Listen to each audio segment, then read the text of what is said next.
Hey, I'm Viktor Sokolovsky from the CodeSpace company. I would like to welcome you to the DevOps Stage conference about cloud architecture and DevOps technologies. This year, again, we are running this conference free and online for you. This is a good news because we are able to gather a really good crew of the speakers from the tech giants, especially from the Microsoft, which is our general sponsor. Before we start, I would like to say a few words about how everything is organized. We have three tracks, track A, track B, and track C. For each track, we have separated YouTube channels, so you can switch between channels and select the talk fits you most. Conference will be owned by the keynote from our general sponsor, Microsoft. Each talk is about 45 minutes, followed by the 15 minutes break. And of course, you will have a bigger break for your lunch. Please note, right after the lunch, we have our second keynote. Don't miss it, it will be quite interesting.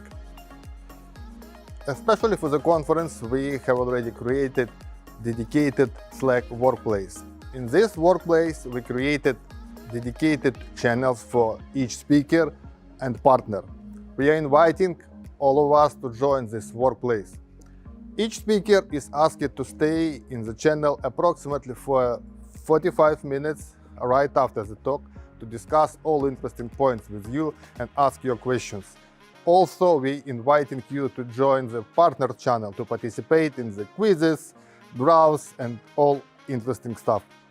You will receive an email with the direct instruction how to join this Slack. Don't miss, join Slack and ask questions. We are going to start in a few minutes, but before, I would like to say thank you to our sponsors. This year we have really a lot. First of all is our general sponsor, Microsoft company. Our platinum sponsors, Google, Luxoft, Customer Times, Wirex, Scalia, and Cyclum. And our gold partners, Intellias, Infopulse, DataArt, Sigma, and finally, Temabit. Thank you.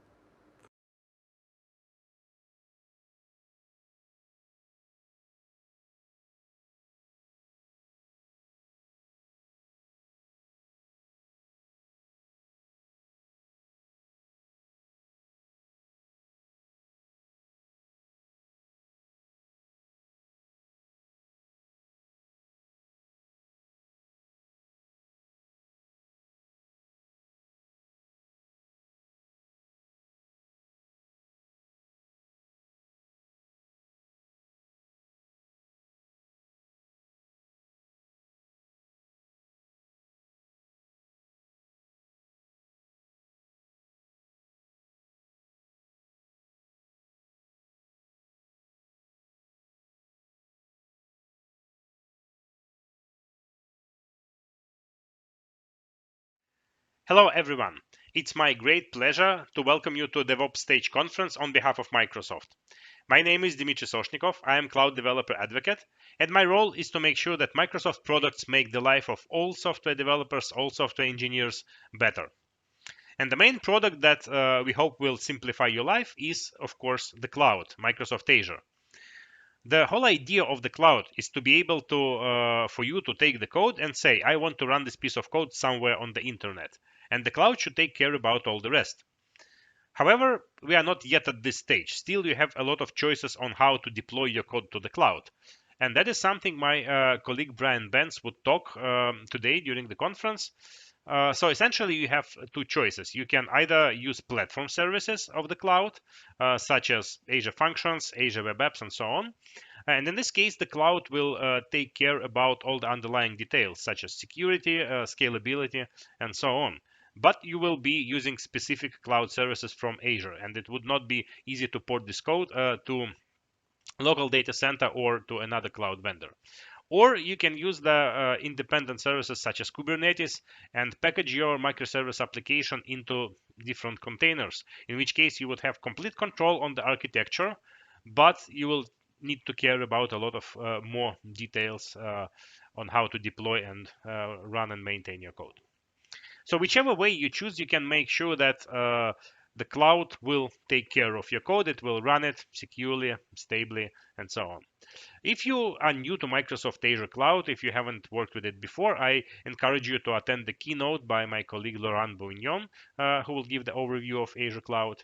And if you want to see how cloud can be used how you can combine different cloud services to build a complex system to make sense of COVID medical papers, you can attend my talk with my colleague Francesca Lazzari. We will talk about analyzing COVID scientific papers using Azure services.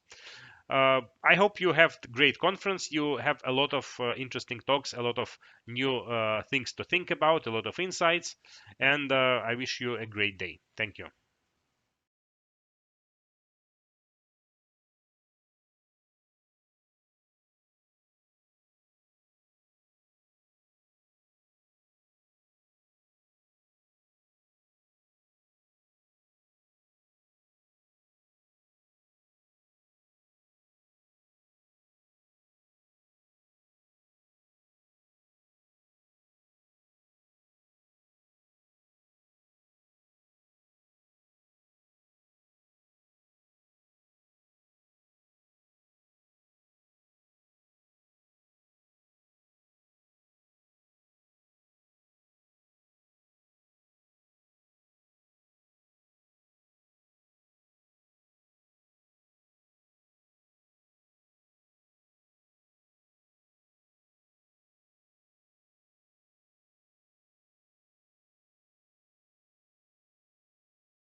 Hello everyone, welcome to this presentation. My name is Laurent Bugnon and I work for Microsoft Azure. I'm very happy to welcome you to this keynote today, to DevOps stage. We are going to talk about Azure and some of the services and features that we have, and I know firsthand how overwhelming it can be because I've been there. 4 years ago when I started working for Microsoft, I didn't know anything much about Azure, and maybe I had started a virtual machine before, but really it was quite overwhelming. And when you are in front of something so big, it can be a little bit scary. And so hopefully this presentation will remove some of the fears. And if some of you go after the presentation and try things on your own, I would be really happy, and hopefully this will happen. So let's take a look at the agenda. So today we are going to talk about, first of all, a small introduction to Azure, what is Azure, etc. And then we will also talk about, if you want, the different layers of services that we have. And maybe you have heard those terms before, things like IaaS, Infrastructure as a Service, PaaS, Platform as a Service. And then we'll also have things like serverless applications, functions, and logic apps, etc. And also, of course, a lot of demos. I love demos, and hopefully you will like them as well, where I will take you on a tour through some of the services and show you some of the features we have. So Azure is very large. We have 60 plus regions. And why do we say 60 plus regions? Is because honestly, at this point, I lost count a little bit. I was, in the early days, I used to say, all right, we have 54 regions. Oh, suddenly we have 56 regions. Well, now it's really too much. And if you want to take a look at those regions and see an interesting view of what we have, you can also go to this view. This is infrastructuremap.microsoft.com, and this is a view of the globe where you see some of the infrastructures that we have. Obviously, North America has quite a lot, but also here is South America, we have Africa, we have here Europe, and of course Asia. And also on this website you will see a lot of information about the Microsoft Azure infrastructure in general. So take a look at that. This is always interesting to see where we are and what we do. So if you have never been into a data center, this is more or less how it looks like. All right, you have a lot of lights, a lot of cables, like kilometers and kilometers and hundreds and thousands of kilometers of cables. Why would you even go into a data center like that? Well, there are really multiple reasons. First of all, we'll talk about that later. Things like automatically scaling your application or automatically taking care of some features of your application, which can be very interesting. But there are also some features in terms of security, because most of the time there is literally nobody on the floor of a data center. Here we see one person going through, but that's very rare. Most of the time everything is automated, and so nobody is going to break in and take things that belong to you, right? This is quite a nice advantage. Of course, software security as well, software innovation, right? You always get the latest installation, for example, of .NET. I'm a .NET developer, so I'm very interested into that, but also other things like, for example, Java, etc. Also around, the environment, right? That can be interesting. Those data centers obviously use a lot of electricity, but we also partner with government to use reusable energy to compensate the carbon, to offset the carbon that we are using, etc. And in fact, there are also some interesting experiments happening. For example, this is here a data center that spent a couple of years under the sea, and it's interesting to see what kind of life starts getting on top of those containers, which is why we need to clean them up when we take them out. But it was an interesting experiment where we were running those data centers in a totally independent manner under the sea for a while. Why do I love Azure? What do I love about Azure? It's really the ability that it gives me to experiment. Okay, there is a principle in design where you can sketch something quickly on a napkin or on paper and then kind of throw it away as fast as possible, because you don't want to get attached to your design. In software, it's a little bit the same, right? You don't want to get too attached to your applications because you can always incrementally improve your applications. And on Azure, you can do that because you can allocate some resources, but then you can also very fast, recycle those resources. So it allows you to experiment and to innovate very fast. when you work in the cloud, you will hear some terms such as IaaS and PaaS and SaaS and sometimes FaaS. And you know, software developers love jargon, they love abbreviations, and because it kind of makes us feel almighty, or I don't know exactly why, but this is kind of annoying. So let's review a little bit what's going on with those terms and what they mean. So first of all, IaaS, very often we understand virtual machines under that. So essentially it's a computer which is running in the cloud, all right? And then you connect to it just like you would connect to another computer that maybe you have at home using a remote desktop, using SSH or using other things. Now, virtual machines are very often where people get started at first because it's easy. Right? It's easy to understand, right? I have a full-blown computer somewhere, it's on a network, I can access it via, for example, remote desktop. And this is really cool. So it's also an easy path to the cloud because you can take your application as is and kind of lift and shift it, okay? This is what we say, we migrate, we lift the application and we shift it into the cloud without changing anything.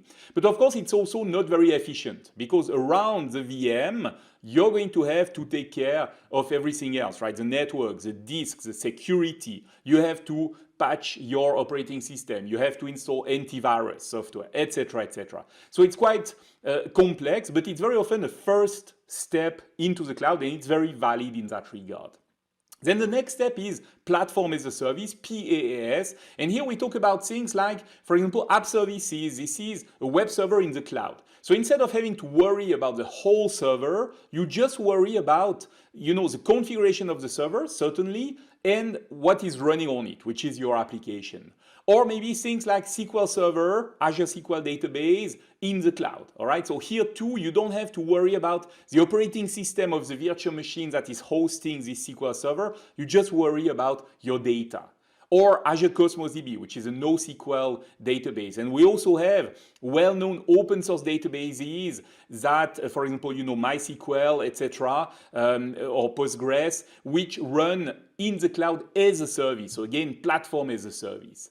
And then the next step would be software as a service. And here we are talking about something that you probably used already at some point. For example, Microsoft Excel Online. All right, in the web. So you know that if you get a link, you can open it and then you have a full-blown spreadsheet in the web. And basically, you can use that and you can edit your documents and you can even collaborate, like multiple people at the same time collaborating on the same document. There are, of course, tons of other SaaS, software as a service alternatives. For us as developers, we most of the time deal with IaaS, PaaS, and there is also another thing that we deal with, which is, of course, you know, serverless applications. Serverless, it's a kind of a fancy word. There is actually a server, but we say, okay, it's not serverless, it's actually less server. Here, you just publish your code to, in that case, Microsoft Azure, for example, as an Azure function, and then it's just going to start running. That's as easy as that. When it's not used, it stops, so it's also efficient. We'll talk a little bit more about functions a little bit later. And we also have some low-code or no-code solutions, for example, Power Apps, or on Azure we have something which is called Logic Apps, and Logic Apps, I really like them very much because they allow me to very, very fast achieve something. It's like a workflow. I'll show you a demo a little bit later, where without having to worry about authentication, without having to worry about, you know, complex code, maintaining my code, I can very easily create a workflow, trigger that workflow, and basically when it's not running, I don't pay for it at all, so it's very, very convenient. All those applications have some free tiers so that you can experiment as a developer. You can also create a free Azure account where you get some credits upfront so that you can try things out. And then after that, of course, it's like everything on the web, it is a pay-on-demand model where you pay for what you consume, all right? So a different type of economy than traditional servers. So without further ado, let's go into the meat of this presentation. Let's talk about those different layers. And we are going to start with virtual machines. What are virtual machines? They are essentially, like I said before, a computer running in the cloud. And of course, on a server, you can have multiple virtual machines running, right? But basically, you own that computer or you rent it if you want, and you have to take care of everything which is around it, which means that for us as Microsoft, we give you the infrastructure as a service, which is why we often call this kind of computer the infrastructure as a service, IaaS. Now, when you create a new virtual machine on Azure, you can choose different operating systems, and it might surprise you to know that we support a large number of operating systems, not just Windows, but also things like Ubuntu, Red Hat. We have really a lot of Linux-based operating system, all kinds of things. And in fact, we run a lot of our infrastructure on these kind of things as well. We also have images, so if you, or you can create your own images, of course. So if you have basically a computer running and you want to kind of upload that to the web, you can do that to the cloud. And we have templates which allow you to get started very fast, for example, around, I don't know, AI or around data, etc., etc. Well, you can create those machines very fast. So I'd like to show you a quick demo of a virtual machine running in Azure. And since we have Windows 11 in preview right now, maybe you don't want to install it on your computer immediately, but interestingly, you can do that in Azure, and then you can try everything that you always wanted to try with Windows 11 without, of course, any risks to your own infrastructure, because this is all running on Azure. And when you're done, you can just recycle this virtual machine. Let's take a look at the demo. For this first demo, I want to show you how you are going to create a new virtual machine in the Azure portal. And here I'm using the portal, but just know that most of what you see, you can do also with other tools. For example, everything you do in the portal, you can do it with our command line interaction, our CLI. And that runs, for example, on Bash if you're on Linux, or if you prefer Bash on Windows, in the command line, in a terminal, also, of course, in PowerShell. But we also have integration in some of our tools, such as Visual Studio Code, etc., etc. So here in the portal, I'm going to go and create a new resource. Notice that we have here tons of things that you can choose from, including also the documentation. So if you click on the Learn More, it's going to take you to our documentation at docs.microsoft.com.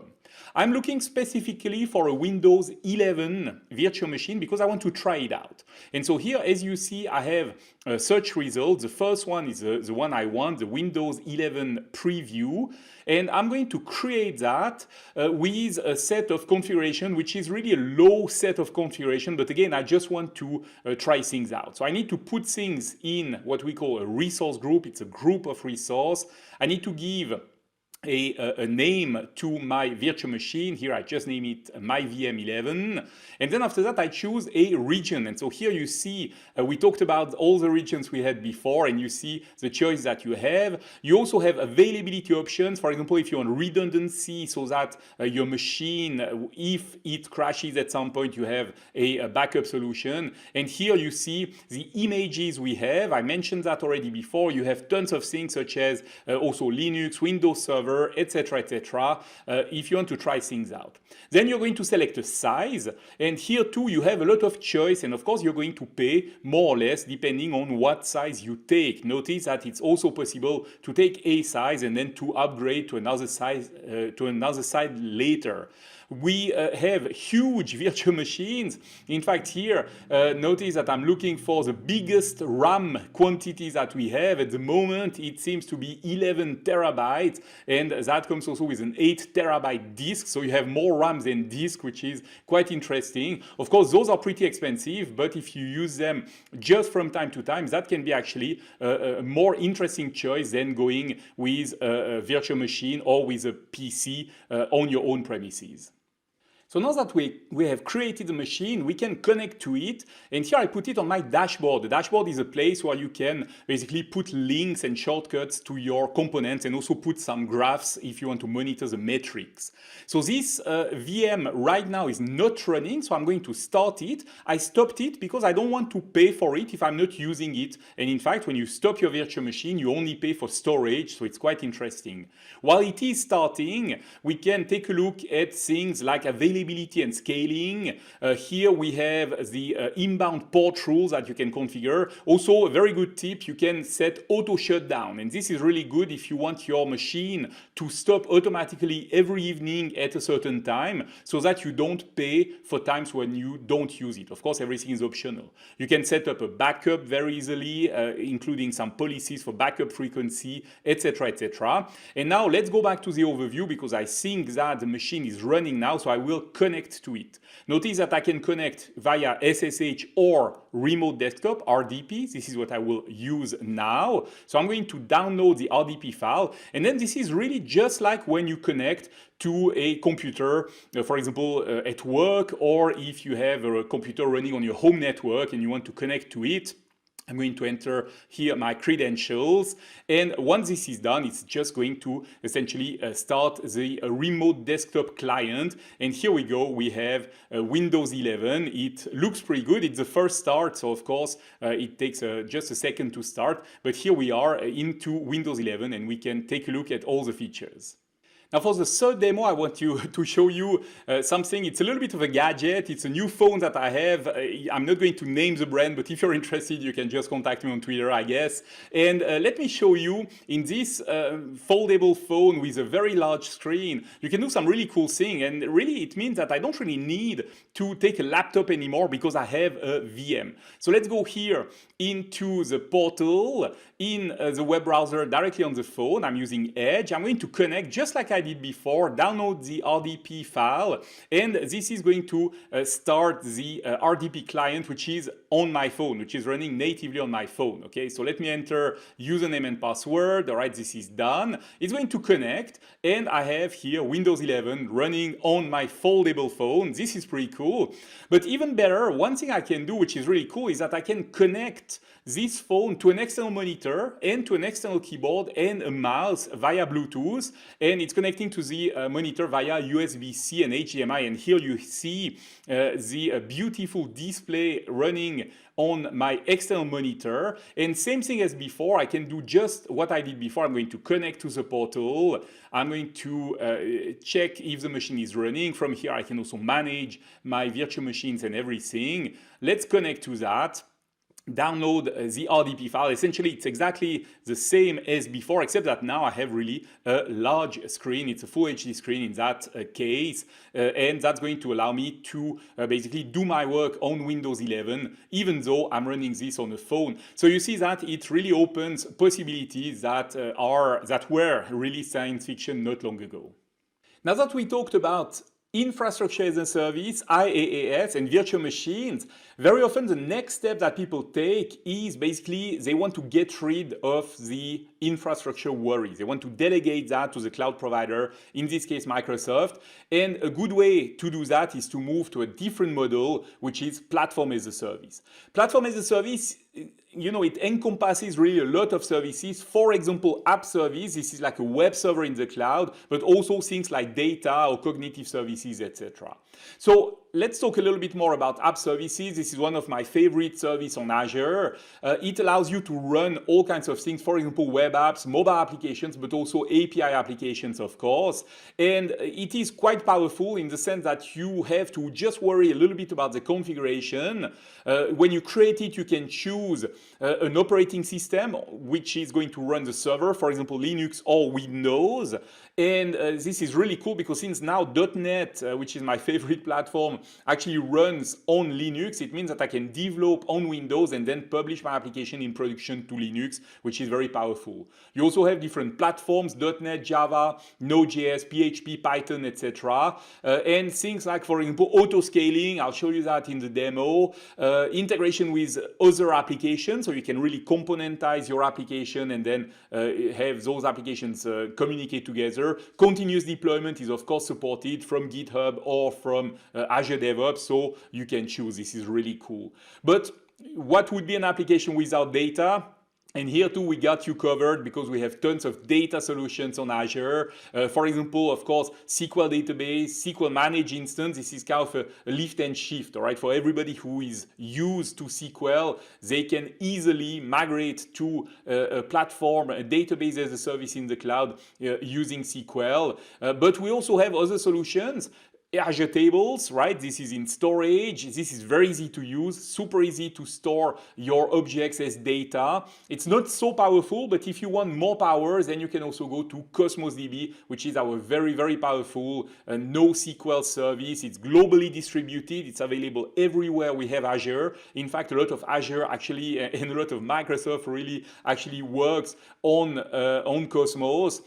And it's also a multi-model service, which means that you can choose to, for example, if you have a MongoDB locally, you can easily migrate it and continue to run your Mongo APIs in Cosmos DB instead. Or you can run SQL, you can run different models like that. So it's quite convenient. We also have open source databases. So if you love those open source databases, and we do at Microsoft, in fact, we also contribute to the development of some of those, such as Postgres. Then you can also run them as a service. For example, PostgreSQL, MySQL, MariaDB on Azure database, very convenient. And then you have all the advantages of the open source database, but also the advantages of the cloud. And finally, if you have big data, and you know that nowadays everybody's collecting data, you can easily store this data in data lakes, in data warehouses, and then you can run analytics. You can also run all kinds of ingestions pipeline where you clean your data as you ingest it, etc. What would be Azure without storage is probably the most used service that we have. Storage can be blobs, binary large objects is just basically a file or something that you put in the cloud. We have also an actual file system that you can access via SMB, which is a protocol that you can use in Linux, in Windows Explorer, or in Mac to access your files. We have queues if you want to have messages and have services communicate together. That can be useful. We have tables. I mentioned that before, very simple and easy to use database. And we have, of course, disks, because when you do a VM, you need a disk, but sometimes you can also create a disk for other services. Now, all this runs on a unified store system, a unified infrastructure, and everything is accessible via REST APIs. And of course, we have, you would think so, SDKs for .NET, for Java, for JavaScript, etc. So very, very convenient and powerful. So let's see a demo of platform service, of PaaS. And for this demo, I would like to take you on one of my web servers and show you how monitoring and metrics can really help you to keep an eye on your server. So let's take a look at the demo here. For the next demo, I would like to show you a web server which is running as an app service on Azure. And here you see that you have some monitoring. And let's take a little bit of a deep dive into that, because this is one of the huge advantages of running on Azure, is that you have all this monitoring going on, which is super easy to set up. In fact, it's as easy as checking a checkbox when you start. So let's take a look at that. It's called Application Insights. And here you see that I have some graphs. So let's increase a little bit the duration so that we can see what happened. And I see that I have some failed requests on my website, which is a little bit concerning because you want to present, of course, a good user experience. But interestingly, if I check those URLs, those are very old URLs. Some of them are from 2006, 2007. And I'd love to understand better who is clicking there. And this is something that I can do using, for example, Refer, etc. So I will dive in the logs at some point. But I see a Another thing which is annoying me a little bit is those thread abort exceptions. And let's dive a little bit better to see what happens. Seems to be happening when I use my link shortener, which is running at gslb.ch. Cool thing is that I have really access to the call stack, and that allows me to debug. So at some point I will have to dive into that and understand a little bit better what are those errors. I have a lot of helper components to do that. For example, the application map, it's not set up here, but it's going to show you all the components of your application and their interaction.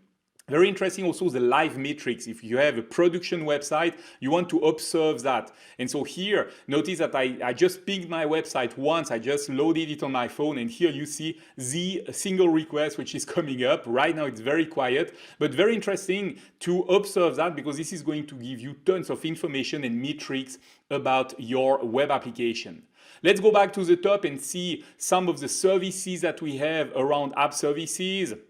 So for example, of course, you have the configuration, authentication, identity, so that your app service can also access other services. You can scale up to a better plan if you want, and you can also scale out, which means that we are going to add servers to respond to a demand, either manually like here or using some auto scale. For example, you say, well, when the processor, the CPU reaches 50% or more, I want to add an instance of server to my setup. And of course, you're going to pay accordingly. You can manage everything such as, for example, custom domain, also TLS SSL settings for your HTTPS.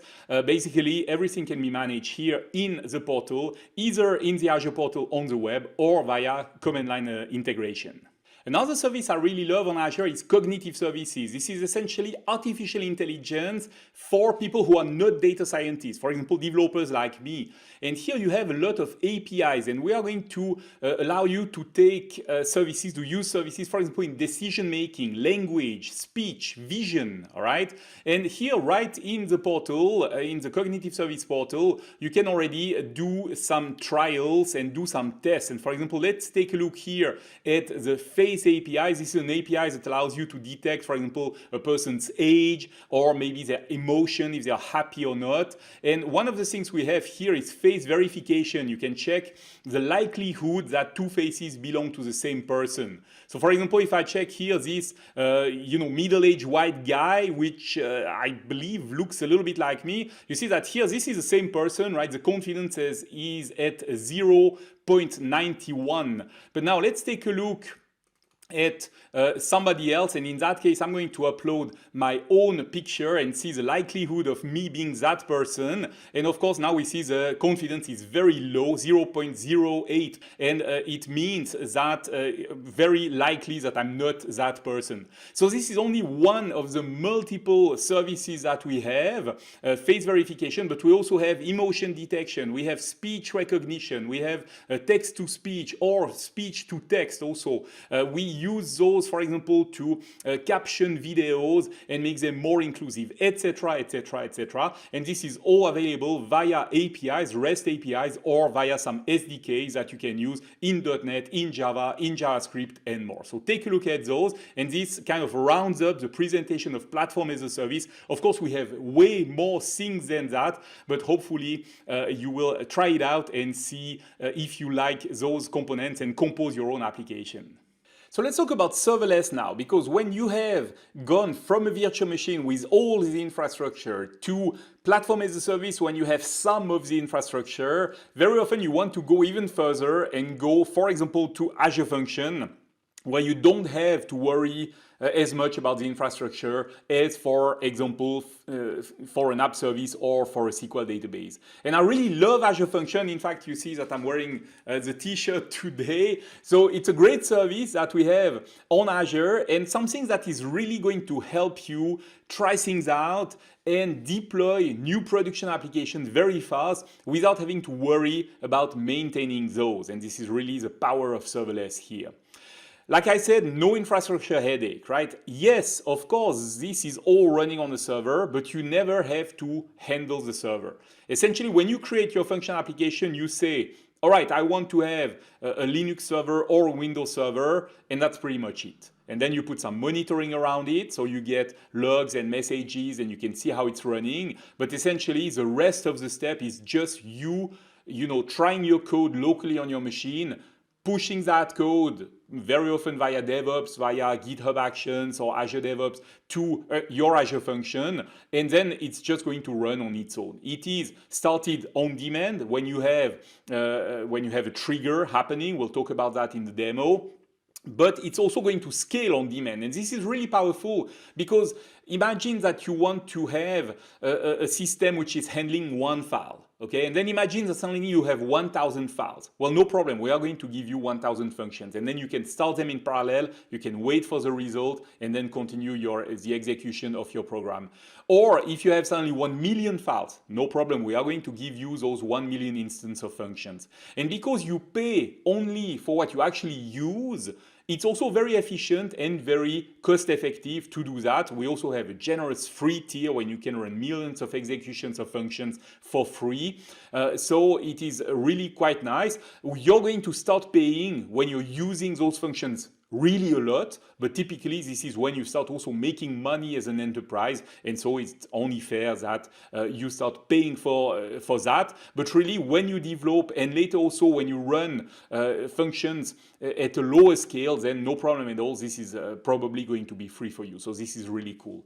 Functions are very powerful. We also have a lot of other serverless services, things like Azure SignalR services, which allows you to have a SignalR hub in the cloud and to distribute your event in real time. So this is going to basically react to something you say to SignalR, hey, send a message to all the subscribers, and then the subscription message happens via WebSocket, so it's extremely fast and extremely convenient. We have also other things like Logic Apps. Logic App is a workflow-based application development framework, if you want, very similar to Power Apps, and I'm going to show you a demo a little bit later. So without further ado, let's take a look at the demo. In here, I want to show you how I'm going to create a serverless function application very easily in the Azure portal, and then we'll also take a quick look at a Logic App so that you can see how this workflow-based development works. For this next demo, I want to show you how I create a new Azure Function application in the web portal.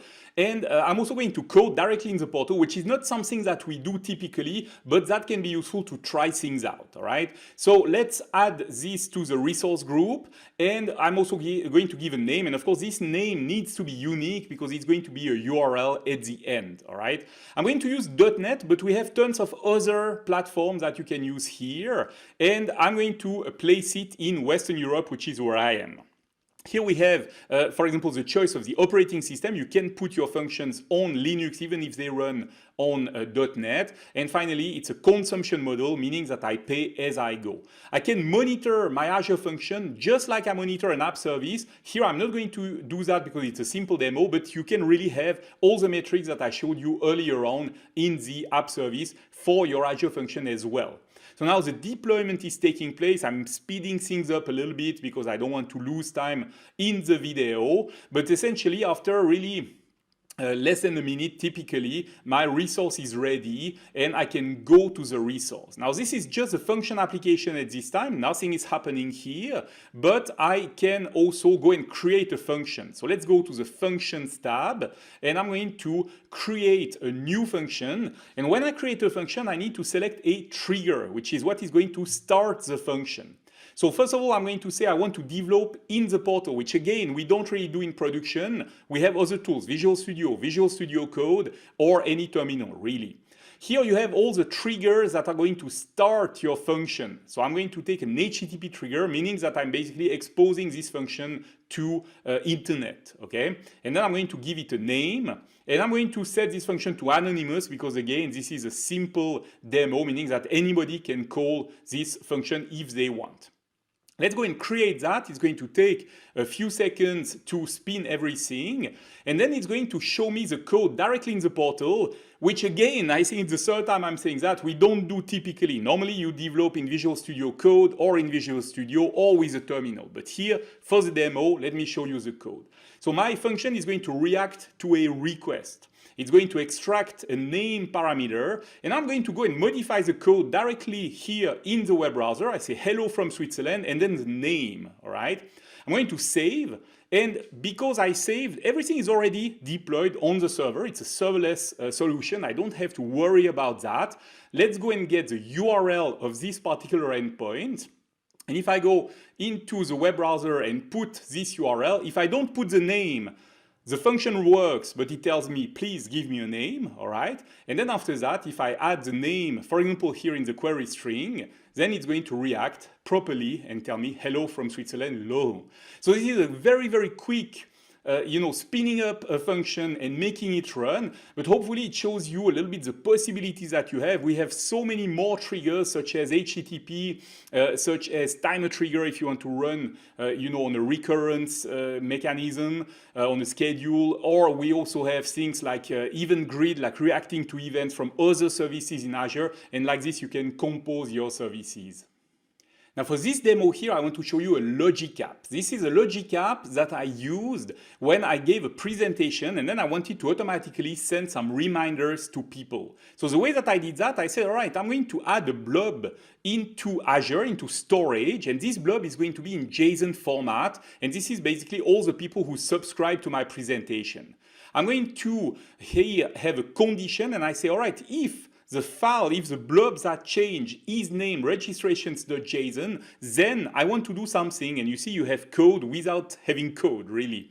I want to basically get the content of the JSON. I'm going to then parse it. So here is the schema of the JSON. And then for each one of my subscriber, here you have the for each loop. I'm going to send an email via Outlook. And here the cool thing is that I don't have to handle the authentication into Outlook because the Logic app is doing that for me. And of course, it's very convenient because authenticating in code is something which is quite complicated. So here, Logic app is taking care of that for me. Now, this is only an example. We use Logic apps a lot every day at Microsoft to handle, annoying part of our job, I would say, to automate that. And really, I can recommend you to check it out.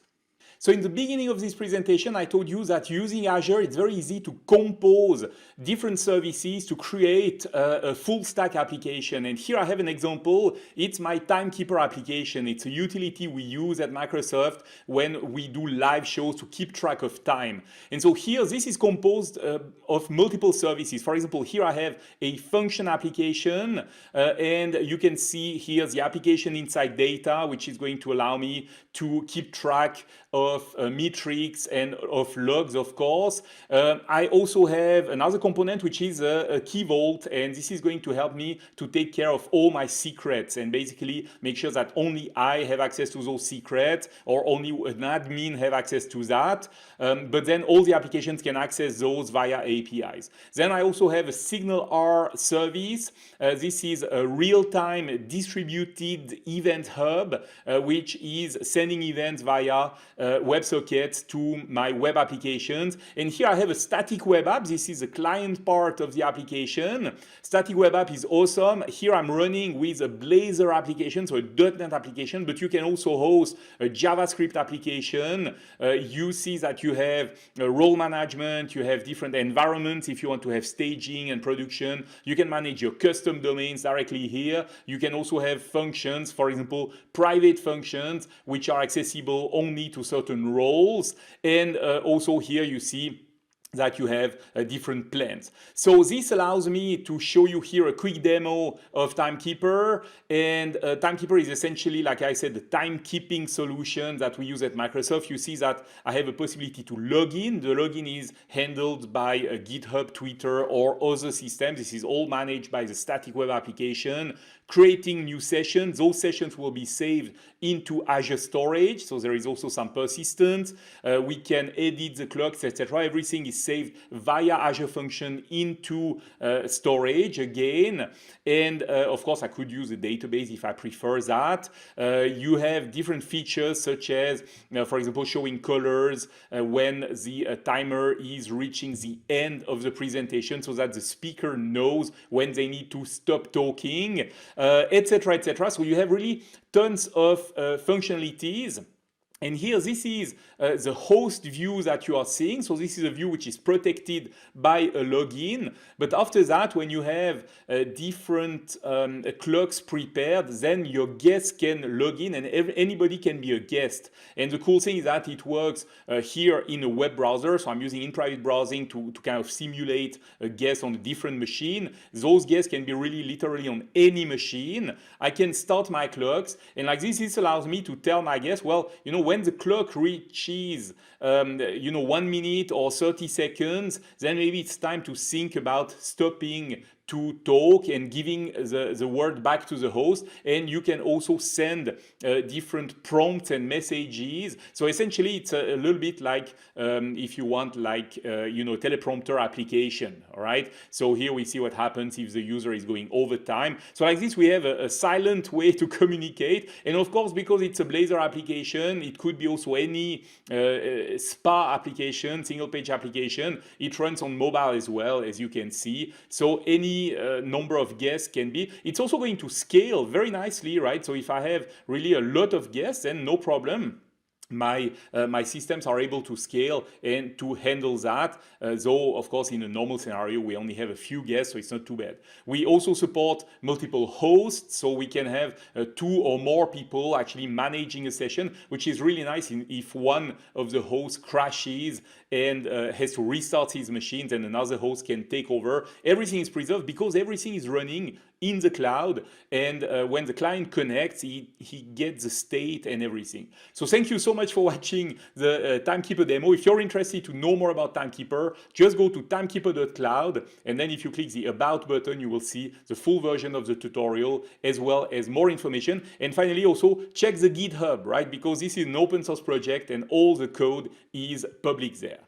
We are at the end of this presentation. I hope it was useful for you, and most especially, I hope that it removed some of the fears that you may have when you hear about Azure, because it's a little bit overwhelming, and I've been there before. I know how many of those services we have, I know how many features we have, and it can be a little bit scary. But really, don't hesitate to try things out, and if you go to Microsoft Learn, I'll give you a link later, you can try things out for free and without really any risk.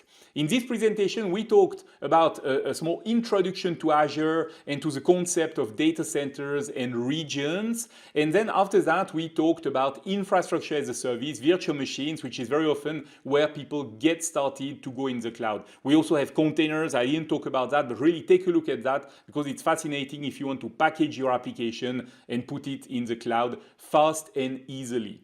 Then we talked about platform as a service. If you don't want to worry about your infrastructure so much, this is a great place to go as well. Things like app services, web server in the cloud, or data solutions such as SQL database, such as Cosmos DB if you like NoSQL, etc. And finally, we talked about serverless solutions such as Azure Functions, but also Logic App for a low-code or no-code solution. And we saw lots of demos. Now, if you didn't catch something, if I went too fast on something, this can happen. Make sure to check the video again. And you can also go and check the slides at the link at the bottom here. Or if you scan this QR code, this is also where you can get access to the slides. You can also get in touch with me. I'm El Bugnon on Twitter. And finally, I want to talk to you about Microsoft Learn. This is where you can try things out without any risks and for free. If you go to this link, the one that says 592, then you can have access to the Microsoft Azure Fundamentals Learning Pass. This is a place where we prepare you to the certification. But even if you don't want to get certified, you can take all those modules anyway. Sometimes it's also a good refresher. You can try things out in Sandbox. So basically there is no risk and it's not going to cost you anything. You don't even need a Microsoft Azure account for most of those modules, so you can really try things out very easily.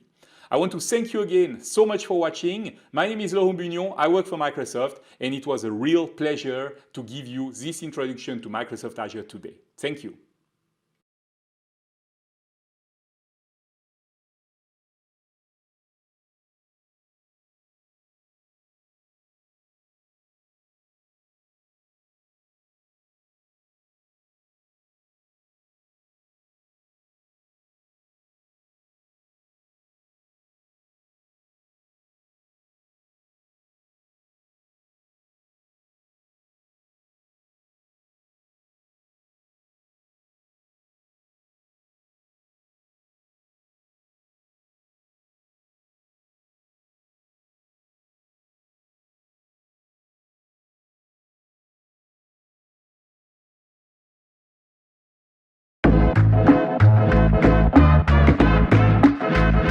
My name's Linda. I'm a program manager in Redmond, Washington. I work to ensure that we're creating and delivering value for Azure Boards users. My name's Martin. I'm a program manager in Northern Ireland. I help connect our engineering teams to the people outside Microsoft who use our products. I get to make a difference wherever I am in the world. Hi, I'm Martina, and I'm a Principal PM in Redmond, Washington. I'm ensuring that all of our customers have a great experience. Hi, I'm Dipendra, and I'm a UX designer in Hyderabad. Hi, I'm Jeff Beeler, and I'm the Director of Product Operations, and I live in the Netherlands. I ship delightful experiences across Azure DevOps. We work on things like security, privacy, and compliance, taking care of our customers' data. Hi, I'm Divya Vaishnavi. I'm a program manager in Hyderabad. I love how DevOps helps breed experimentation. What I love is that the distance between me and the customer is a click of a button away. I help developers build the best code by providing them the best tools for testing. But the reason I love my job so much is because I get to work with the customers directly who are developers, as well as I get to solve the most complex problems. Hi, I'm Kaushal and I'm a program manager in Hyderabad in India. I love working in DevOps because it helps us push small features very fastly to our customers, get their feedback and course correct if needed. The impact that we bring about for the customer and the customer business value. It allows us to get closer to our customers, really understand what they need, and to hear from them regularly. I love seeing that the diverse groups of people who use our product every single day, and it is just simply beautiful to see.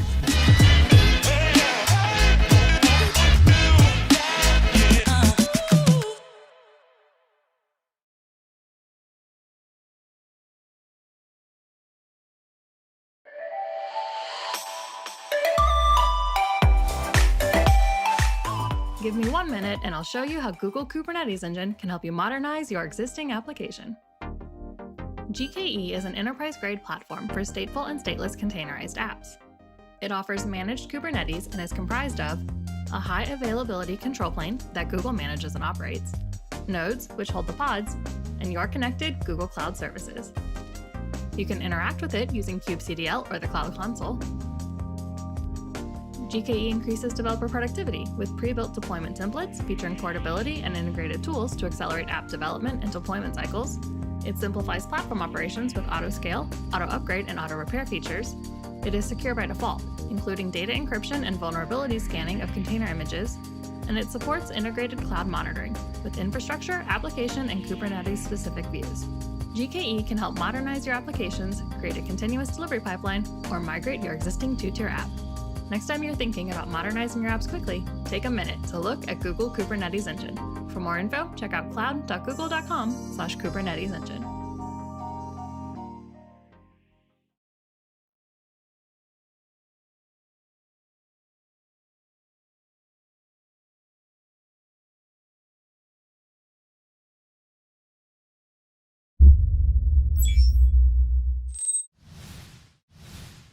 Luxoft is its people.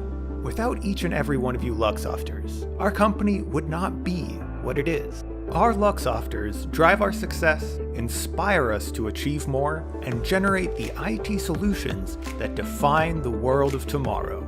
As our people are the core of our business, we make sure we focus our internal practices on our Luxofters. From yoga classes to webinars on mental health, from diversity and inclusion discussions to global community building challenges, from Run for IT to fun family-oriented events, we ensure we provide Luxofters a wide network of services so every member of our community can find the precise support they need. Luxoft focuses on Luxofters so that together we can achieve more.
Struggling to pick the best option for the long run? Intellias doesn't only offer one-time bonuses and gifts, but a really good salary and a fantastic workplace. Intellias, engineering by people.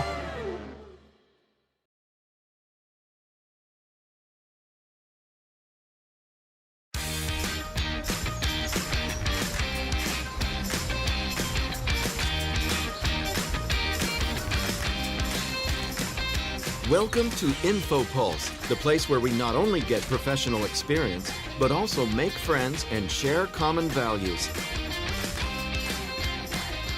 And what's more, InfoPulse is about the company's top management, who is on the same wavelength with everybody and knows each specialist personally.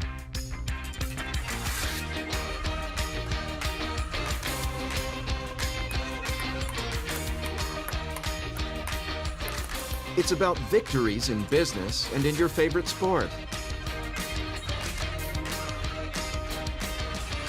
This is when you feel at home while at the office.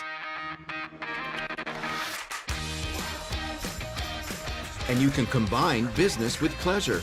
For instance, studying foreign languages while watching films.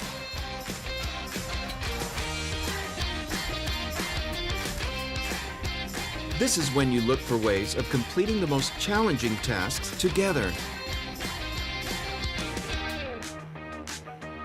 When you can get creative without leaving the office.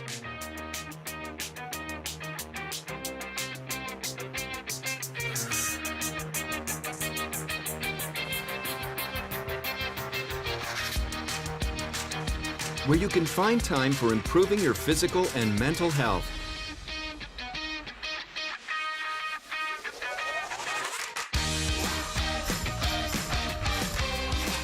When you understand that most of the time which we spend at the office is not only about business.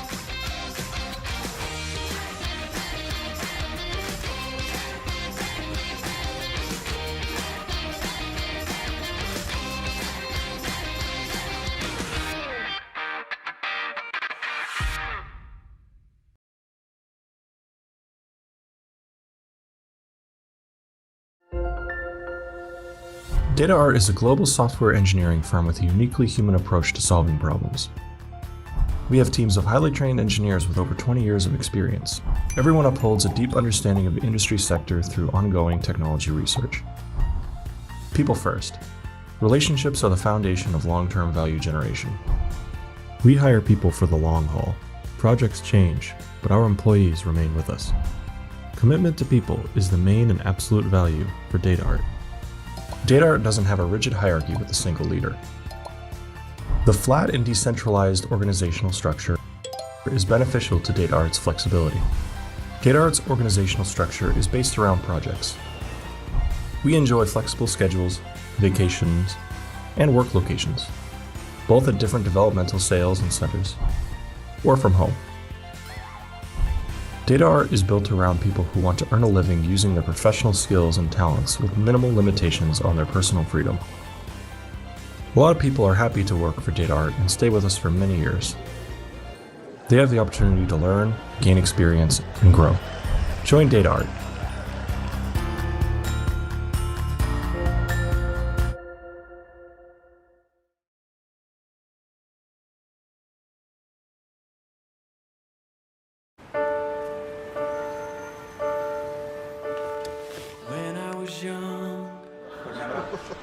I never needed anyone. Making love was just for fun. Those days are gone. Living alone, I think of all the friends I've known. When I dial the telephone, all by myself, don't wanna be all by myself anymore.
Hello, everyone.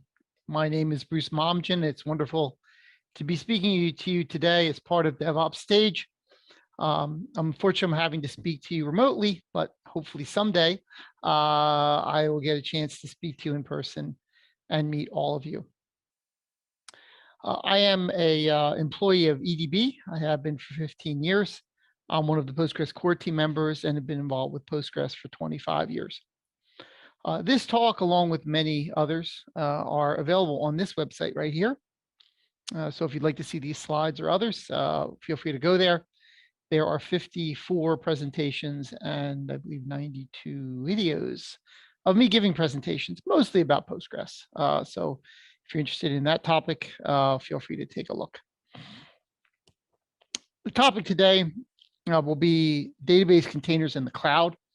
What I'd like to do is walk you through the journey of traditional IT, traditional deployment, then talk about containers and kind of where they evolved. And then finally, explain how databases fit into the container world. It's not a perfect fit. There are some aspects that containers work very well with databases, and some of them are just not very useful. So I think this is a sort of a hybrid. We're going to talk about containers. We're also going to talk about databases and how you can use them to work efficiently, get more work done, and to make deployments easier. So what am I going to be talking about today? First, again, as I said, we'll talk about the traditional database data center, and then talk about containers, kind of where they came from, what infrastructure they're built upon, and sort of break down the various pieces. Then we'll talk about database containers and where that makes sense. And then finally talk about more specifics, how the cloud features work and how they benefit databases. And finally, databases in the cloud. Both, I'm going to talk about containers and the cloud kind of together. There's certain similar benefits to both of them. Not one is not necessarily better than the other, but again, depending on what your deployment requirements are, one would be preferable. So traditional data centers, and I'm going back way back to the 60s here, were basically physical media. This is punch cards, if you're not familiar with. That actually predates me even. I'm post punch card era, but in the punch card era, obviously, when you wanted to store information, you typically stored it on these punch cards, whether it's programs or data. And then later on, we had magnetic tape. If you've seen like the old movies that had reel-to-reel tapes on the wall, that was another way of storing traditional media back then. This is a picture, I believe, from the 70s. Very famous IBM System 360. It might be late 60s, where you have a data center. In fact, we can see, I think, the reel-to-reel tape right here. Here's one, here's two reels here. Here's two reels over here. This is sort of the way things were set up. It would be on a raised floor in a locked room and so forth. We have two disk drives over here, and then the console here in the center, and you have sort of a bunch of people just kind of standing by to service that single system in one machine room. Typically, data came into this machine room mostly on punch cards, although tapes were also brought in to sort of get data in. You had teletypes, which you could use remotely to kind of enter data and run reports, and plotting devices and so forth. But again, we're still a little more tied here to physical media, physical storage. This is more my area. This is the 1990s. I had a lot of customers who ran the HP 9000 series computers. This is obviously an all electronic server. There's not a whole lot of, there's no paper, there's no punch cards, there's no paper tape, there's no reel-to-reel magnetic tape. Most of it's disk drives. You have networking here. You have dumb terminals, if to some extent, at least for the console. This is a big step up, but again, we're still in a single data center. All of the information from the whole organization goes into this computer and comes out of this computer. This was a big workhorse for databases, this type of computer. We used to run Informix on this hardware. And we had backup tapes and different disk drives SCSI disk drives that went in. And this was modern, I guess, in the 90s. Fast forward to today, there's obviously been a huge consolidation of data centers. Now this is a Google data center, but again, Amazon would look the same. Azure would look very similar.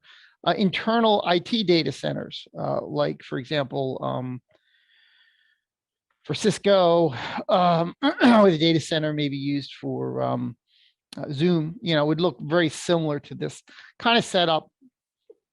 You're now looking at 1U or 2U racks. Oops, sorry. This is a 1U or 2U rack right here. So you have 1, 2, 3, 4, 5, 6, 7, 8, 9, 10 here. This looks about the same.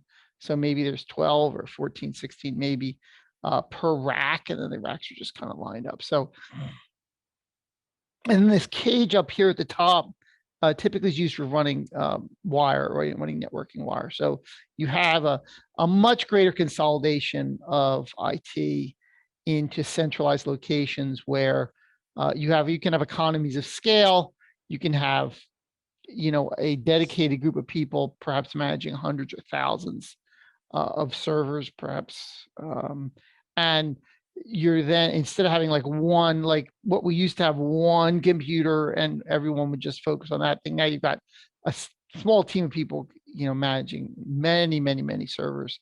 A lot of automation, a lot of deployment automation, a lot of fault detection that gets automated.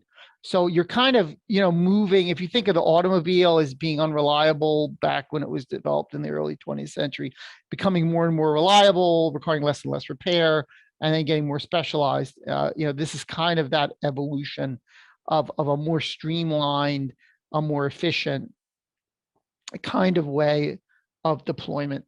And there's no question that containers and cloud and virtual machines kind of are in that era where you're moving away from bare metal into some more of a virtualized environment where things can be shifted around easier and moved around easier and managed more efficiently. So let's jump into containers. This is obviously a topic that there's been a huge amount of excitement in the past couple of years. Before that, it was virtual machines. So if you go back 5, 6, 7 years, virtual machines is what everyone was talking about. VMs, if you've heard that term. Now it's containers, and Kubernetes has been sort of, again, the one even after containers. So again, we've got a very quick cadence kind of where you've gone from VMs to containers to virtual machines. So let's get and dive into exactly what we're talking about here. So these are the three stacks I think of when we're talking about containers. Ultimately, containers are developed on top of something called Linux C groups, which have been around for a long time. It's basically an abstraction layer that exists in the Linux kernel, which allows you to sort of segment off process ID management and permissions and file system management and networking kind of into its own bubble.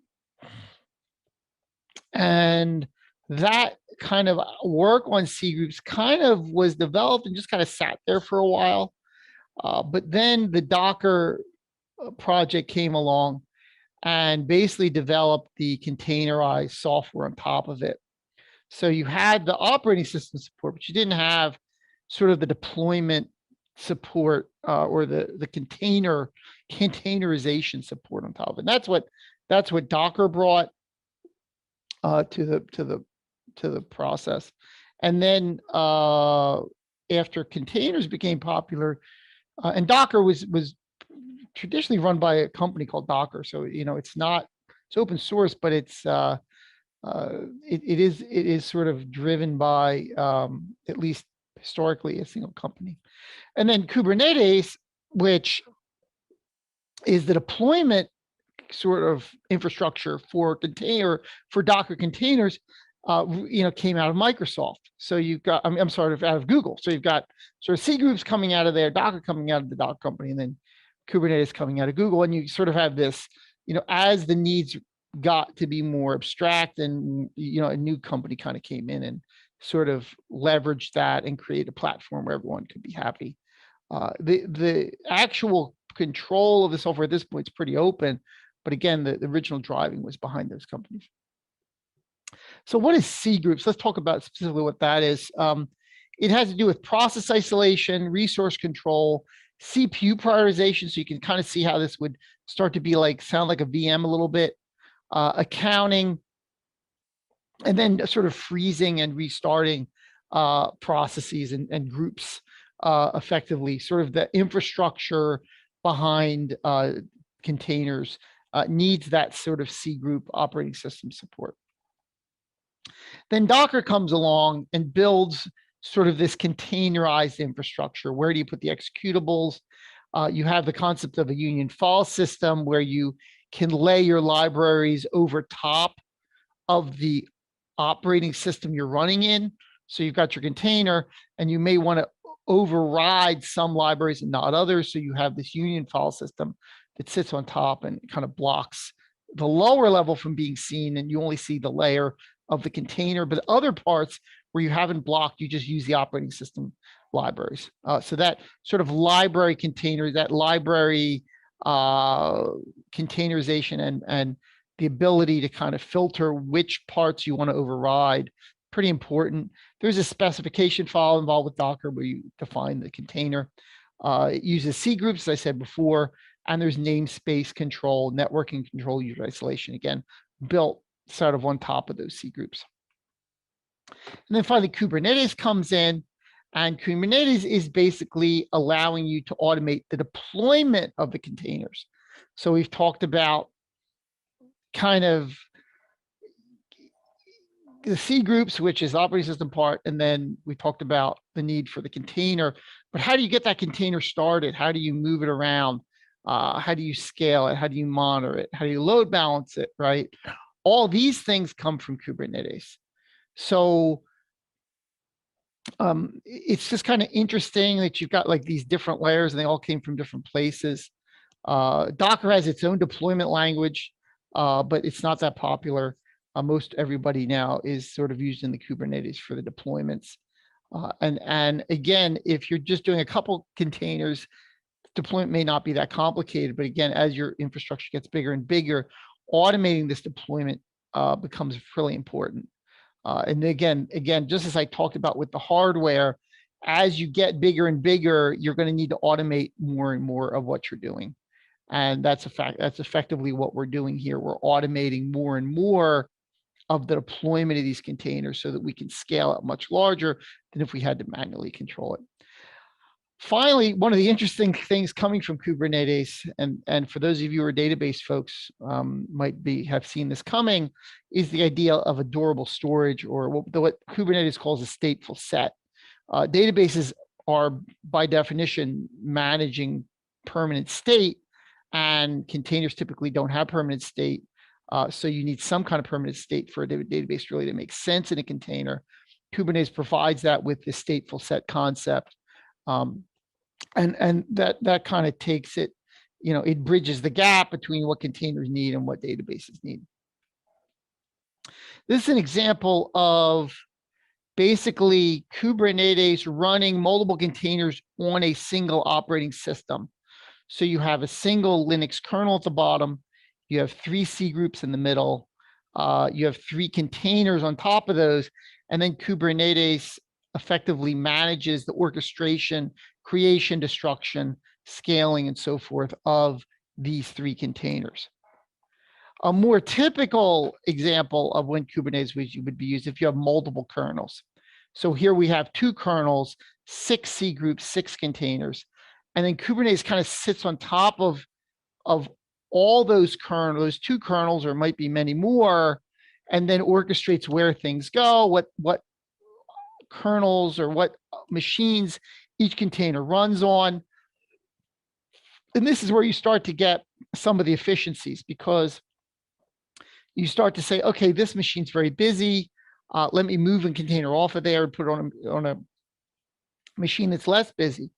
That's fairly hard to do in sort of in a non-automated deployment. But with Kubernetes, you can kind of define how things move around.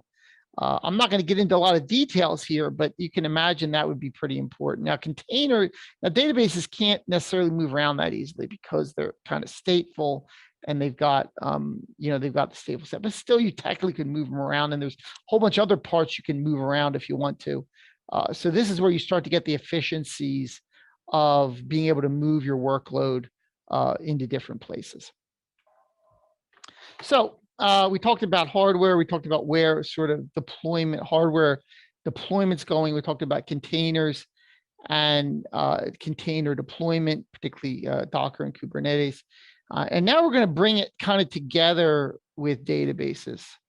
And this slide, I think, really kind of encapsulates some of the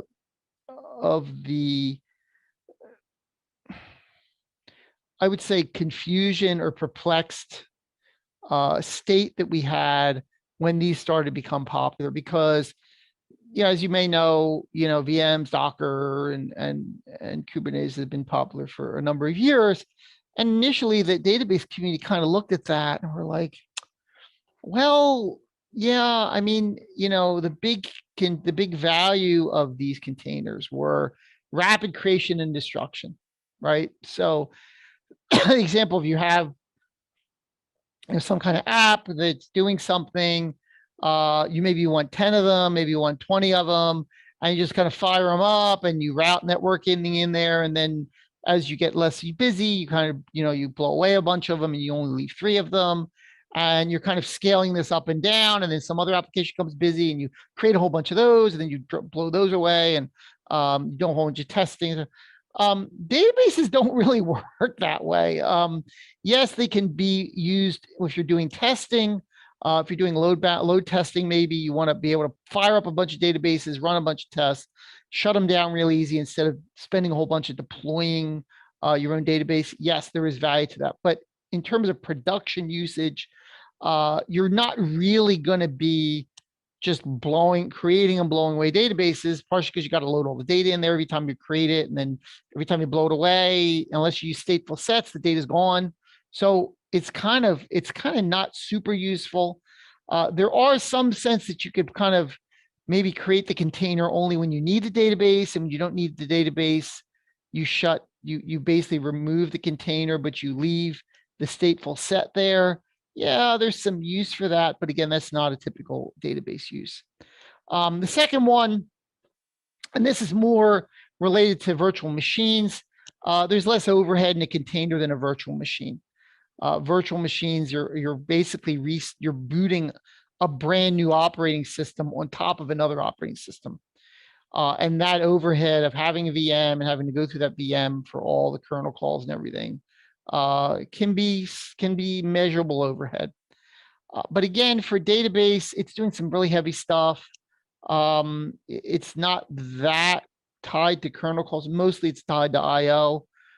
So is there a whole lot of value to having less VM overhead for databases? Not really. It usually is a fairly minimal number that really doesn't move the needle. However, the last 3 actually are interesting. And the interesting thing is that most people looked at the first 2 and like, oh, that's why we have to use containers, right? And if you kind of talk to somebody, that would be the reason they would be excited. Oh, I can create stuff. I have less overhead, blah, blah, blah. And for a database person, you're like, yeah, okay, but that doesn't really apply to me. So I'm not sure really containers are great. However, there are 3 other values that containers have that you don't hear about a whole lot, at least outside the database world. And they're there, but they're not really the flagship reasons for containers. At the same time, they are useful. And particularly, I'll get into specifics later, but there are some pretty good uses for containers. The first one is scaling. And that is the ability to basically give additional CPU, additional memory to fire up new servers, perhaps for read-only load balancing, for databases, and that's pretty useful. It's hard to do in a non-automated fashion. It's not something you probably want to do manually. I guess you could, but who's really going to be sitting around to say, "Oh, my database looks busy. Let me go fire up a new, server." It doesn't happen very often. But with Kubernetes and containers, you can kind of do that auto scaling in an automated fashion, and it's kind of nifty, right? It's kind of useful. The second one is migration. So you can basically migrate from one version of a database to another, kind of using containers. And that kind of isolates it, allows testing to be easier. And then finally, the last one, which I think is the unequivocal real value containers, is automated deployment. And I'm going to go into some details, but if you're just deploying one database or two databases with not a whole lot of tooling around it, maybe you don't need containers. But modern databases, you may be deploying hundreds of them, and each database may need its own tooling around it. And doing that in automated fashion becomes really difficult. So this deployment ease, which is sort of a footnote in terms of database value, container value, becomes this huge thing when you're talking about databases. So it took a while, I think, for the database community to kind of understand, okay, everyone's saying containers. The two things they keep talking about at most don't have a lot of value to databases, but these other three things, which they don't talk about as much, actually have much greater value. And there are absolutely needs to consider database containers for those three features. So I was talking about, if you're deploying 100 databases, not only are you deploying 100 databases, you're typically having to deploy 100 databases plus all their associated tooling. And getting that all right and consistent is difficult, particularly when you're talking about hundreds of servers. So the concept of automating deployment is that you can automate not only deployments of the database, the deployment of the backup software, the deployment of the monitoring, the deployment of the failover, the deployment of the connection pooling, and even scaling can now be automated. So you're not only deploying the database, you're deploying a pre-tested environment of tools around it that are all going to work because they're all the same. They're all deployed the same. You can update all the tools across the entire infrastructure with one operation in a unified fashion. Having that kind of consistency, because databases are very complicated piece of software, and you've got all this other tooling around it that's also very complicated. So the more you automate that, the more consistency you have, the more reliability you have, and the easier you have to understand how those things function. So again, great value, automating that tooling install, tremendously useful. So we talked about hardware, we talked about containers, we talked about containers in the cloud. Talk about containers for databases. Let's talk about cloud, okay? So we haven't really talked about cloud yet. We've kind of been just kind of fiddling with containers and Kubernetes on particular Linux kernels. Cloud features are obviously, all the buzz. Everyone is excited about it. Databases certainly have been slow to move to the cloud, but we're seeing an increased pace of people who are interested in moving stuff to the cloud. A lot of the concerns about security and reliability, they're still there, but they've definitely diminished over the past year or two. And it appears as though when we talk to customers or people who are using Postgres, there's still, most databases are in internal hardware, but there's a lot of value and researching and sort of proof of concept and even deployment from big organizations where they're moving a lot of their non-critical things to the cloud. And why is that? Well, first off, as you may know, maintaining your own hardware, and I have a server right over here to my left, maintaining your own hardware is not easy. You have to get the hardware in, you got to rack it, you got to handle failures. You've got to purchase, you got to size it. you've got to maintain it, right? You have to maintain the power and the network and the hardware. And if any of those fails, it's kind of on you if you're using your own infrastructure. If you're using the cloud, all those problems push out to a much larger team, right? Remember I talked about the Google data center where they have a small group of people managing thousands of servers, and you've got an economy of scale there and economy of failover and monitoring that's very hard for an organization to reproduce, particularly if they have to hire all those people to do it and test it.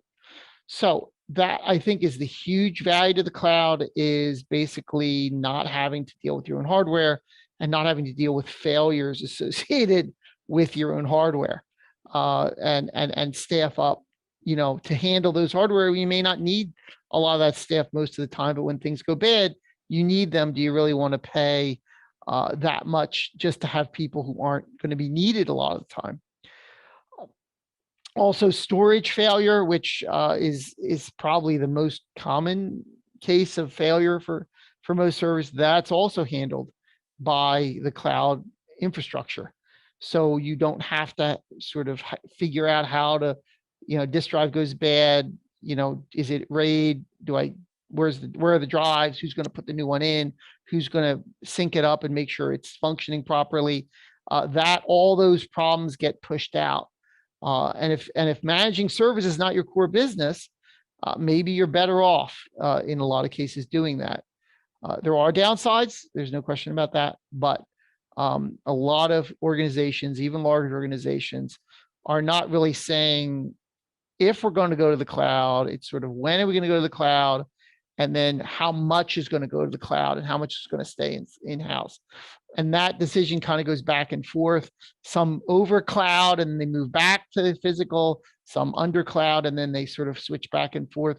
But probably, the future looks like some kind of hybrid system where some of the stuff may be in the cloud, some of it's internal and hardware and so forth. One of the nice other advantages of the cloud, and this is very hard to do internally for small organizations particularly, is if you get busy all of a sudden, what are your options, right? Are you going to just buy a new server and then wait for it to be shipped and provisioned internally, and then to have the software installed? And probably by the time all that's done, your increase of usage may be over, right? Very hard to predict, particularly when you're talking about internet traffic. You may be all of a sudden very busy around Christmas time, right? How busy are you going to be? You don't know how busy you're going to be.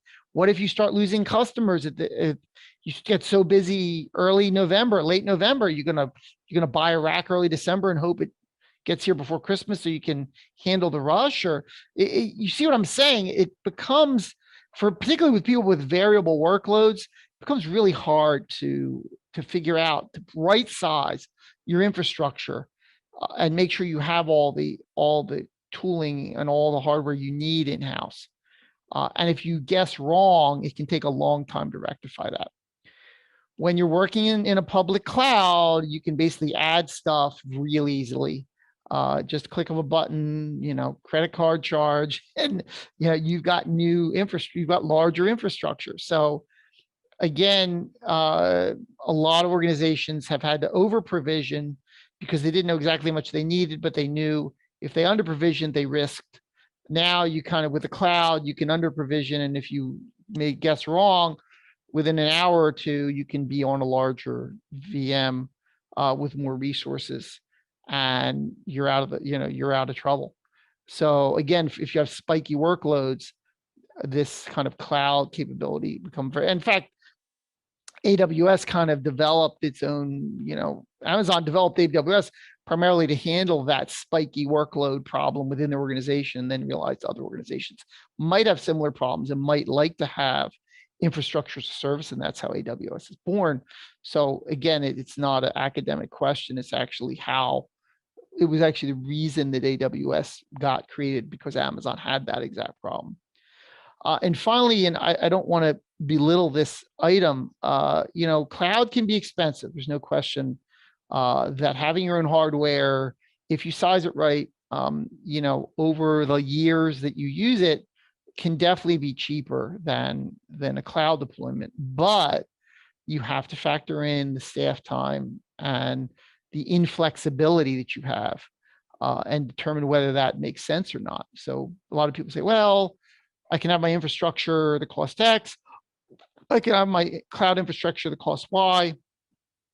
They're two different numbers. Yeah, I get that. But how much staff are you paying to have the in-house infrastructure? And do we add that to the cost of the in-house infrastructure? And if we do, is it still less than the cloud, right? Hard to say. But the industry is definitely going through some changes, and we're going to continue to see that going forward. So there's actually, and I've talked about cloud in a very generic sense, but I want to drill down to exactly what options you have.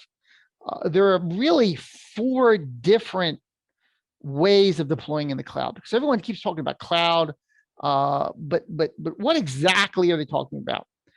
So the one example, and this is actually not a cloud case, but just a pure container case, are private servers with containers and Kubernetes. Okay, so this is a case, this is not really a VM situation, or not really a sort of public cloud situation, but just using Kubernetes and containers within a private data center. Okay, and those are very easy to deploy. You know, that is a completely legitimate way, particularly if you have a whole bunch of departments, they all have different needs.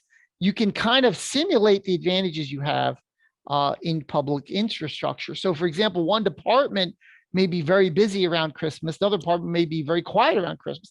That one busy department during Christmas can take a lot of containers and make them really big.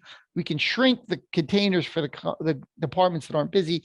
Then obviously when after Christmas, we kind of put them back to their normal size, or maybe make the other one bigger when they get busy, maybe in the summer, some departments. So you can see how even in a containerized, without really a cloud infrastructure around you, containers and Kubernetes kind of allow you to kind of set up and automate the deployment, as we talked about, automate the scaling, giving people more infrastructure as you kind of move around.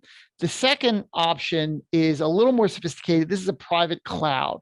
So instead of giving people containers and moving the containers around, you actually have virtual machines. So these are VMs. They can be running different operating systems. If they're going to use containers, they're going to be running Linux, but each VM is its own Linux operating system. Okay, and then on top of that, you put containers. And the advantage there is you can use different operating systems. So you're not stuck with like a single operating system for all of the people in the entire organization in the private cloud. You can put different operating systems together because you're using a private cloud, and sort of mix and match what you do. Because instead of using containers, you're using VMs, which you then may put containers into if you so wish, or you may just use virtual machines and not use containers at all. But again, that's all private, but there are similar advantages to doing that because you're automating the deployment and you're centralizing the management, and hopefully you're getting more economies of scale because you're not having each department manage their own servers. And plus, you can scale up and down the sizes of the VMs and the containers as necessary. Third option is the public cloud. And this is the Amazons, the Azures, the Google Cloud, Alibaba, that are basically available around the world. Typically, there's a web interface you configure it with. I have a presentation on my website about installing Postgres in the cloud the hard way, which actually does it from the command line. You can actually do that with AWS, install Postgres from the command line without a GUI at all. But typically, you use a GUI and you sort of create your VMs and your storage, and then you basically deploy your version of Postgres. So you pick an operating system, and then you basically use a package manager, and you install Postgres on that operating system, and you start it, and then you point your applications or whatever at that running server that exists in the cloud. Okay, so it has all the benefits of the previous one, except that now you don't manage the infrastructure anymore. You don't have to manage the failures anymore. That's now all in the cloud provider, and you don't have to worry about it. But there's typically going to be more expensive because you're not, but it's not your hardware anymore. You're renting that hardware for a specific time, and you have to be careful. How much is it going to cost me to have the VMs running? How much is it going to cost me for storage? How much is the networking going to cost me? And then you get a bill at the end of the month or whatever. And then you have to decide, is that a good, is that a good use of my time, depending on the criteria we just talked about earlier. So that's kind of the third option, is to go to the public cloud, self-installed software, but now the infrastructure is not private, the infrastructure is public, and you're now renting that infrastructure, and you're now outsourcing the management of that infrastructure and the failure handling of that infrastructure to the cloud vendor. The fourth one is, kind of at the end, and the one that probably requires the least amount of work in your organization, but typically is the most expensive. And that is a public cloud where you're using cloud-specific software. So you're using typically some type of database as a service, whether it's RDS Postgres or Azure Postgres on Amazon, or so forth. So these are basically database services. So not only are you not managing the hardware, you're not even managing the database anymore, at least in terms of sort of failing over. And typically they come with backup tools. Typically they come with monitoring tools. They typically will auto-tune it for you. They will typically handle disaster recovery for you. So again, this is kind of at the top end, where we're now, not only are we renting the hardware from the cloud vendor, we're allowing them to basically control the software as well, the database software.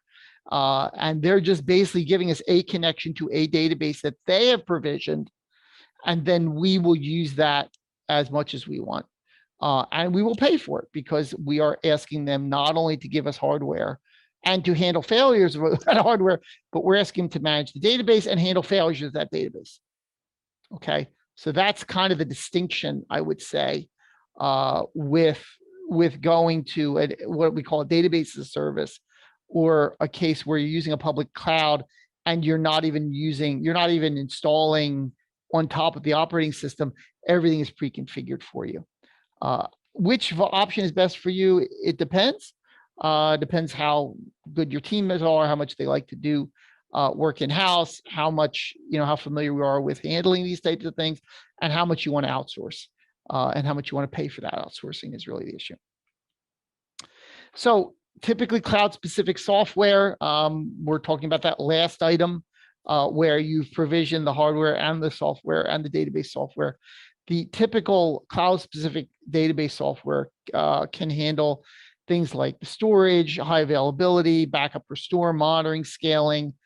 Sometimes they have persistent memory, sometimes GPUs. But the thing people like about this is there is a single vendor to blame, because you don't really have a whole lot of control of the software. So everything is really responsibility of that vendor. If it doesn't work, that is the vendor that's responsible. It's not the problem of the way they deployed Postgres in the VM. It's not the problem of how they did failover. All that stuff is now the responsibility of a single vendor, and that is attractive to some organizations, because then anything bad that happens in that sphere can then be pointed at and can be corrected with a single vendor. So that can be attractive. So in conclusion, containers, the big win for them is that they ease database deployment. And that's what we've kind of been talking about, the ability to automate not only the deployment of the database, but the tools also are very important when you're trying to deploy at scale. Public cloud can reduce complexity because you don't have to manage the hardware. The hardware is managed obviously remotely. And cloud-specific software is sort of the ultimate step of outsourcing, where even the software itself is not managed by you. The database is provided as a service, and the vendor is really responsible for that service.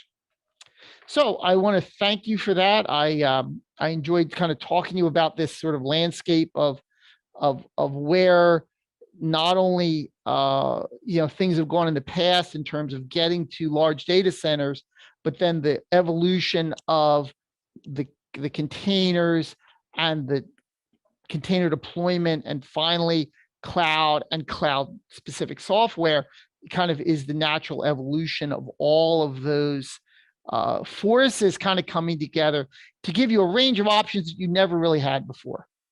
And organizations are still, I think, getting it around their head that these are now viable options. They may not be viable for everyone, but they are now viable options all the way from single dedicated hardware to private cloud, public cloud, and then managed service cloud database software. These are all options now that all organizations are considering.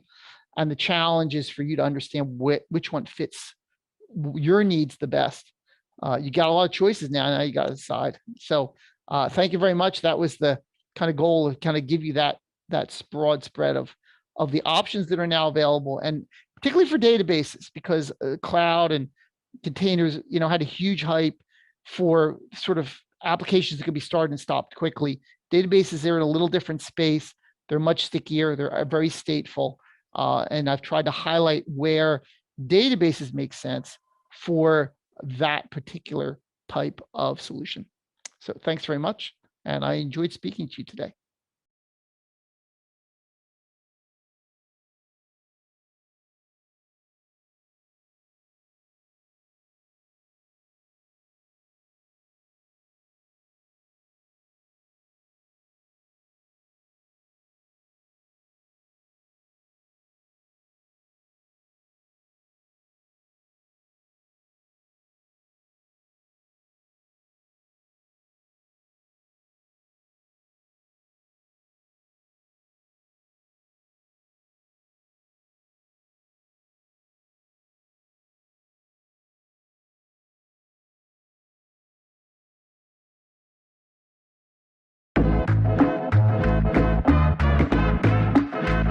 My name is Linda. I'm a program manager in Redmond, Washington. I work to ensure that we're creating and delivering value for Azure Boards users. My name's Martin. I'm a program manager in Northern Ireland. I help connect our engineering teams to the people outside Microsoft who use our products. I get to make a difference wherever I am in the world. Hi, I'm Martina, and I'm a Principal PM in Redmond, Washington. I'm ensuring that all of our customers have a great experience. Hi, I'm Dipendra, and I'm a UX designer in Hyderabad. Hi, I'm Jeff Beeler, and I'm the Director of Product Operations, and I live in the Netherlands. I ship delightful experiences across Azure DevOps. We work on things like security, privacy, and compliance, taking care of our customers' data. Hi, I'm Divya Vaishnavi. I'm a program manager in Hyderabad. I love how DevOps helps breed experimentation. What I love is that the distance between me and the customer is a click of a button away. I help developers build the best code by providing them the best tools for testing. But the reason I love my job so much is because I get to work with the customers directly who are developers, as well as I get to solve the most complex problems. Hi, I'm Kaushal and I'm a program manager in Hyderabad in India. I love working in DevOps because it helps us push small features very fastly to our customers, get their feedback and course correct if needed. The impact that we bring about for the customer and the customer business value. It allows us to get closer to our customers, really understand what they need, and to hear from them regularly. I love seeing that the diverse groups of people who use our product every single day, and it is just simply beautiful to see.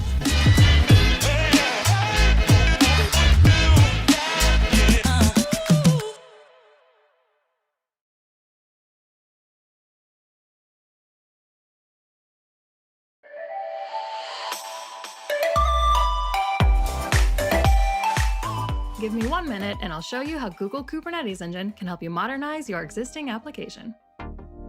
GKE is an enterprise-grade platform for stateful and stateless containerized apps.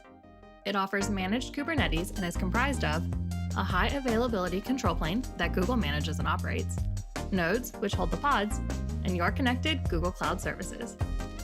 You can interact with it using kubectl or the Cloud Console. GKE increases developer productivity with pre-built deployment templates featuring portability and integrated tools to accelerate app development and deployment cycles. It simplifies platform operations with auto-scale, auto-upgrade, and auto-repair features. It is secure by default, including data encryption and vulnerability scanning of container images. And it supports integrated cloud monitoring with infrastructure, application, and Kubernetes-specific views. GKE can help modernize your applications, create a continuous delivery pipeline, or migrate your existing two-tier app. Next time you're thinking about modernizing your apps quickly, take a minute to look at Google Kubernetes Engine. For more info, check out cloud.google.com/Kubernetes Engine.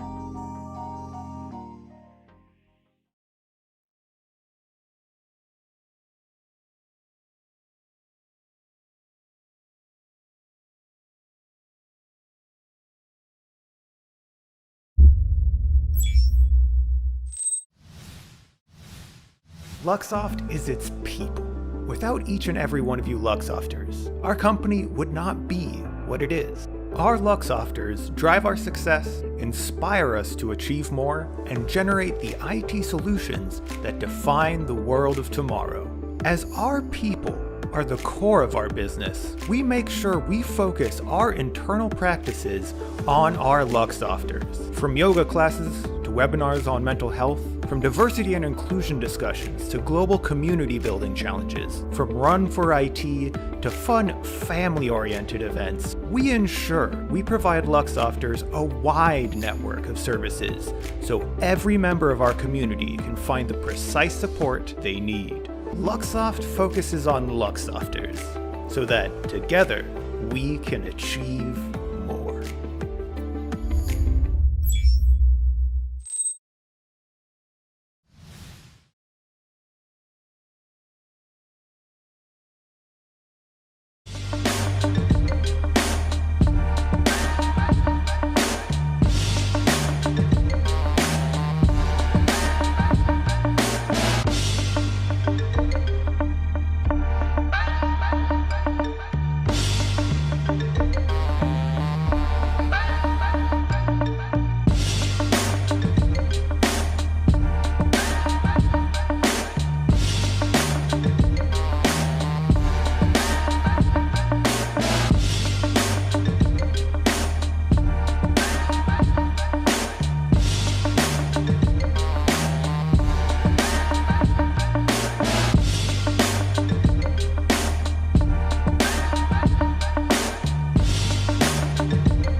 Struggling to pick the best option for the long run? Intellia's doesn't only offer one-time bonuses and gifts, but a really good salary and a fantastic workplace. Intellia's, engineering by people.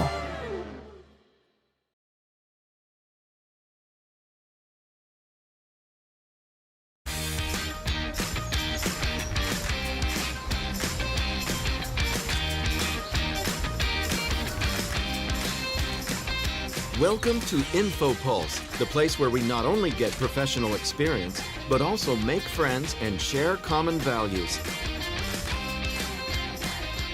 And what's more, InfoPulse is about the company's top management who is on the same wavelength with everybody and knows each specialist personally.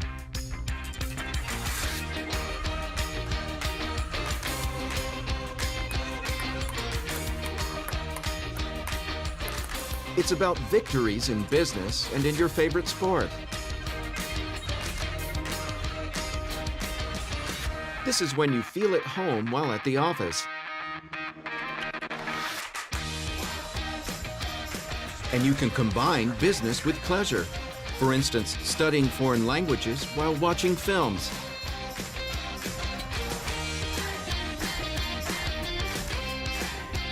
This is when you look for ways of completing the most challenging tasks together. When you can get creative without leaving the office.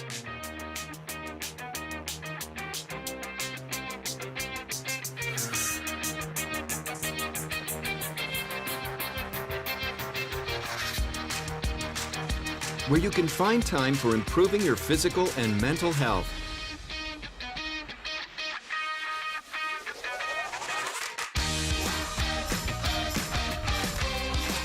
When you understand that most of the time which we spend at the office is not only about business.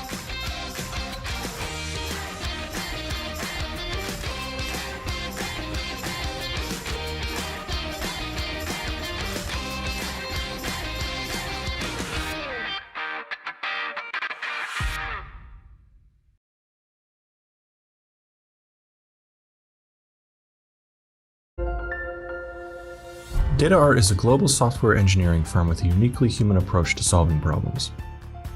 We have teams of highly trained engineers with over 20 years of experience. Everyone upholds a deep understanding of the industry sector through ongoing technology research. People first. Relationships are the foundation of long-term value generation. We hire people for the long haul. Projects change, but our employees remain with us. Commitment to people is the main and absolute value for DataArt. DataArt doesn't have a rigid hierarchy with a single leader. The flat and decentralized organizational structure is beneficial to DataArt's flexibility. DataArt's organizational structure is based around projects. We enjoy flexible schedules, vacations, and work locations, both at different developmental sales and centers, or from home. DataArt is built around people who want to earn a living using their professional skills and talents with minimal limitations on their personal freedom. A lot of people are happy to work for DataArt and stay with us for many years. They have the opportunity to learn, gain experience, and grow. Join DataArt.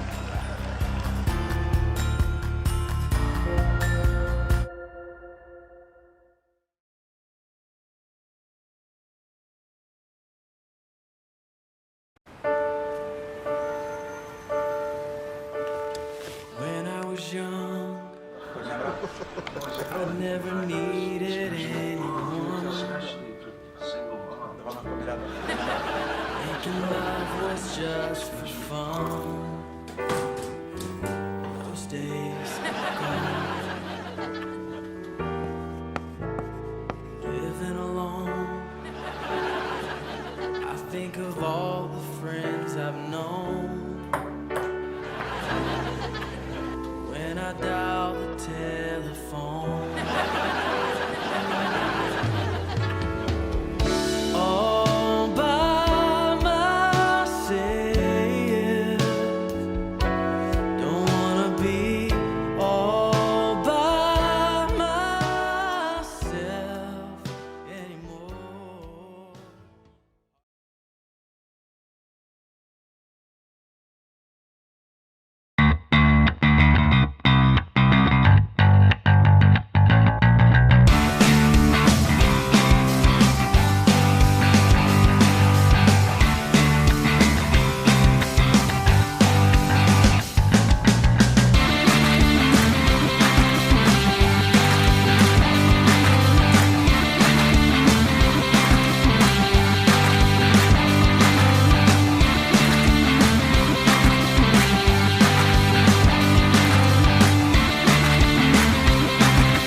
Hi, everybody.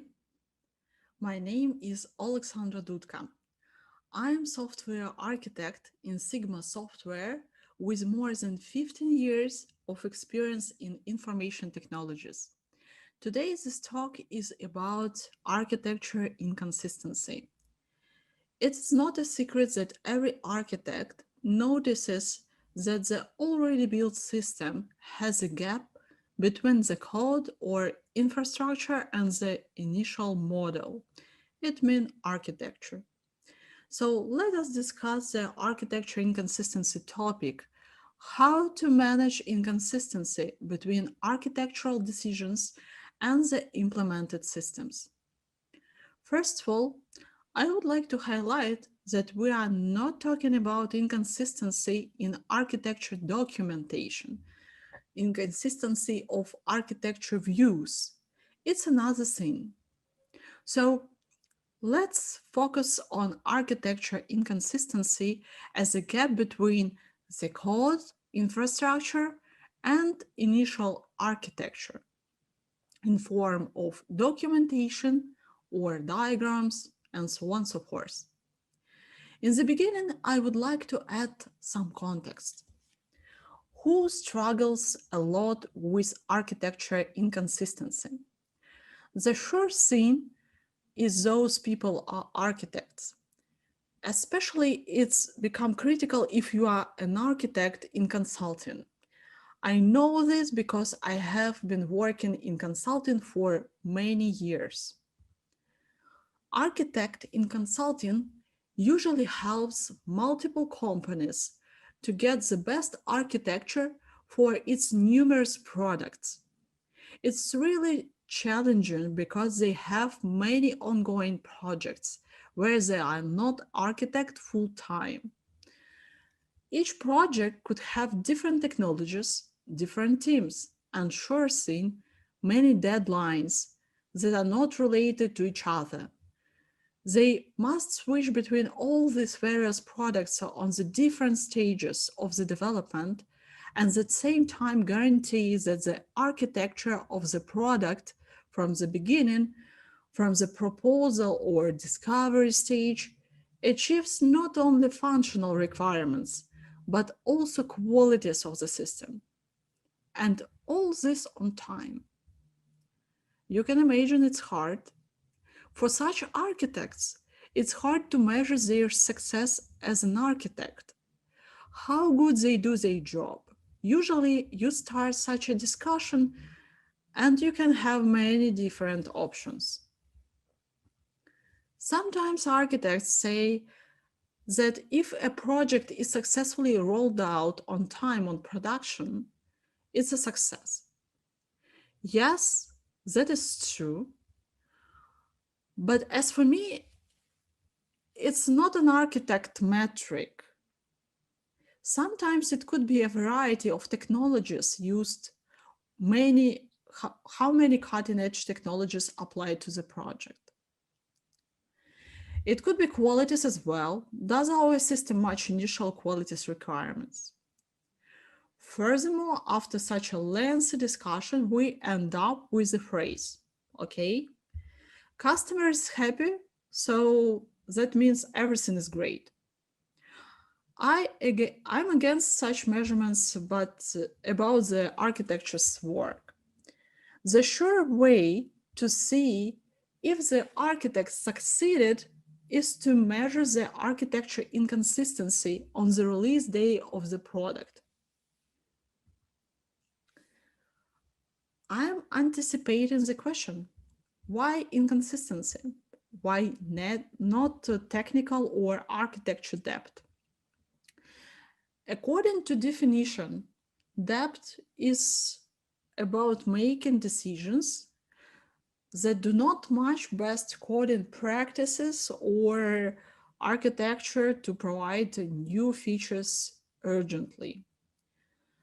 At the same time, inconsistency is a difference between planned architecture, described architecture, agreed architecture with customer, and the current state of product, current parameters of the product. Why could be the reasons for architecture inconsistency? Most of reasons are tightly coupled with software architecture document. Method names, class names, then become outdated at the first day of the development.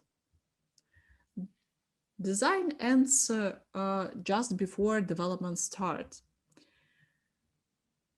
As if you leave the team at the very beginning of or even before the development, as an architect, don't be surprised to see something else in the first release day on production.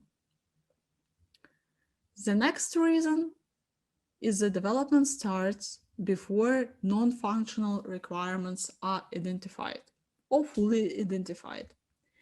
Without such entities or qualities and its specific values, it's almost impossible to choose appropriate architecture and reason about it. Development starts before architecture creation. Here, no comment. No architecture, no inconsistency, no problem. Important thing is that team do not understand the model. It's quite usual problem and reason why we get inconsistency. If you select UML as an architecture description language and team don't know it, your documentation makes no sense. First rule, identify stakeholders, and your team members are stakeholders of documentation. You need to find the right way to communicate with them, find the right architecture description language. It could be boxes and lines. It's okay if it works for your team. Find the best language to communicate. It's a key to success. Team do not trust the model. If you dictate as an architect your decisions, team won't trust you. In the document, you should reason about your solution, provide evidence and arguments as more as you can to give them understanding about reasons of your decisions. The next is the design without explaining how to build the system. I'm sure that an architect responsibility not only to draw blocks and lines and reason about different architecture patterns or styles, he also can recommend the way how to set up a development and management process on the project. And the last one, too many words. Nobody wants to read documentation 100 pages long. It's hilarious. All these reasons are tightly coupled with quality of documentation. And also, reasons are about right, transparent communication between the team and the architect during the product development. Consistency. Does consistency exist? I bet it's a myth. In the very beginning, the consistency of the architecture and the code infrastructure tends to zero. After several iterations, it starts increasing because of new features development. At the end, it could tend to 100. To be clear, when I talk about inconsistency, I don't talk about only one number, one parameter for architect to observe.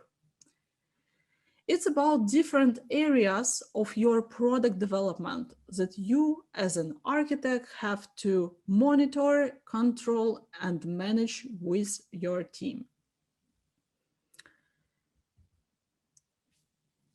I ended up with 6 key areas to monitor to increase the chance of zero inconsistency of software product development.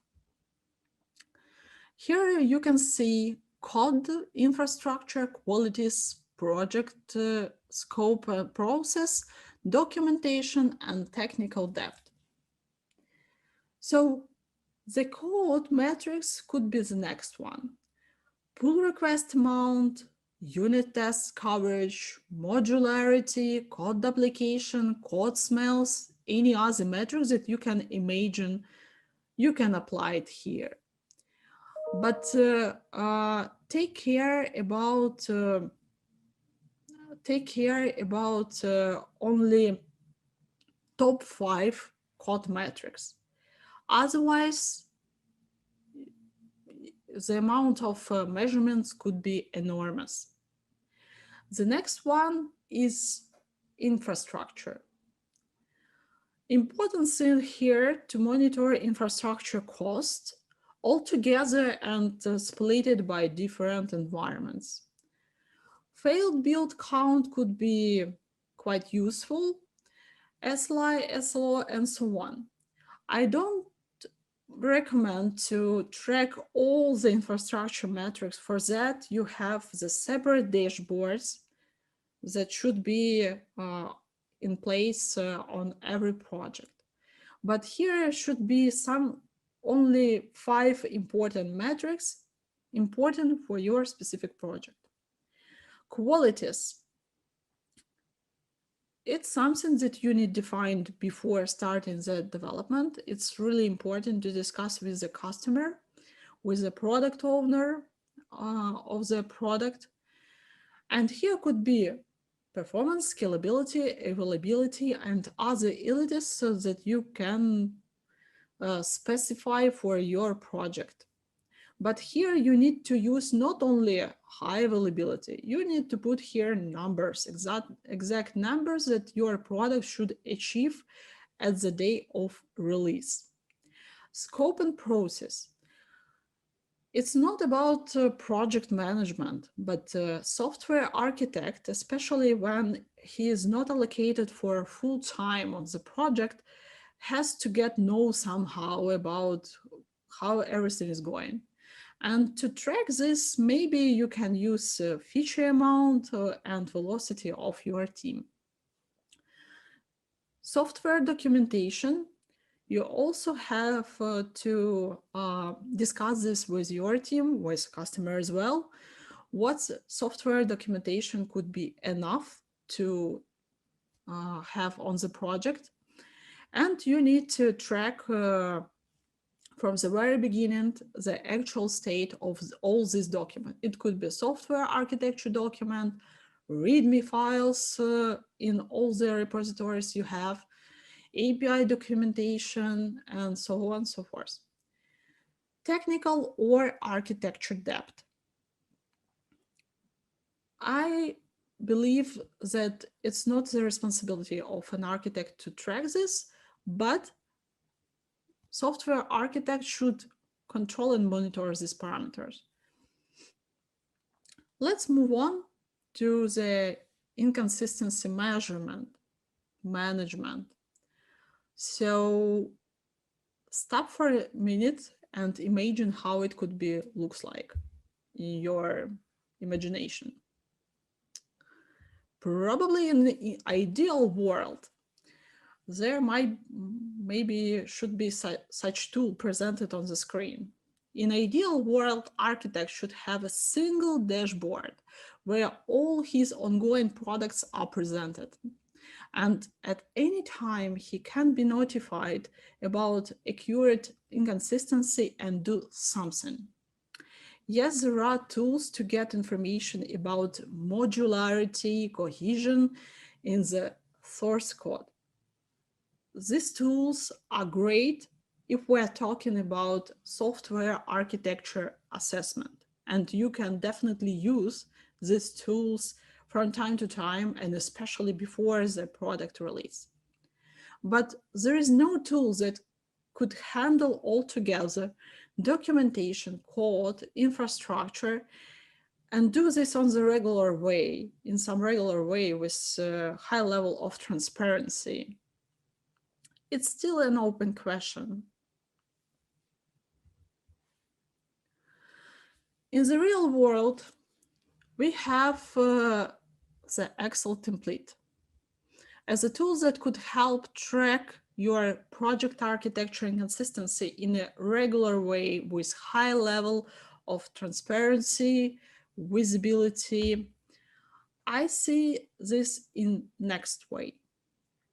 At the beginning, the project architect and technical lead of the project agree on the metrics in all listed 6 areas that describe the software product consistency: code base, infrastructure, qualities, scope and process, technical depth, documentation. They also agree on the schedule and communication flow. Checkpoints could be done twice or once a month. All required metric could be collected by team or technical lead or senior engineer. It's not a rocket science. You just need an access to infrastructure and source code. In the planned column, you can see parameters that could be taken from the software architecture documents. You need these numbers in front of you in order to be able to compare these numbers with the actual product state. The presented on the slide information is just an example. It's not a real project. I just listed these numbers that present the idea in most evident way. Let's start with code metrics. For example, in the very beginning, when you have, for example, discovery stage, you have to suggest some architecture. You stated that it's going to be microservice architecture.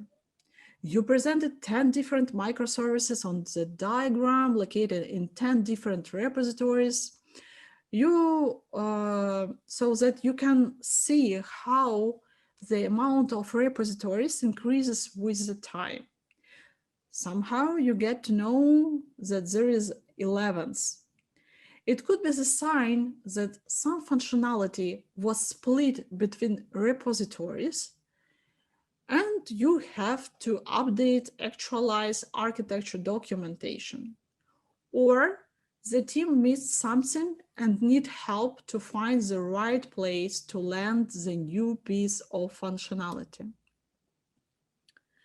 Yes, in an ideal world, team or technical lead should ask if something is unclear, but usually it doesn't work as it has to. Sometimes there is no questions, sometimes there are too many questions, sometimes there are questions, but the result is something different.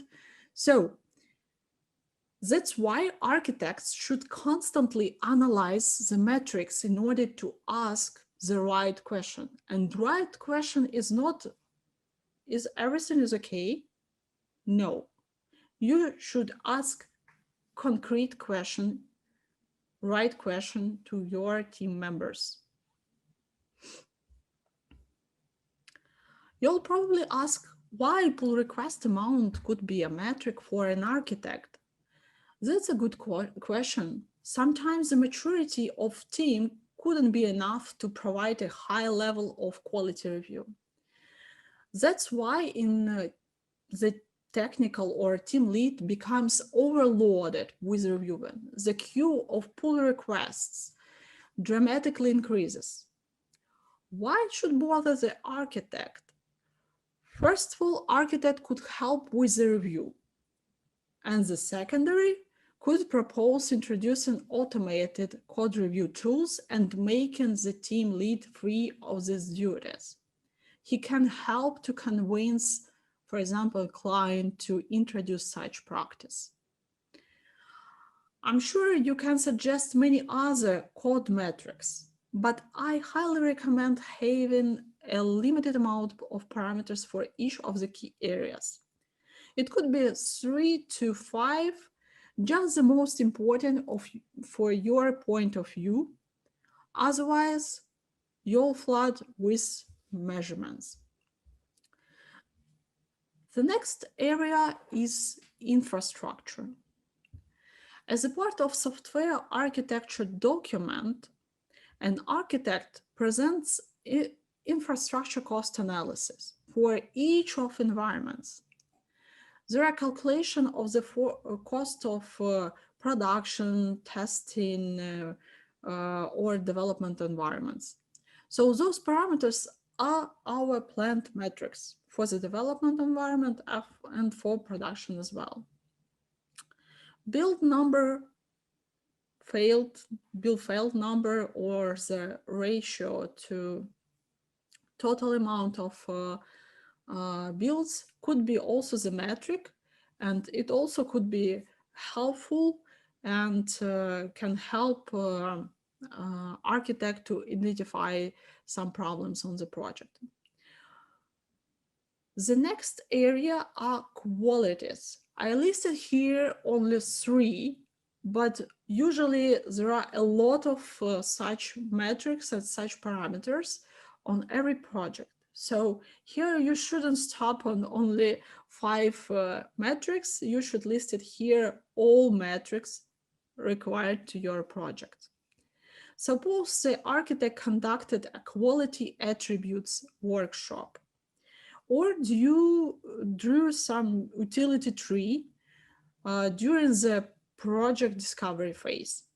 In that case, the software architecture documents could have the listed quality scenarios and metrics to which the product has to correspond. These metrics should be placed and continuously checked somehow. I suggest to use this way on the regular basis, and it could help you to understand on the earlier stages if something went wrong. The next area is scope and process.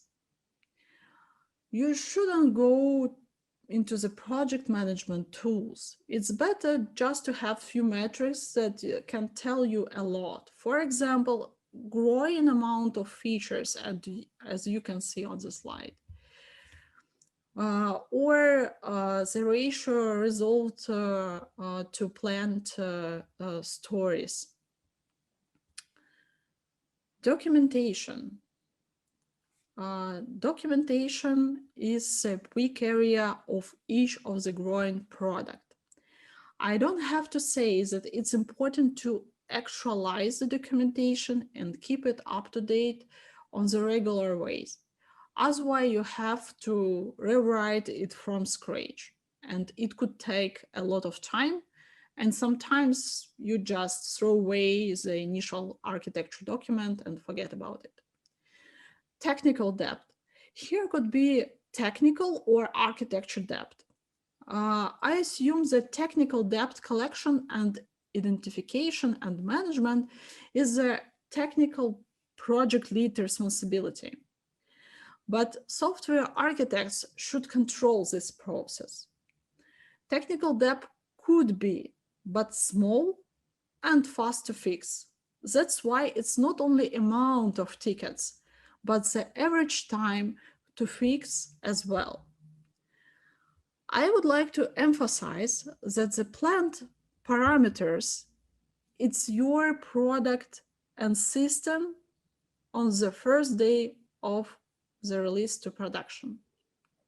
And how close your product and consistency to 0, so great job you did as an architect to help the team achieve this.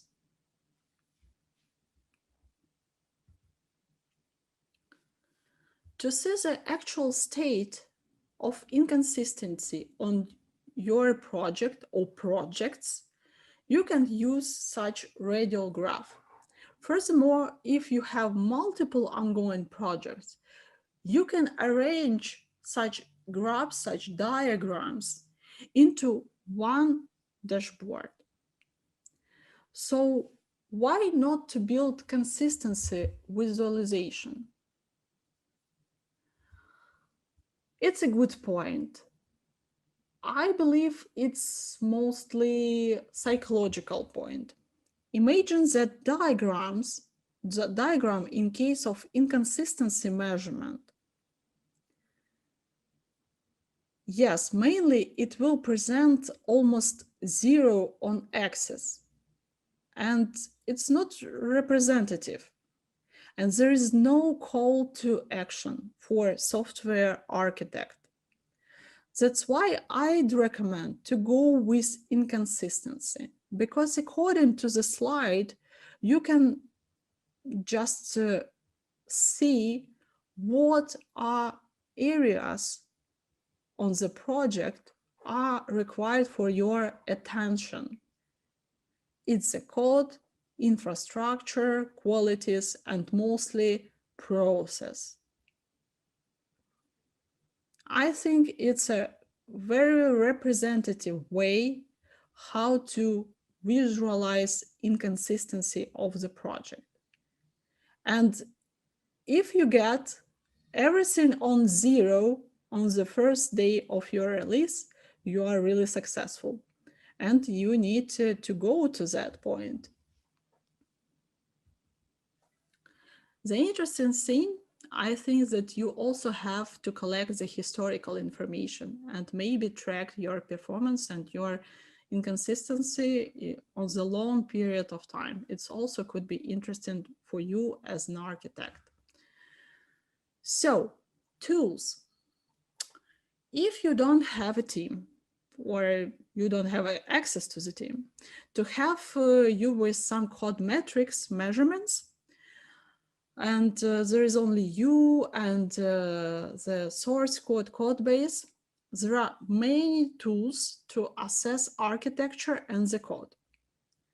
Some of them are paid, some work with a limited amount of technologies.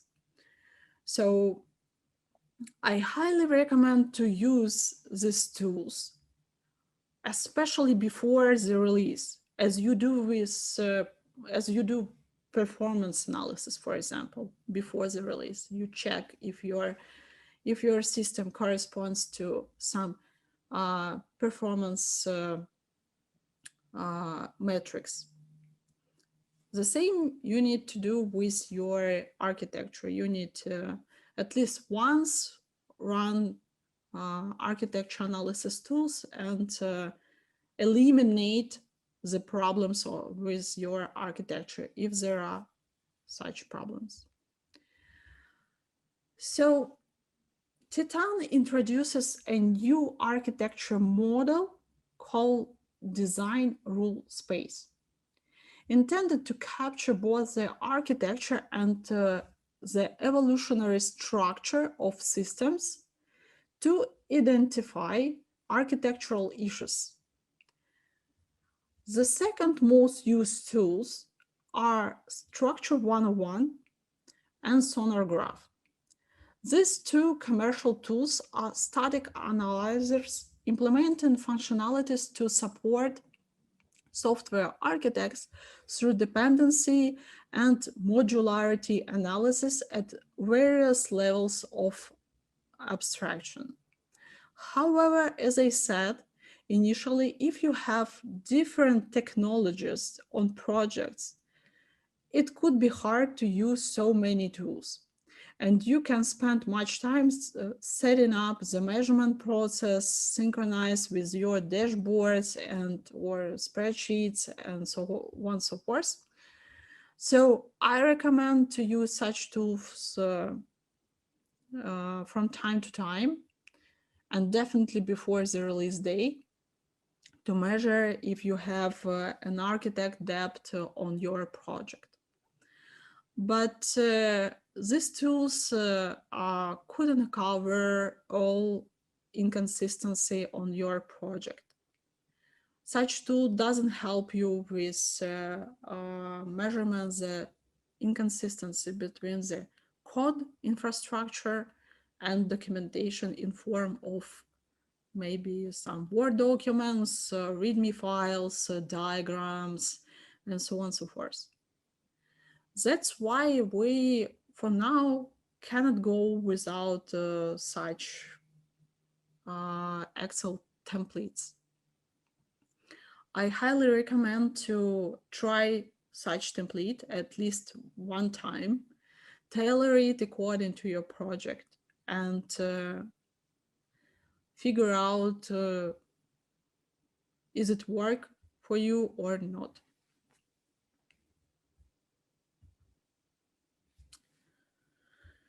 So, how to introduce this practice on your projects? I think it could be really hard, but at the very beginning, you need to do really right thing. At the very beginning, you need to focus on documentation. It's critically important because as you can see from inconsistency management template, if you don't have documentation, if you don't have parameters identified at the very beginning, and you don't know how to measure the quality of your system, so your architecture will fail. Documentation should be just enough. It's not about the quality of quantity of pages. It's about the quality, and the quality is that your team can understand it, documentation, and have ability to build the system as you designed in the very beginning. I think that documentation should be changed evolutionary during the full period of the project life cycle. That's why you need to track on the regular basis if you have updated architecture document, if you have updated README files in your repositories, if you have updated API documentation. It could be really helpful to achieve almost 100% consistency at the release day, at least in document direction. The next one is communication framework. So you cannot measure inconsistency alone without the team. You need to communicate somehow with the team, and team should help you to get this metrics for your document, for your dashboard. So at the very beginning, you need to present and sell this document to your team, explain why these key areas are important, and you together can select right metrics appropriate for your specific project. So it's a collaborative work with your team. And you need to set up regular meetings, not with all the team. It's not about the free discussion of how everything is going on. It's a specific discussion, how is our product regarding metrics that we have and what steps we have to do in order to achieve 100 consistency of the project or 0 inconsistency.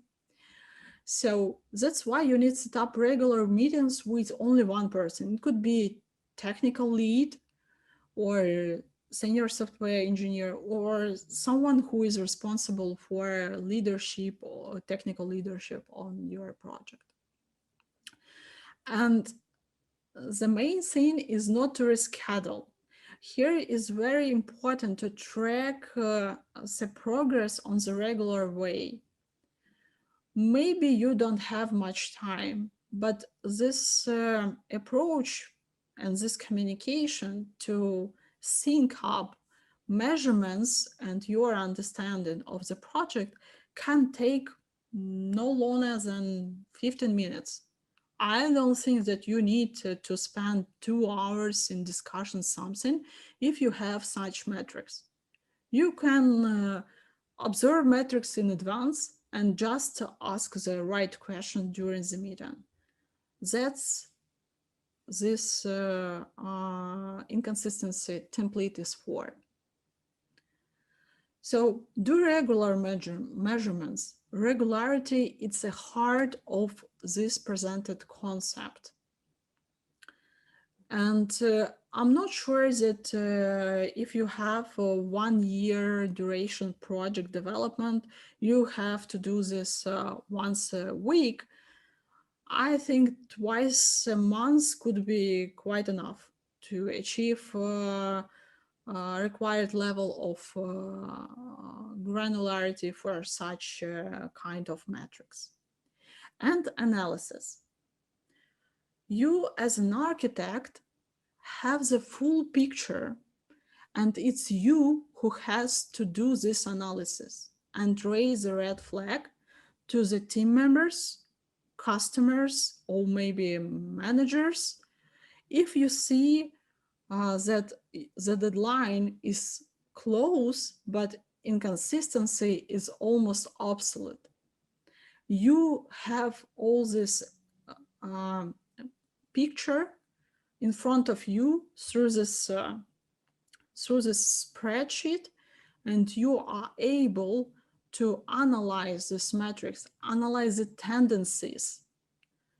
That's why, as I listed on the slide, you have even deadline, not to forget, to software architect, especially if software architect has been working on multiple projects. So it's just a way how to concentrate on the right schedule deadlines and current status of the project. So I'm really sure that this tool could be helpful, especially for software architects in consulting, because I know and I am also struggling of missing such tools, such dashboards. I want to go somewhere and double check that everything is right. I'm going into the right direction. This template can help you to focus on the main key areas, on the code, on the infrastructure, on the documentation, technical or architecture depth, and on the scope and process. Everything, as I mentioned, requires to make right decision, right and fast. So that is pretty much it. Again, I want to thank you. And I hope that this inconsistency measurement and management template and this approach, how to introduce it into your project, can help you to take care of multiple projects with less stress and more significant transparency. You can also share this document with your team, with your management, and even with your customer to reason about ways how to fight with inconsistency. Because you have the regular measurements, and if you have all this historical information on the one page, it's really simple to reason about inconsistency. Thank you very much.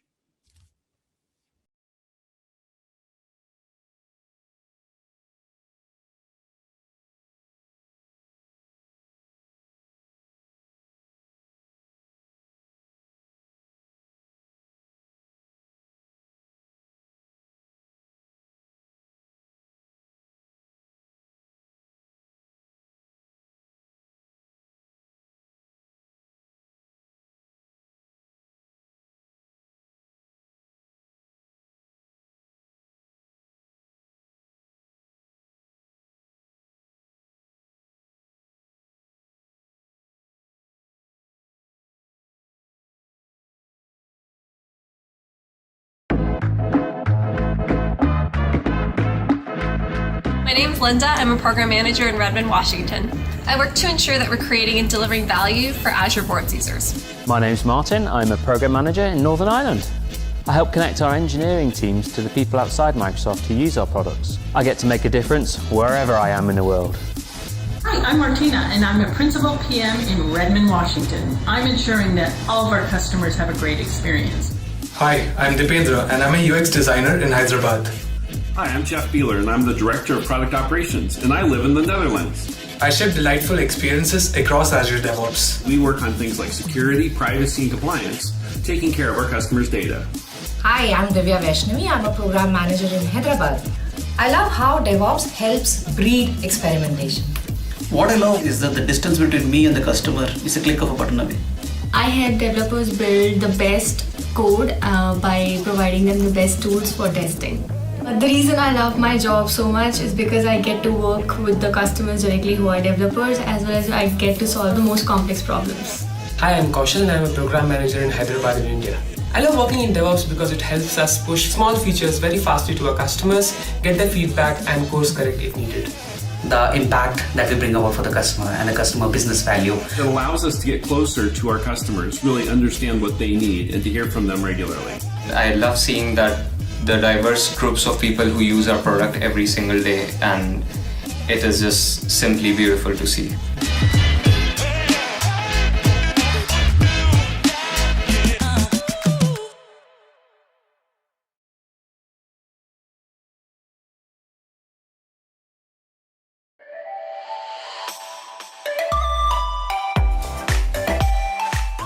Give me 1 minute and I'll show you how Google Kubernetes Engine can help you modernize your existing application. GKE is an enterprise-grade platform for stateful and stateless containerized apps. It offers managed Kubernetes and is comprised of a high availability control plane that Google manages and operates, nodes, which hold the pods, and your connected Google Cloud services. You can interact with it using kubectl or the Cloud Console. GKE increases developer productivity with pre-built deployment templates featuring portability and integrated tools to accelerate app development and deployment cycles. It simplifies platform operations with auto-scale, auto-upgrade, and auto-repair features. It is secure by default, including data encryption and vulnerability scanning of container images. And it supports integrated cloud monitoring with infrastructure, application, and Kubernetes-specific views. GKE can help modernize your applications, create a continuous delivery pipeline, or migrate your existing two-tier app. Next time you're thinking about modernizing your apps quickly, take a minute to look at Google Kubernetes Engine. For more info, check out cloud.google.com/Kubernetes Engine.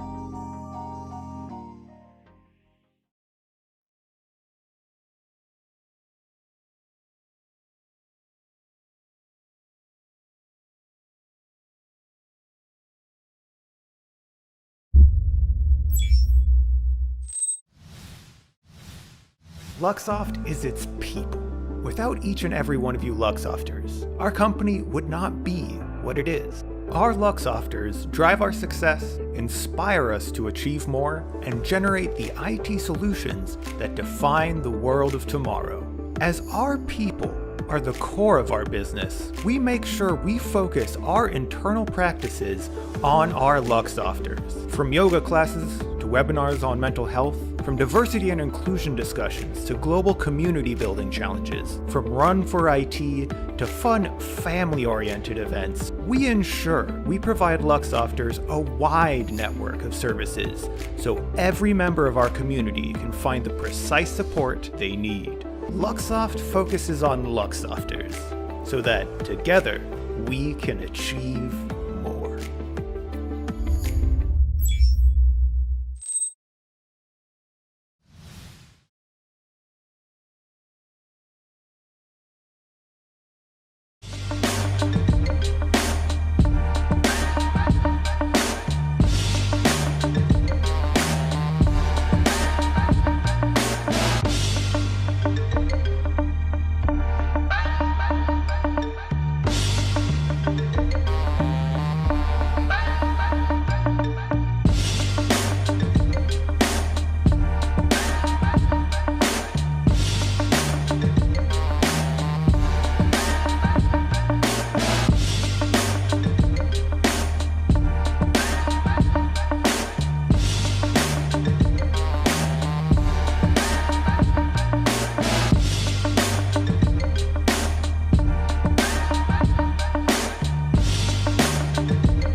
Struggling to pick the best option for the long run?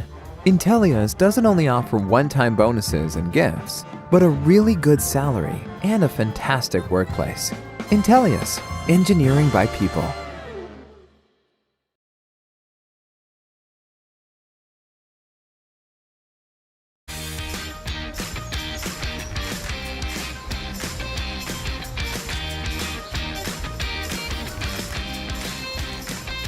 Welcome to InfoPulse, the place where we not only get professional experience, but also make friends and share common values. And what's more, InfoPulse is about the company's top management who is on the same wavelength with everybody and knows each specialist personally.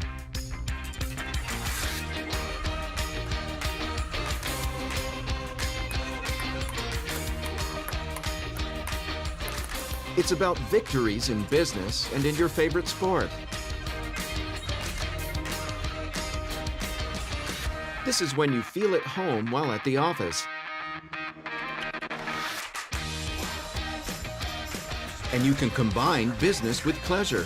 For instance, studying foreign languages while watching films.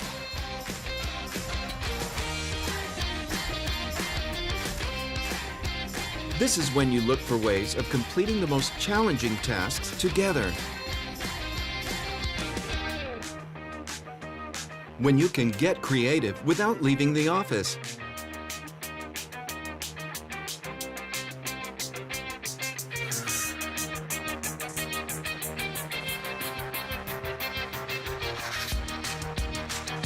Where you can find time for improving your physical and mental health.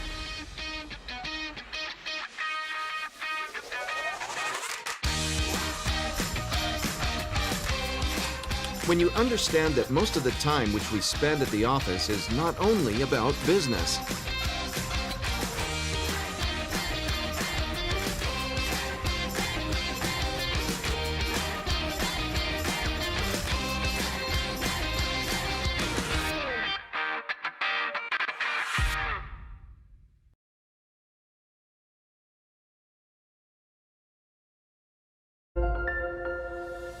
DataArt is a global software engineering firm with a uniquely human approach to solving problems.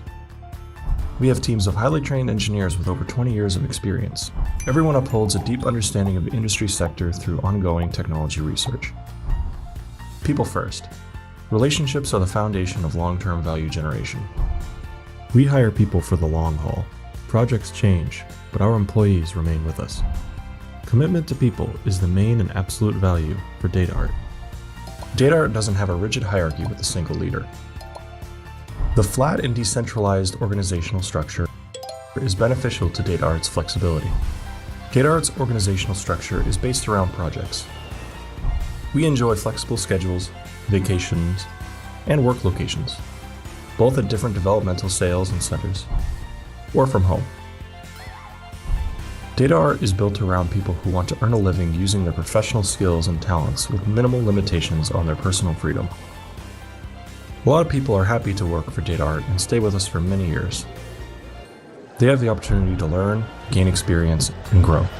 Join DataArt.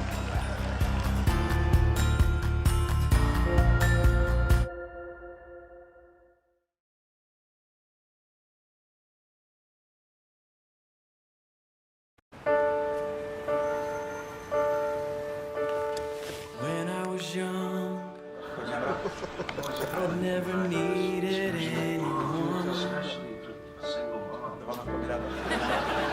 Thinking life was just for fun. Those days are gone. Living alone, I think of all the friends I've known. When I dial the telephone.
name's Linda. I'm a program manager in Redmond, Washington. I work to ensure that we're creating and delivering value for Azure Boards users. My name's Martin. I'm a program manager in Northern Ireland. I help connect our engineering teams to the people outside Microsoft who use our products. I get to make a difference wherever I am in the world. Hi, I'm Martina, and I'm a Principal PM in Redmond, Washington. I'm ensuring that all of our customers have a great experience. Hi, I'm Dipendra, and I'm a UX designer in Hyderabad. Hi, I'm Jeff Beeler, and I'm the Director of Product Operations, and I live in the Netherlands. I ship delightful experiences across Azure DevOps. We work on things like security, privacy, and compliance, taking care of our customers' data. Hi, I'm Divya Vaishnavi. I'm a program manager in Hyderabad. I love how DevOps helps breed experimentation. What I love is that the distance between me and the customer is a click of a button away. I help developers build the best code by providing them the best tools for testing. But the reason I love my job so much is because I get to work with the customers directly who are developers, as well as I get to solve the most complex problems. Hi, I'm Kaushal and I'm a program manager in Hyderabad in India. I love working in DevOps because it helps us push small features very fastly to our customers, get their feedback and course correct if needed. The impact that we bring about for the customer and the customer business value. It allows us to get closer to our customers, really understand what they need, and to hear from them regularly. I love seeing that the diverse groups of people who use our product every single day, and it is just simply beautiful to see.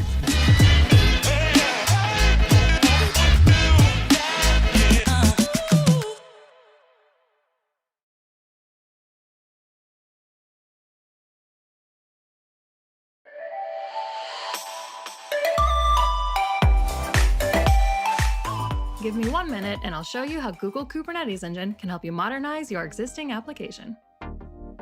GKE is an enterprise-grade platform for stateful and stateless containerized apps. It offers managed Kubernetes and is comprised of a high availability control plane that Google manages and operates, nodes, which hold the pods, and your connected Google Cloud services. You can interact with it using kubectl or the Cloud Console. GKE increases developer productivity with pre-built deployment templates featuring portability and integrated tools to accelerate app development and deployment cycles. It simplifies platform operations with auto-scale, auto-upgrade, and auto-repair features. It is secure by default, including data encryption and vulnerability scanning of container images, and it supports integrated cloud monitoring with infrastructure, application, and Kubernetes-specific views. GKE can help modernize your applications, create a continuous delivery pipeline, or migrate your existing two-tier app. Next time you're thinking about modernizing your apps quickly, take a minute to look at Google Kubernetes Engine. For more info, check out cloud.google.com/Kubernetes Engine.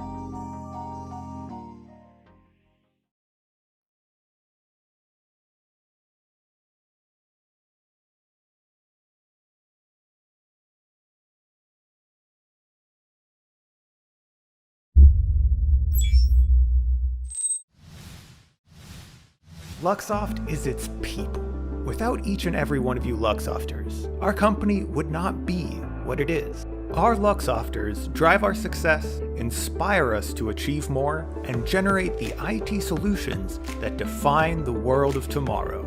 As our people are the core of our business, we make sure we focus our internal practices on our Luxofters. From yoga classes to webinars on mental health, from diversity and inclusion discussions to global community building challenges, from Run for IT to fun family-oriented events, we ensure we provide Luxofters a wide network of services so every member of our community can find the precise support they need. Luxoft focuses on Luxofters so that together we can achieve more.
Struggling to pick the best option for the long run?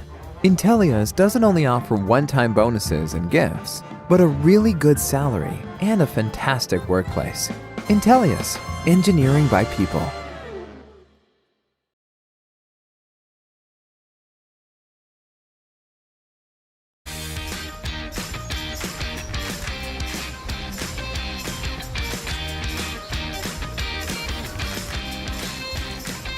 Welcome to InfoPulse, the place where we not only get professional experience, but also make friends and share common values. And what's more, InfoPulse is about the company's top management who is on the same wavelength with everybody and knows each specialist personally.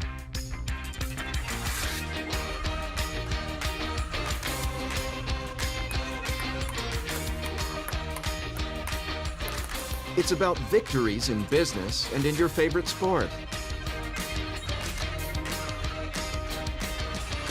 This is when you feel at home while at the office. And you can combine business with pleasure. For instance, studying foreign languages while watching films.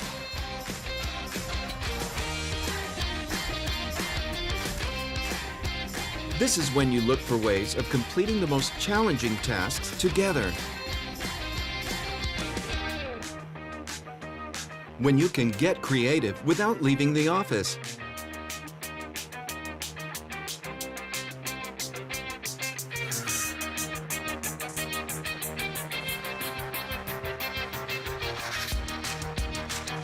Where you can find time for improving your physical and mental health.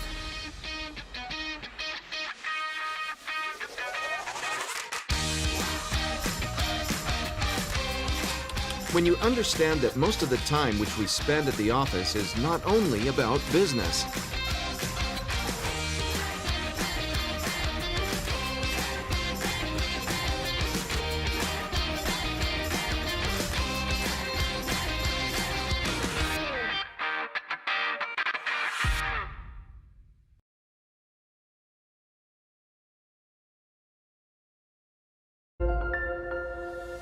DataArt is a global software engineering firm with a uniquely human approach to solving problems. We have teams of highly trained engineers with over 20 years of experience. Everyone upholds a deep understanding of the industry sector through ongoing technology research. People first. Relationships are the foundation of long-term value generation. We hire people for the long haul. Projects change, but our employees remain with us. Commitment to people is the main and absolute value for DataArt. DataArt doesn't have a rigid hierarchy with a single leader. The flat and decentralized organizational structure is beneficial to DataArt's flexibility. DataArt's organizational structure is based around projects. We enjoy flexible schedules, vacations, and work locations, both at different developmental sales and centers, or from home. DataArt is built around people who want to earn a living using their professional skills and talents with minimal limitations on their personal freedom. A lot of people are happy to work for DataArt and stay with us for many years. They have the opportunity to learn, gain experience, and grow. Join DataArt.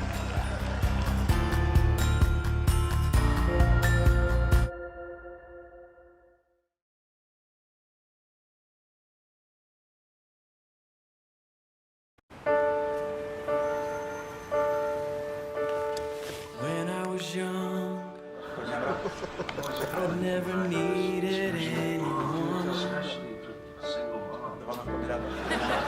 Making love was just for fun. Those days gone. Living alone, I think of all the friends I've known.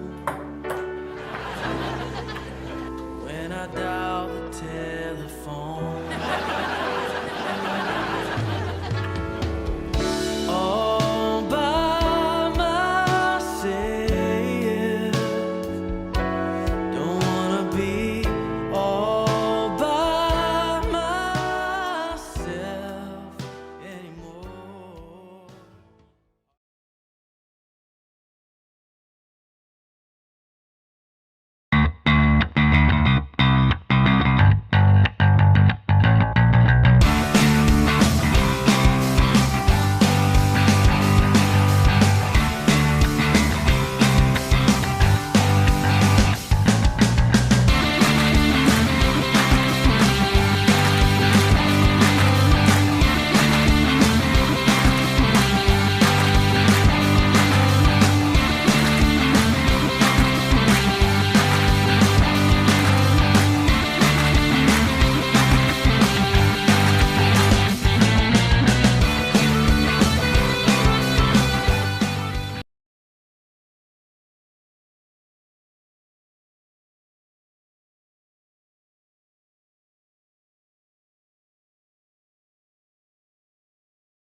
My name is Linda. I'm a program manager in Redmond, Washington. I work to ensure that we're creating and delivering value for Azure Boards users. My name's Martin. I'm a program manager in Northern Ireland. I help connect our engineering teams to the people outside Microsoft who use our products. I get to make a difference wherever I am in the world. Hi, I'm Martina, and I'm a Principal PM in Redmond, Washington. I'm ensuring that all of our customers have a great experience. Hi, I'm Dipendra, and I'm a UX designer in Hyderabad. Hi, I'm Jeff Beeler, and I'm the Director of Product Operations, and I live in the Netherlands. I ship delightful experiences across Azure DevOps. We work on things like security, privacy, and compliance, taking care of our customers' data. Hi, I'm Divya Vaishnavi. I'm a program manager in Hyderabad. I love how DevOps helps breed experimentation. What I love is that the distance between me and the customer is a click of a button away. I help developers build the best code by providing them the best tools for testing. The reason I love my job so much is because I get to work with the customers directly who are developers, as well as I get to solve the most complex problems. Hi, I'm Kaushal and I'm a program manager in Hyderabad in India. I love working in DevOps because it helps us push small features very fastly to our customers, get their feedback and course correct if needed. The impact that we bring about for the customer and the customer business value. It allows us to get closer to our customers, really understand what they need, and to hear from them regularly.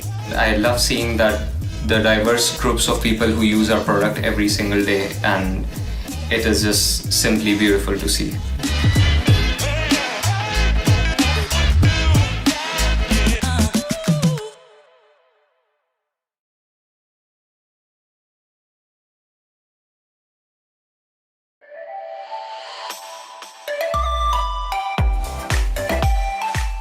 Give me 1 minute and I'll show you how Google Kubernetes Engine can help you modernize your existing application.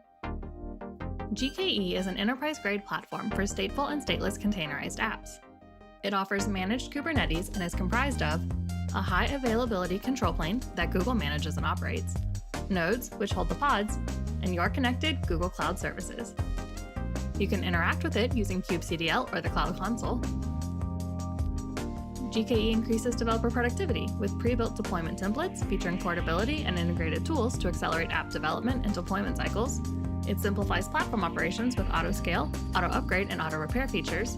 It is secure by default, including data encryption and vulnerability scanning of container images. And it supports integrated cloud monitoring with infrastructure, application, and Kubernetes-specific views. GKE can help modernize your applications, create a continuous delivery pipeline, or migrate your existing two-tier app. Next time you're thinking about modernizing your apps quickly, take a minute to look at Google Kubernetes Engine. For more info, check out cloud.google.com/Kubernetes Engine.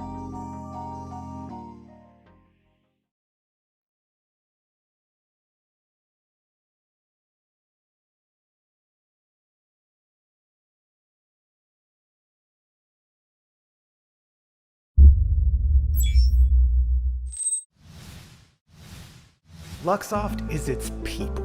Without each and every one of you Luxofters, our company would not be what it is. Our Luxofters drive our success, inspire us to achieve more, and generate the IT solutions that define the world of tomorrow.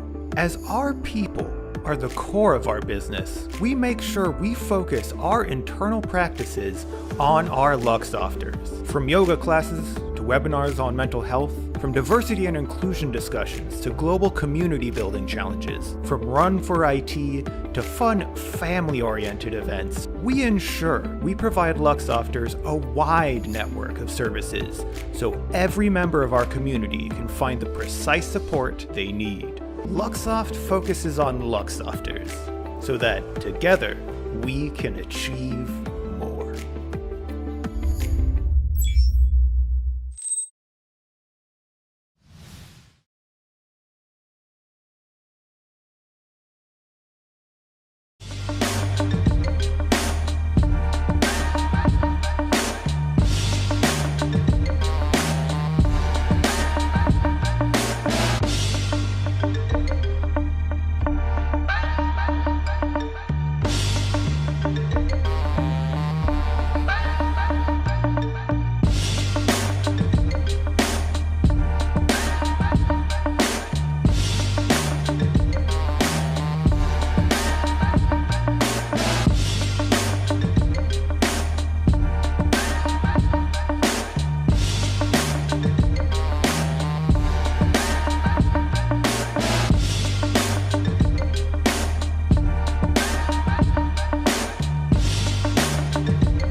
Struggling to pick the best option for the long run?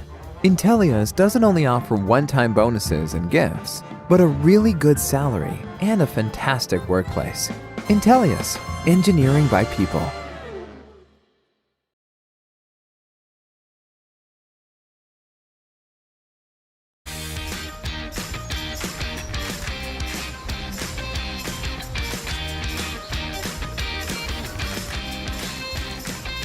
Welcome to InfoPulse, the place where we not only get professional experience, but also make friends and share common values. And what's more, InfoPulse is about the company's top management who is on the same wavelength with everybody and knows each specialist personally.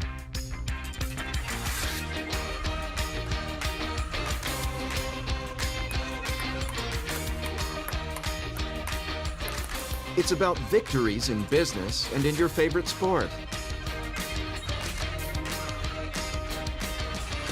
This is when you feel at home while at the office.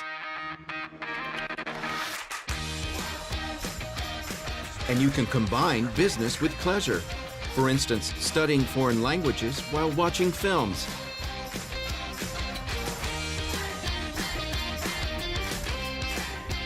This is when you look for ways of completing the most challenging tasks together.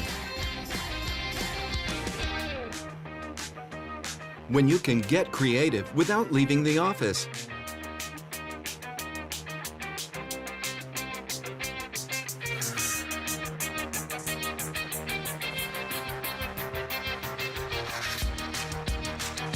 Where you can find time for improving your physical and mental health.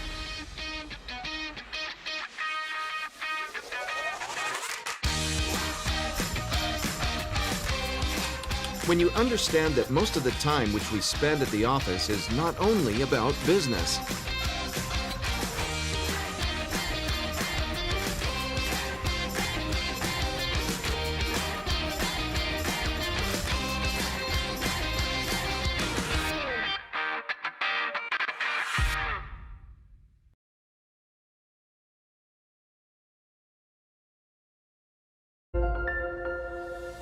DataArt is a global software engineering firm with a uniquely human approach to solving problems. We have teams of highly trained engineers with over 20 years of experience.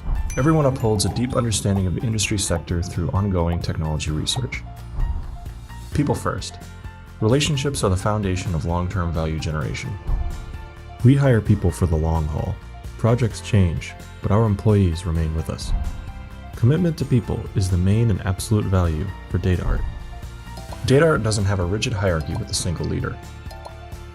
The flat and decentralized organizational structure is beneficial to DataArt's flexibility. DataArt's organizational structure is based around projects. We enjoy flexible schedules, vacations, and work locations, both at different developmental sales and centers, or from home. DataArt is built around people who want to earn a living using their professional skills and talents with minimal limitations on their personal freedom. A lot of people are happy to work for DataArt and stay with us for many years. They have the opportunity to learn, gain experience, and grow. Join DataArt.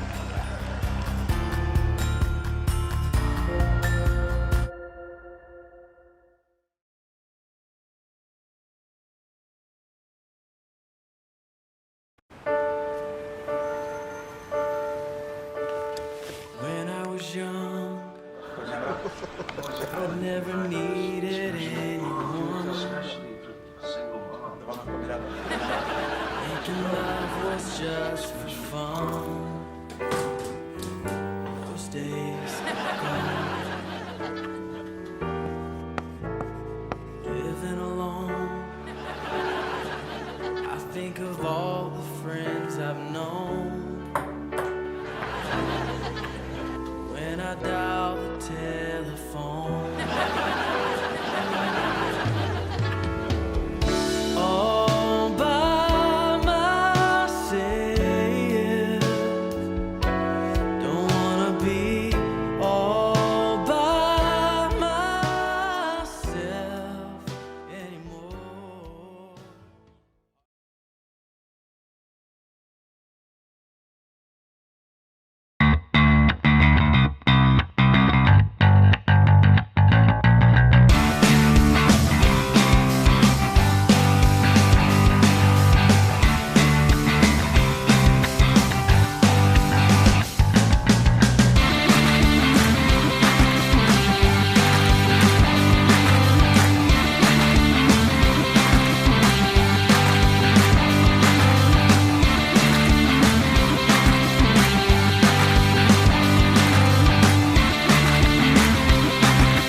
My name's Linda. I'm a program manager in Redmond, Washington.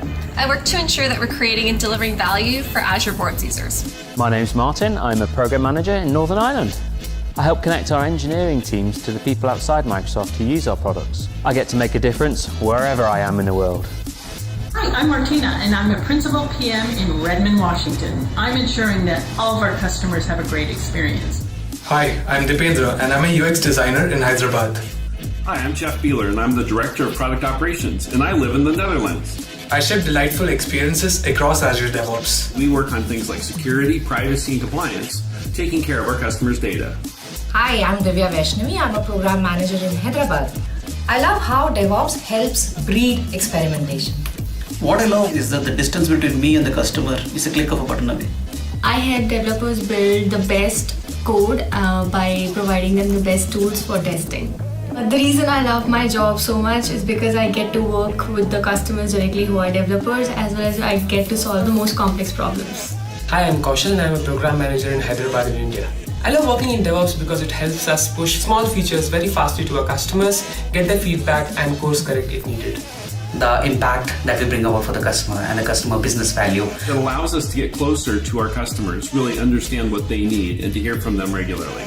I love seeing that the diverse groups of people who use our product every single day, and it is just simply beautiful to see.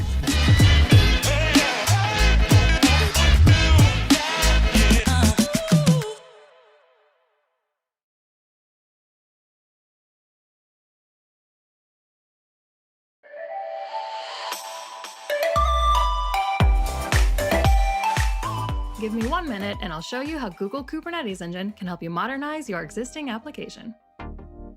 GKE is an enterprise-grade platform for stateful and stateless containerized apps. It offers managed Kubernetes and is comprised of a high-availability control plane that Google manages and operates, nodes, which hold the pods, and your connected Google Cloud services. You can interact with it using kubectl or the Cloud Console. GKE increases developer productivity with pre-built deployment templates featuring portability and integrated tools to accelerate app development and deployment cycles. It simplifies platform operations with auto-scale, auto-upgrade, and auto-repair features. It is secure by default, including data encryption and vulnerability scanning of container images. And it supports integrated cloud monitoring with infrastructure, application, and Kubernetes-specific views. GKE can help modernize your applications, create a continuous delivery pipeline, or migrate your existing two-tier app. Next time you're thinking about modernizing your apps quickly, take a minute to look at Google Kubernetes Engine. For more info, check out cloud.google.com/Kubernetes Engine.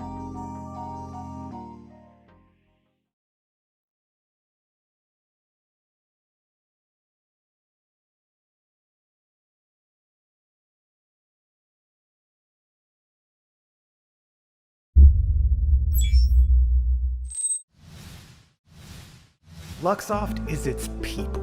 Without each and every one of you Luxofters, our company would not be what it is. Our Luxofters drive our success, inspire us to achieve more, and generate the IT solutions that define the world of tomorrow.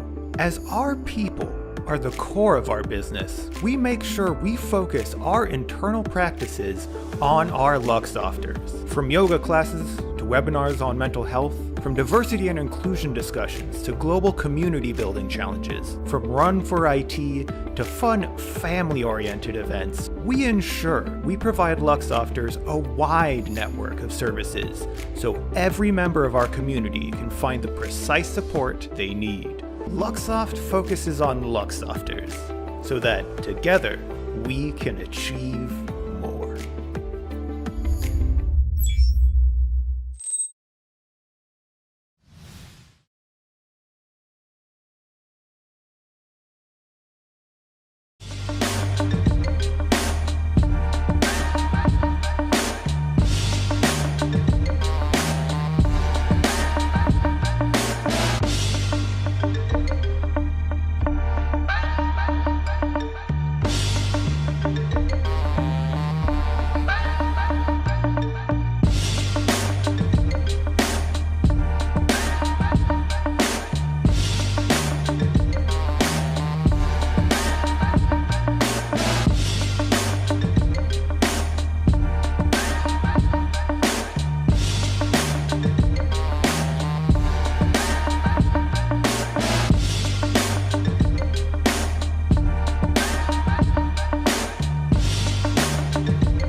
Struggling to pick the best option for the long run? Intellias doesn't only offer one-time bonuses and gifts, but a really good salary and a fantastic workplace. Intellias, engineering by people.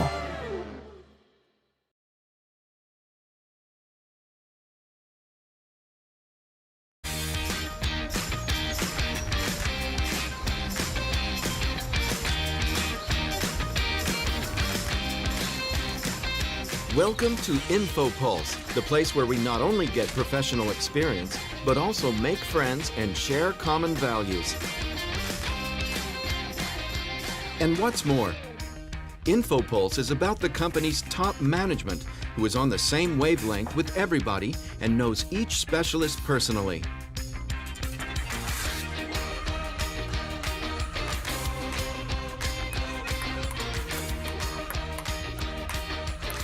It's about victories in business and in your favorite sport.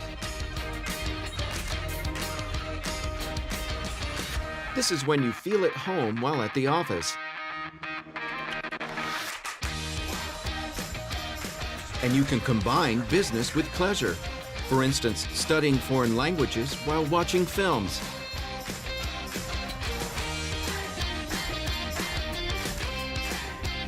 This is when you look for ways of completing the most challenging tasks together. When you can get creative without leaving the office.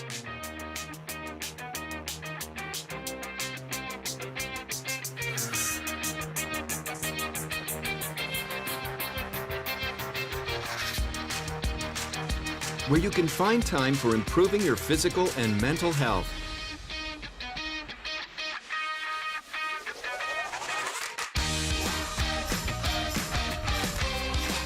When you understand that most of the time which we spend at the office is not only about business.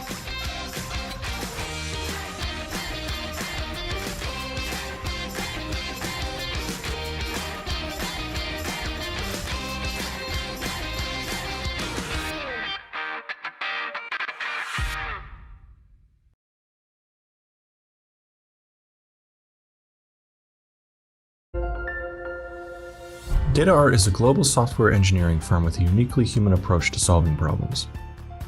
We have teams of highly trained engineers with over 20 years of experience. Everyone upholds a deep understanding of the industry sector through ongoing technology research. People first. Relationships are the foundation of long-term value generation.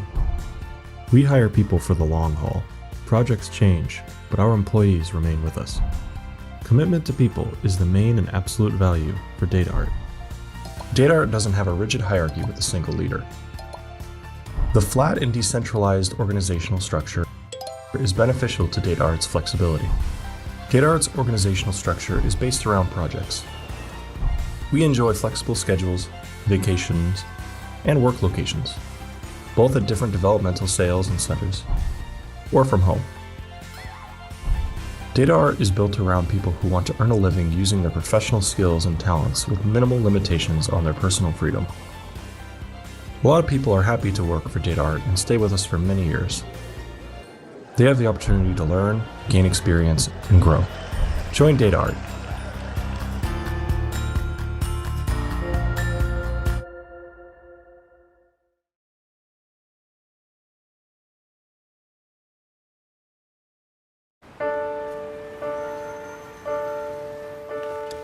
When I was young, I never needed anyone.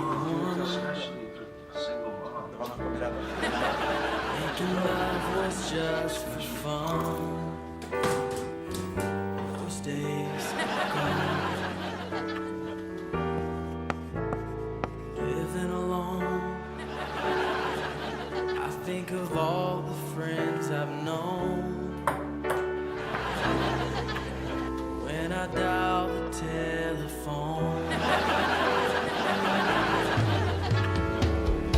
all by myself,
My name's Linda. I'm a program manager in Redmond, Washington. I work to ensure that we're creating and delivering value for Azure Boards users. My name's Martin. I'm a program manager in Northern Ireland. I help connect our engineering teams to the people outside Microsoft who use our products. I get to make a difference wherever I am in the world. Hi, I'm Martina, and I'm a Principal PM in Redmond, Washington. I'm ensuring that all of our customers have a great experience. Hi, I'm Dipendra, and I'm a UX designer in Hyderabad. Hi, I'm Jeff Beeler, and I'm the Director of Product Operations, and I live in the Netherlands. I ship delightful experiences across Azure DevOps. We work on things like security, privacy, and compliance, taking care of our customers' data. Hi, I'm Divya Vaishnavi. I'm a program manager in Hyderabad. I love how DevOps helps breed experimentation. What I love is that the distance between me and the customer is a click of a button away. I help developers build the best code by providing them the best tools for testing. But the reason I love my job so much is because I get to work with the customers directly who are developers, as well as I get to solve the most complex problems. Hi, I'm Kaushal and I'm a program manager in Hyderabad in India. I love working in DevOps because it helps us push small features very fastly to our customers, get their feedback and course correct if needed. The impact that we bring about for the customer and the customer business value. It allows us to get closer to our customers, really understand what they need, and to hear from them regularly. I love seeing that the diverse groups of people who use our product every single day, and it is just simply beautiful to see.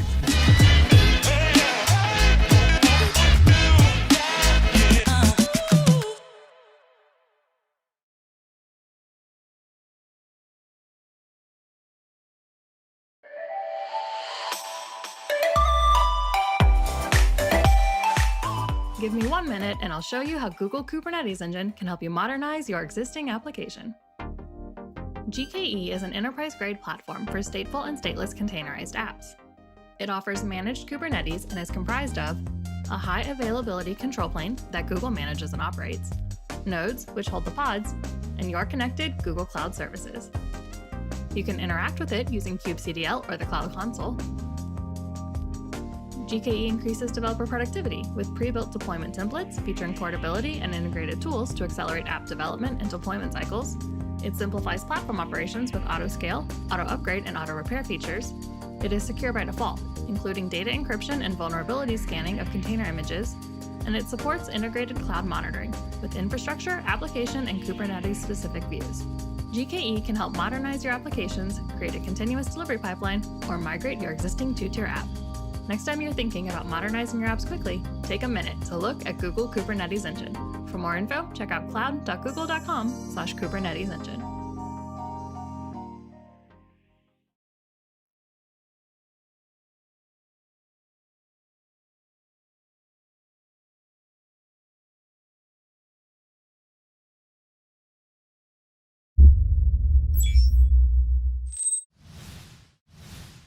Luxoft is its people. Without each and every one of you Luxofters, our company would not be what it is. Our Luxofters drive our success, inspire us to achieve more, and generate the IT solutions that define the world of tomorrow. As our people are the core of our business, we make sure we focus our internal practices on our Luxofters. From yoga classes to webinars on mental health, from diversity and inclusion discussions to global community building challenges, from Run for IT to fun family-oriented events, we ensure we provide Luxofters a wide network of services so every member of our community can find the precise support they need. Luxoft focuses on Luxofters so that together we can achieve more.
Hello, everyone. Today, we'll talk about cloud and open source and why those are better together. Now, let me start by asking you, if you hear cloud and open source, what are you really thinking about? And if you've been following the press over the last year or two, you may have heard various statements out there, such as cloud is killing open source as we know it, words like cloud vendors are strip mining open source, or just take and give nothing back to open source communities, and what number of companies had no choice but to abandon open source licenses in order to survive. Now, is that really so? In this presentation, we'll cover a variety of topics, but also we'll attempt to investigate those claims and also help you to take a pragmatic approach about using open source and the cloud together. But before that, let's review the history of the open source software and the open source movement briefly. I think few people realize what in the early days of modern computing, the software was actually open source, sort of. Open source term was not used at the time, but software and hardware were bundled, and the value was in the hardware, not software. The source code was shipped with the early software because a lot of folks who were adopting those early computing technologies were early adopters, and they really could help vendors to modify the code to fix bugs or add functionality they needed. And the changes were really openly shared according to academic principle of sharing the knowledge.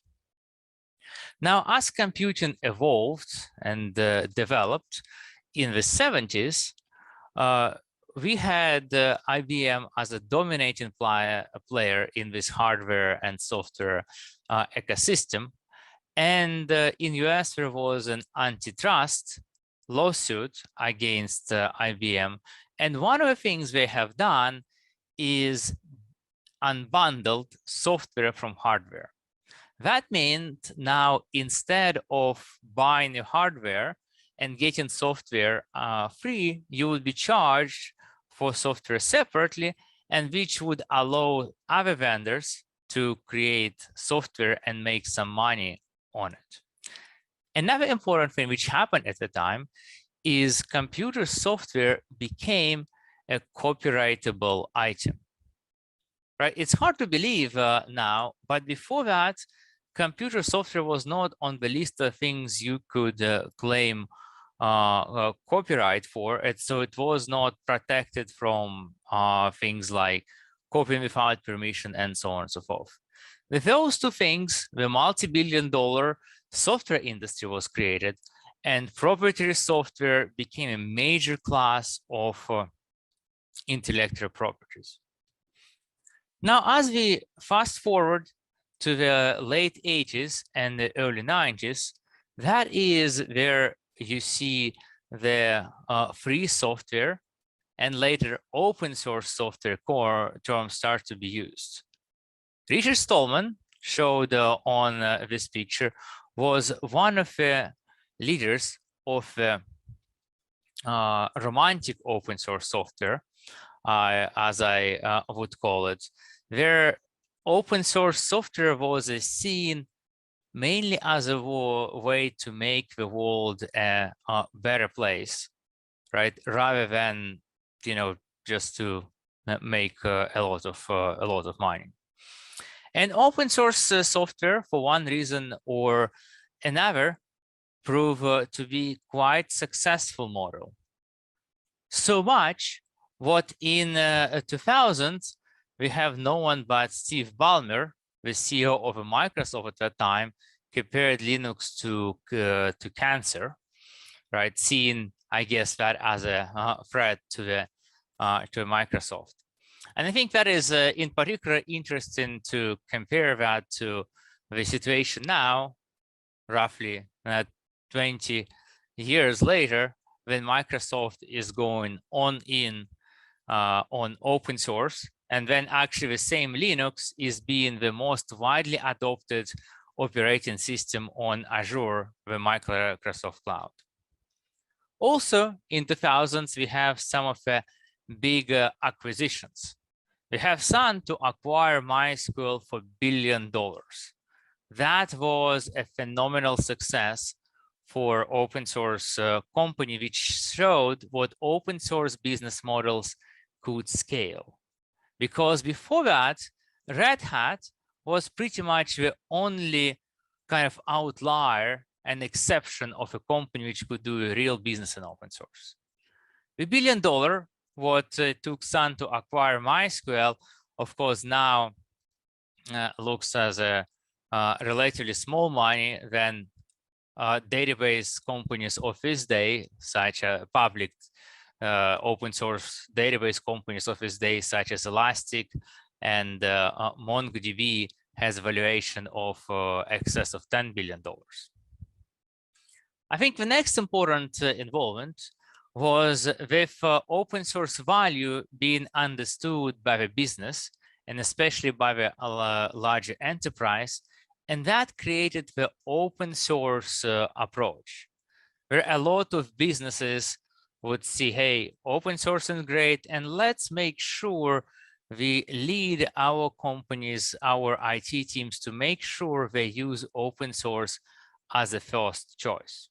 Of course, when you think about the business and the enterprises, the open source as idea was not why they would embrace open source. They would really think about the open source as a lower cost, short-term and long-term, as well as other competitive advantages. And indeed, open source software generally offers direct lower costs, as well as it really is the preference of many developers, especially the good ones, because the open source really provides you fantastic community, as well as ability to look inside to learn and understand it, as well as to fix it if you need to, which proprietary software cannot offer. That leads to better productivity, faster innovation, and of course, as a purely cost-driven or cost issue, avoiding vendor lock-in, which open source software provides, is a wonderful benefit for a business. Now, of course, as open source get itself as a preferred way of preferred license for especially infrastructure software, we have a new generation of open source companies created. Those were not founders which had romantic ideals and say, hey, you know what, we'll just do the open source because that's good, because that's right, but because the open source is how you can make money. A lot of those founders went to venture capital and raised the money. And with that, we had this responsibility, first and foremost, to grow fast and provide the high returns, rather than all that romantic notions of being helpful to the world at large. Now, if you think about those fellows, they really took the attractive messaging the open source provide and mixed it with general business principles, right? Build monopoly, avoid commoditization, increase stickiness, build anti-competitive modes, and so on and so forth. And I think what is interesting, what those really tend to go in conflict in many cases with traditional kind of romantic open source software values on building together and sharing the fruits of the innovation. With that, number of not quite open source software was born. We have an open core, open source eventually, such as business source license. We have number of shared source licenses, or also many cloud vendors market their software as open source compatible, right? Using open or open source in the name, but not really providing all the open source value. And I think this is interesting what the benefits and drawbacks that provides. At one extent, from one side, we have really a lot higher pace of innovation we've had with that high level of investments, and that includes even truly open source software as well. But at the same time, this kind of open source software often does not provide all the values truly open source software provide. And even more, in certain cases, it confuses people, which may think that such bastardized open source is really the true open source and there is no difference. Let's switch to the 2010s. That is where we see a lot of the rise of the cloud. The AWS was founded 2006, but I think it's only in 2010 and later, which it really has become de facto standard and started to change the relationship with open source. Cloud and open source relationship is different because I think cloud brings unique challenges and opportunities for open source software. If you think about the opportunities, is cloud allows really people to deploy the infrastructure much faster and easier. And really that provides much easier access to technology you can potentially run the open source software at. And really cloud vendors simplifying the open source software make that much more adoption easier, and the open source communities may benefit from that. Though open source companies may not particularly so. Number of companies, MySQL included, has been relying on the GPL as a protection from somebody being able to just take their software, package it under commercial license and monetize it. But GPL doesn't protect you from being able to package software in a cloud because you do not distribute it. And that is how a number of open source businesses are being forced to evolve and rethink the approach to business. I think this is very interesting to compare two very different communities in this space.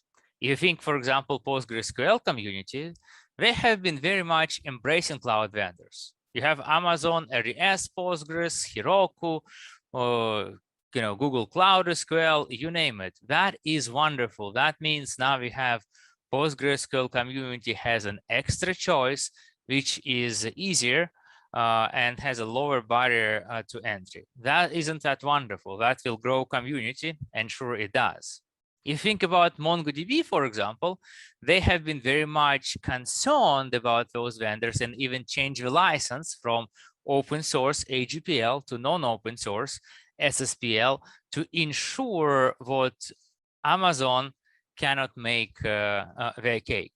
Because obviously they are first and most concerned about MongoDB profitability, right, as a company, and then needs of community.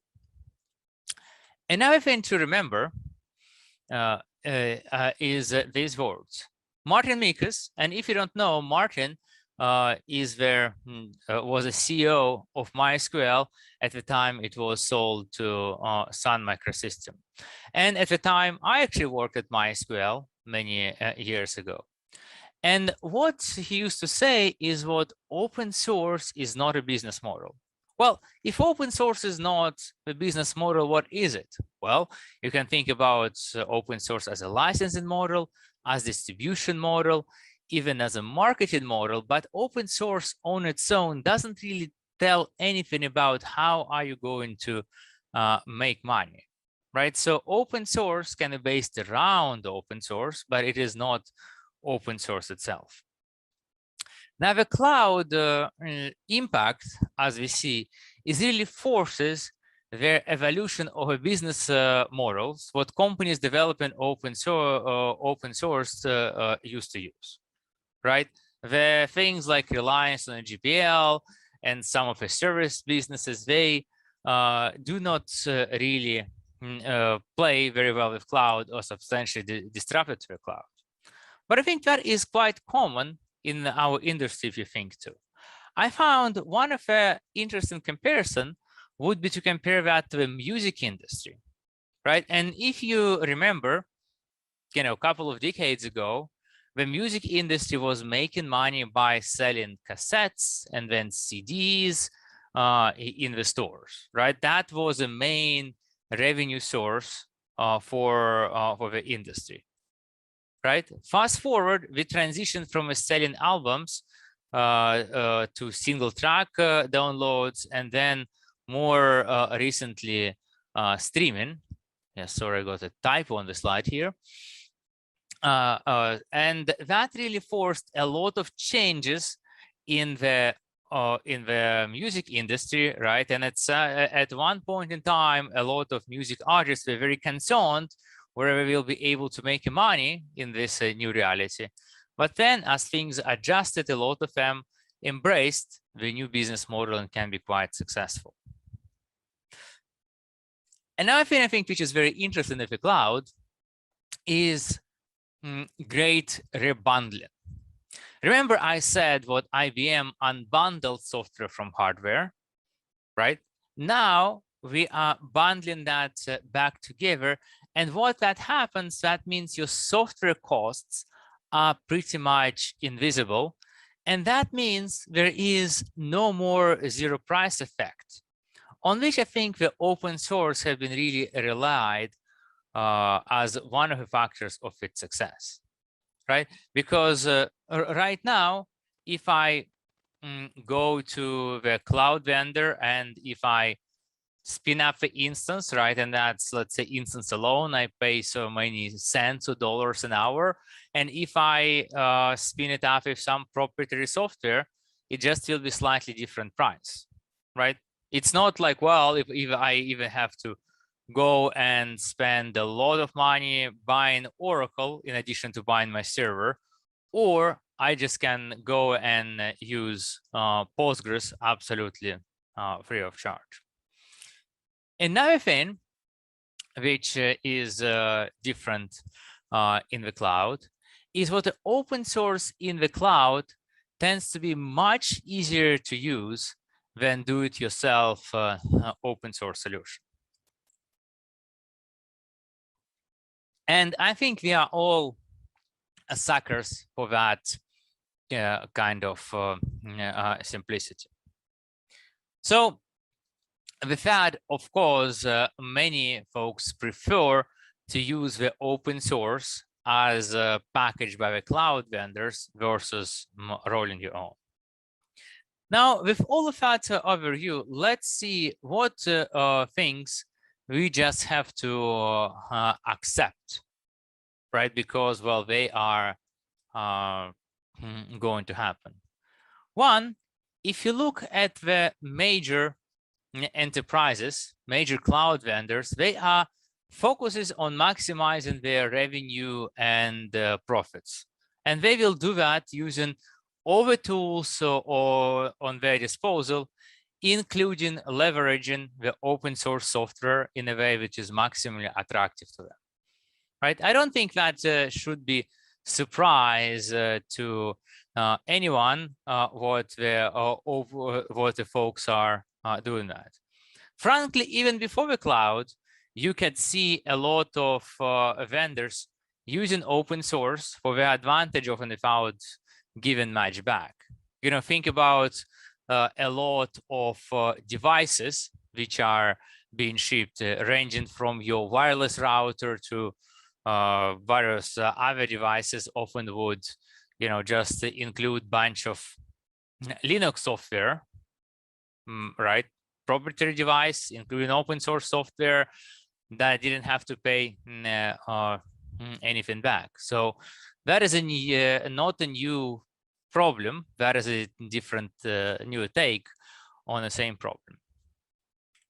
Another thing which I think is sobering to understand is that the cloud vendors, they have a huge economy of scale and cost advantages in many cases, and also upper hand on providing easy to use solutions and do that faster than you possibly can.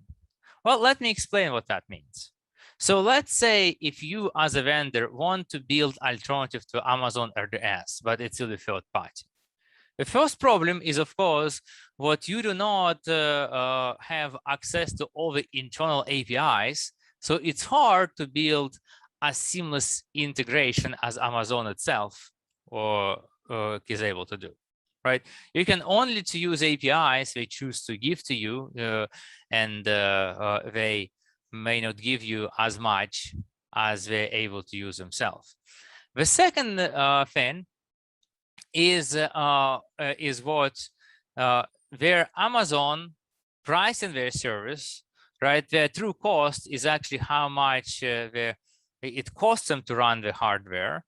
But for you, if you're basing your cloud solution on the Amazon, you would have to pay their retail prices. Well, maybe some negotiated discount, right? That puts you in a significant disadvantage. Not to mention, of course, amount of resources they have in invest in those solutions.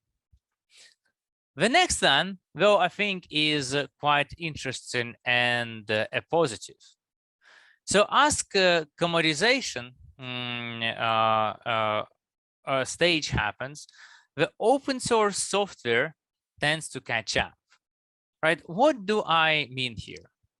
Well, if you think about every market, the first innovation happens quite fast, and then it's kind of slows down, and then you have things becoming commodity. Think about cars, for example, right? Cars as a powertrain and everything, well, let alone electric cars, right, didn't change that dramatically in the last 5-10 years, right? Compare that to the pace of innovation in the cloud industry, for example. And at large extent, they are kind of commodity if you look at the self as ability to move people between their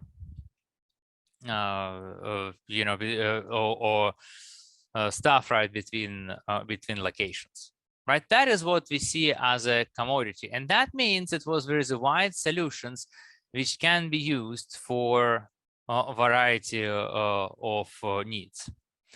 Let's look at some example what already happened in the industry. With operating systems, I think that is the most glaring example. I remember getting in the Linux space, in early 2000s, late 90s, and Linux was a joke. Solaris guys, SPUX guys, and so they would laugh at Linux. Oh, that is a joke operating system, cannot even handle files more than 2 GB in size. But guess what? Now, 20 years later, Linux is absolutely dominant player, and it's really replaced other server-grade operating systems. If you look at the databases, of course, Oracle is still Oracle, but if you look at the new application being developed, we are finding the open source databases such as PostgreSQL are good enough for vast majority applications, and they are able to replace Oracle.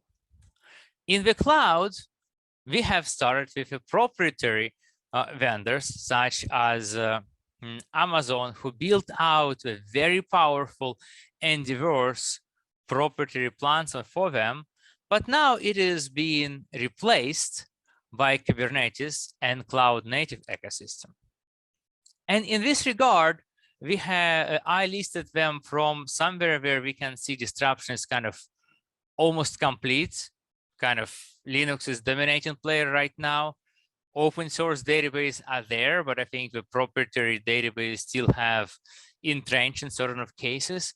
And the cloud is the newest technology, which is just still being disrupted. You can also think about this from this standpoint. Some of you may remember in 2000s, there was a lot of hype and a lot of development on ASP.NET, right? The platform from Microsoft offering you productivity and so on and so forth, right? Proprietary platform. Well, guess what, right? Now we have ecosystems for programming languages like a Python or Go and others have been developed good enough or offering their same, if not better, productivity, and it's open source programming languages platforms which are the most valuable.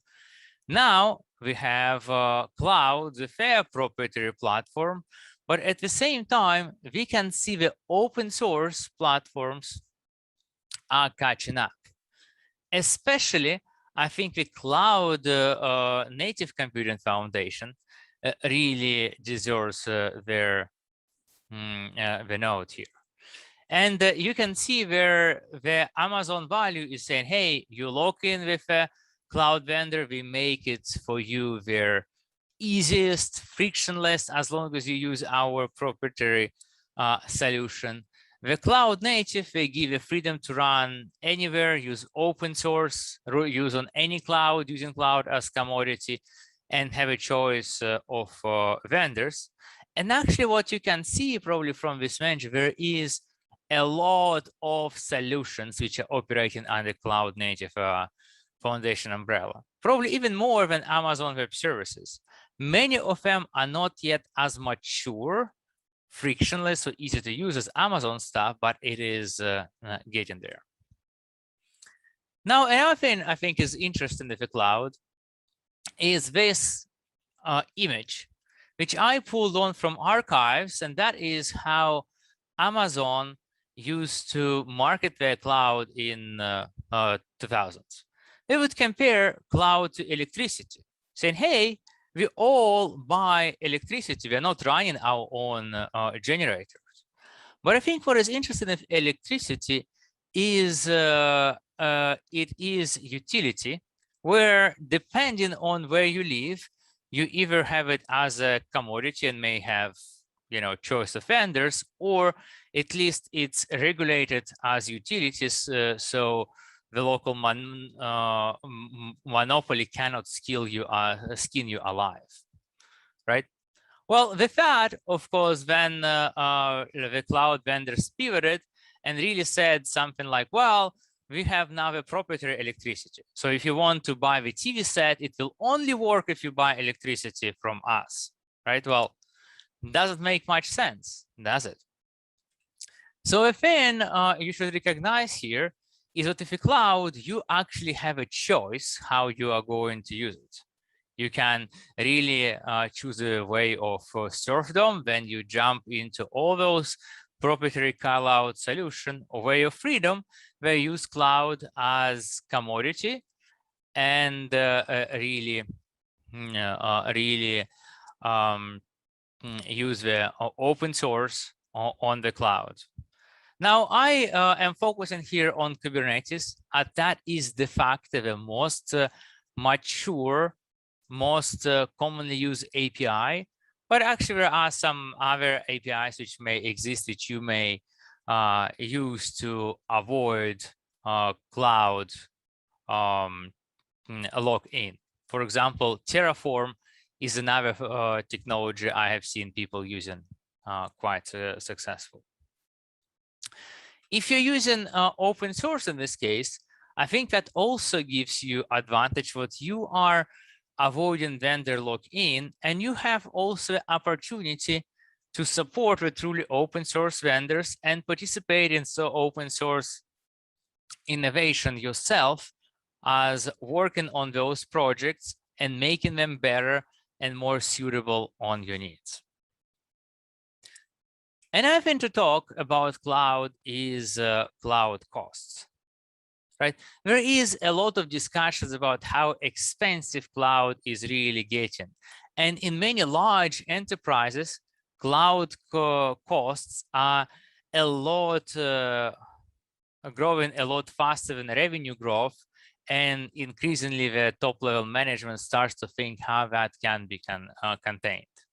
But even if you say, well, my cloud vendor is kind of nice and it's not very expensive, costs are not a problem for me right now, you should learn what is typically the enterprise playbook and how that can apply to the cloud. Typically, as you enter in the new market, you want to make sure your solution is no-brainer to choose, right? In a lot of cases, especially in modern venture capital funded markets, companies focus on growth, not profit. Then they create proprietary differentiation and ensure it is adopted as broadly as possible. And then this adoption happens and lock-in created, then you can focus on growing profits through price leverage, right? Well, basically extracting more money from the same customer.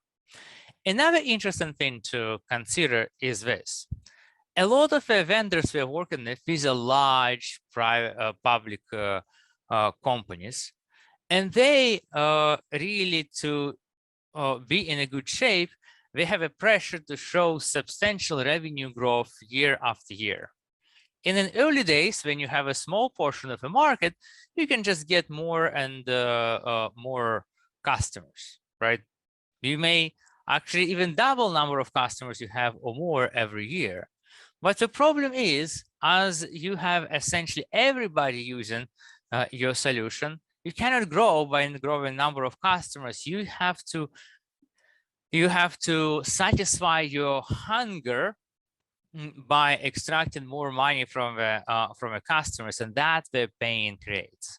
Why I point that out is because the clouds are quickly reaching the saturation point. Almost everybody, at least in some countries, have already moved large portion of their workloads to the cloud, and there is not less and less kind of that a new business every year. Now we have an interesting a history lesson in this case. Now, many of us know Oracle as a company which really offers very expensive database and other stuff, and has a very sales team with very kind of sharp elbows. But that is not how Oracle has started. Oracle used to save its customers from IBM hardware lock in the mainframe computers. They were kind of good guys until they achieved substantial market dominance to start to exercise their price leverage and have situations where you have nowhere to run. Now, I already spoke also about their cloud vendors, which often use open source compatible as a reason why you can use their software. You have to understand how that term is really used and what that means. That is pretty much one-way compatibility. Or you can think about that as a Hotel California, and is this kind of famous zone where that is a place where you can easily check in, but it's very hard to check out, right? So clouds very much focus on very easy to move from the open source technologies you self-provision to the cloud, but not so much on making it easy to move back. Now, I believe what in the end, nobody wants to be the hostage. And if you can avoid the situation where you have a vendor lock-in, you should really do that. Okay, with that, let's talk about where we may be going from here. Now, one thing I think it's worth to note is what we should not fall in a single answer policy, right? It should not say, hey, you know what everybody in this world will coalesce on just one solution, which will see everybody. And we can see over time, in many cases, there are a number of solutions. Like think, for example, on desktop, right? Well, you know what? Many people run Windows on desktop, many run Macs, you know, some run Linux, right? And it doesn't seem like we will have one of those or some other player just completely wiping it off, right? Or think about, I don't know, Android versus iPhone in the marketplace and so on and so forth, right? In many cases, there is multiple solutions which will continue exist depending on what is valuable to use.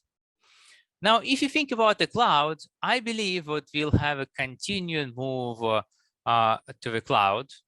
I wouldn't say what will have all workloads move to the cloud. In many cases, it makes sense to keep workloads on-prem for a variety of reasons. I think especially interesting in this case is an edge computing, where people say, well, you know what, if you speak about some, you know, factories in remote areas and what's not, right, we just want them to be able to operate independently based on like network connection to some cloud and what's not, right, and that has a lot of value. I believe the cloud vendors will increasingly be pushed into the proprietary cloud solutions, because from their standpoint, they do not want to be commodity. You want them to be commodity, they don't. With that, really, if you think about suggestions cloud are going to be making is use as much of that unique proprietary solution as possible.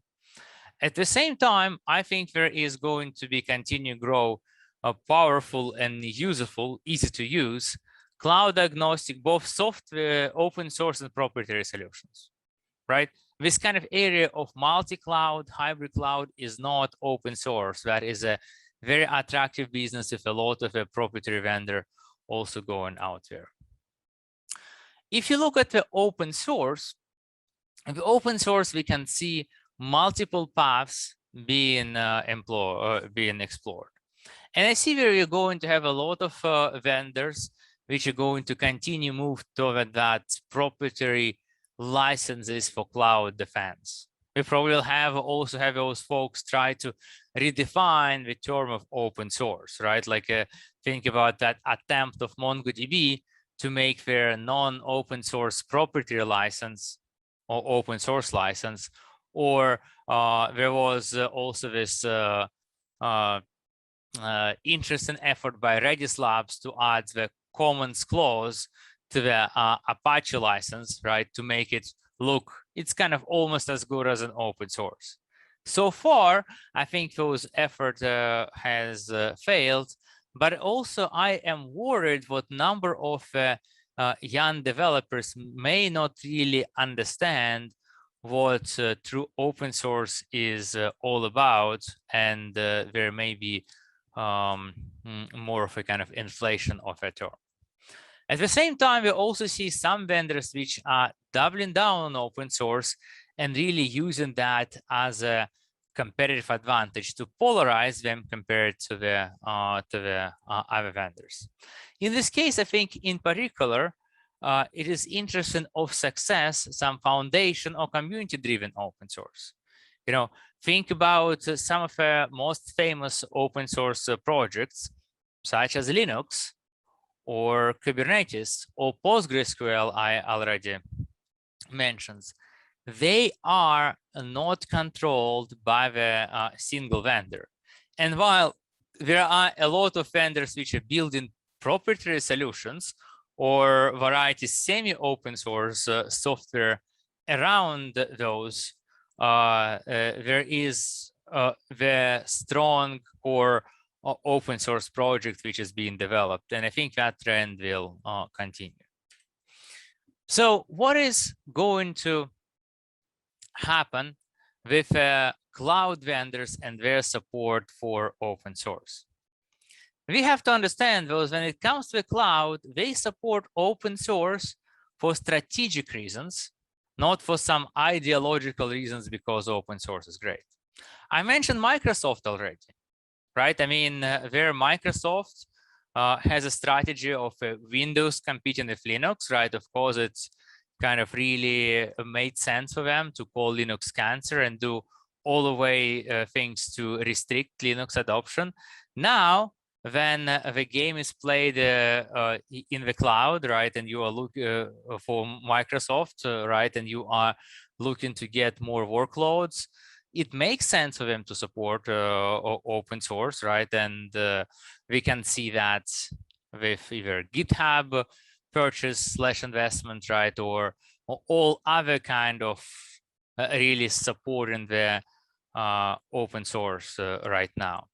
Amazon is also very interested in this case, right? You can see on one extent, we have some proprietary technologies like extending PostgreSQL, making PostgreSQL Aurora, and not releasing any changes, right? But at the same time, they have built open source projects such as Firecracker, or more recently, Pick Up a Fight with Elastic, and their Elastic changed the license to non-open source. Amazon actually forked it as open source, right, and continued developed under open source license. Well, in all of those cases, you can see some strategic reasons to do the open source in some cases and not do it in others. And I don't think that is going to change, and we should expect that.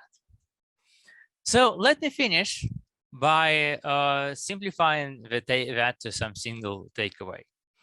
So if you think about the cloud, I believe for vast majority of workloads, cloud has won because it really have convenience, agility, gives us that easy button and removes a lot of friction.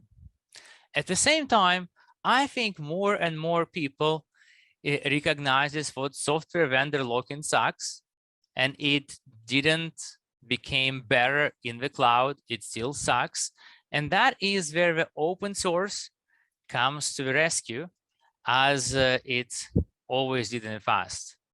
With that, that's all I have for you. Thank you.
My name is Linda. I'm a program manager in Redmond, Washington.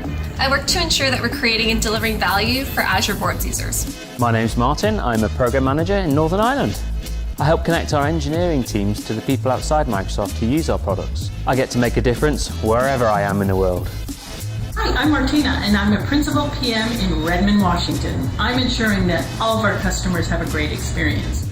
Hi, I'm Dipendra, and I'm a UX designer in Hyderabad. Hi, I'm Jeff Beeler, and I'm the Director of Product Operations, and I live in the Netherlands. I ship delightful experiences across Azure DevOps. We work on things like security, privacy, and compliance, taking care of our customers' data. Hi, I'm Divya Vaishnavi. I'm a program manager in Hyderabad. I love how DevOps helps breed experimentation. What I love is that the distance between me and the customer is a click of a button away. I help developers build the best code by providing them the best tools for testing. The reason I love my job so much is because I get to work with the customers directly who are developers, as well as I get to solve the most complex problems. Hi, I'm Kaushal and I'm a program manager in Hyderabad in India. I love working in DevOps because it helps us push small features very fastly to our customers, get their feedback and course correct if needed. The impact that we bring about for the customer and the customer business value. It allows us to get closer to our customers, really understand what they need, and to hear from them regularly. I love seeing that the diverse groups of people who use our product every single day, and it is just simply beautiful to see.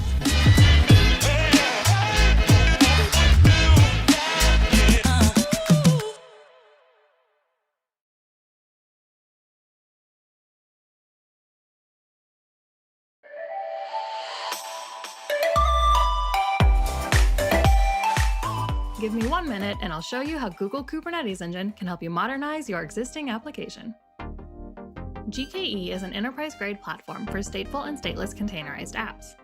It offers managed Kubernetes and is comprised of a high-availability control plane that Google manages and operates, nodes, which hold the pods, and your connected Google Cloud services. You can interact with it using kubectl or the Cloud Console. GKE increases developer productivity with pre-built deployment templates featuring portability and integrated tools to accelerate app development and deployment cycles. It simplifies platform operations with auto-scale, auto-upgrade, and auto-repair features. It is secure by default, including data encryption and vulnerability scanning of container images. And it supports integrated cloud monitoring with infrastructure, application, and Kubernetes-specific views. GKE can help modernize your applications, create a continuous delivery pipeline, or migrate your existing two-tier app. Next time you're thinking about modernizing your apps quickly, take a minute to look at Google Kubernetes Engine. For more info, check out cloud.google.com/Kubernetes Engine.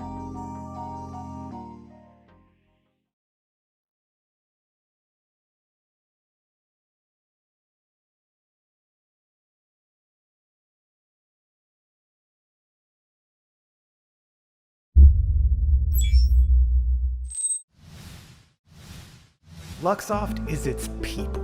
Without each and every one of you Luxofters, our company would not be what it is. Our Luxofters drive our success, inspire us to achieve more, and generate the IT solutions that define the world of tomorrow. As our people are the core of our business, we make sure we focus our internal practices on our Luxofters. From yoga classes to webinars on mental health, from diversity and inclusion discussions to global community building challenges, from Run for IT to fun family-oriented events, we ensure we provide Luxofters a wide network of services so every member of our community can find the precise support they need. Luxoft focuses on Luxofters so that together we can achieve more.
Struggling to pick the best option for the long run? Intellia's doesn't only offer one-time bonuses and gifts, but a really good salary and a fantastic workplace. Intellia's, engineering by people.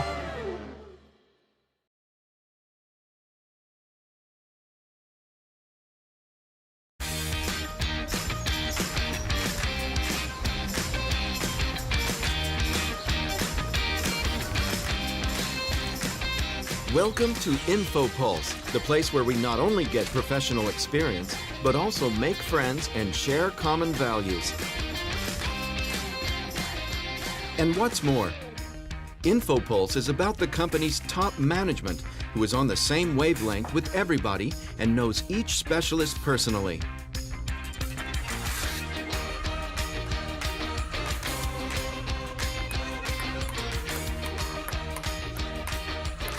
It's about victories in business and in your favorite sport.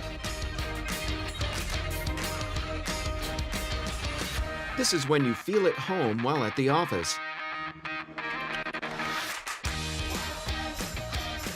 And you can combine business with pleasure.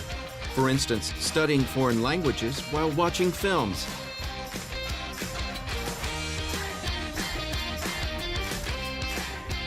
This is when you look for ways of completing the most challenging tasks together. When you can get creative without leaving the office.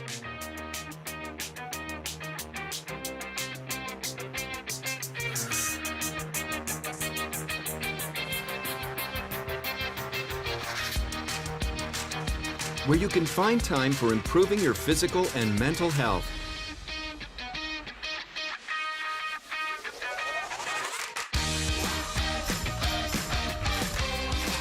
When you understand that most of the time which we spend at the office is not only about business.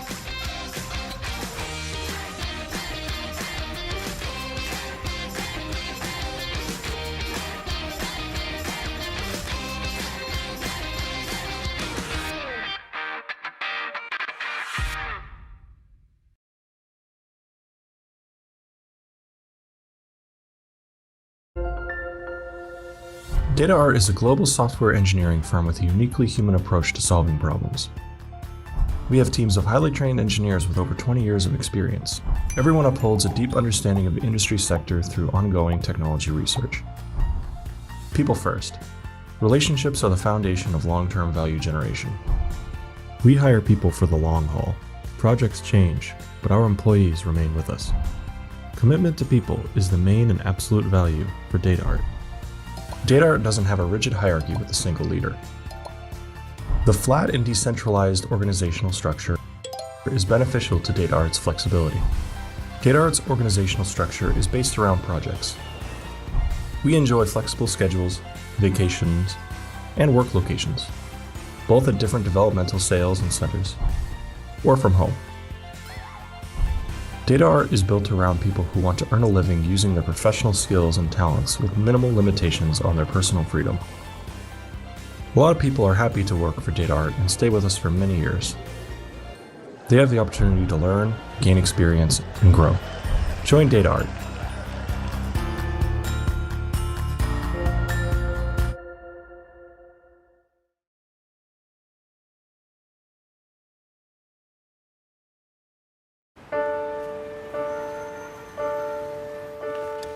When I was young, I never needed anyone.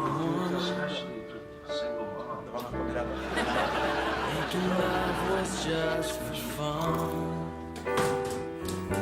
Those days are gone. Living alone, I think of all the friends I've known. When I dial the telephone, all by myself, don't wanna be all by myself anymore.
Hello everyone, my name is Anton Boyko, and today I would like to talk to you about the infrastructure monitoring and how to do that from requirements to tool, not the other way around. You can see my email here if you will have any further questions related to this presentation, or you would like to talk about something like cloud computing or IT in general. Feel free to drop me an email. I always try to reply to all the emails that I receive through this mail address. So let's actually get back to our topic. But before we start, I would like to actually tell you a small but still true story from my experience.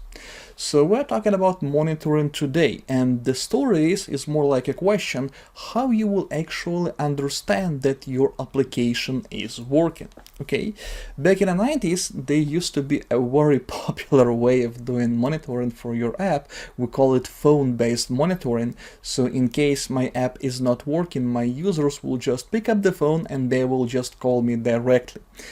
As you can understand, nowadays that is not an option at all, but I just put it here as an icebreaker.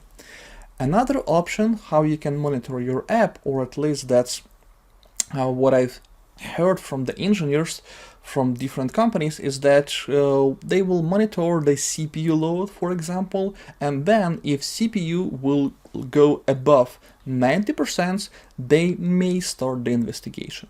But technically that actually gives you nothing, because if CPU went above 90%, what that mean? It may mean that you are lack of resources, but additionally it may mean that you are the ninja in terms of planning your capacity for your application. It may mean that you plan your capacity exactly to that sweet spot where you have only small tiny amount of either under provision or over provision for your computer sources. So that's also not the best way how you can monitor your app. Another one can be that, okay, we will stream all the logs to the ELK stack. Yeah, that's a very popular thing, but for example, currently I'm working in a company called Voltec, and even the relatively small websites that we are doing can generate more than 1 gigs of raw logs per day. So those applications, they are really chatty. And in case you will have an issue, so good luck trying to analyze that amount of data. If your project is bigger than the average website, then technically the problem will be bigger, much bigger as well. So this is also a good option, but definitely not the best and not the proper way how you should do that.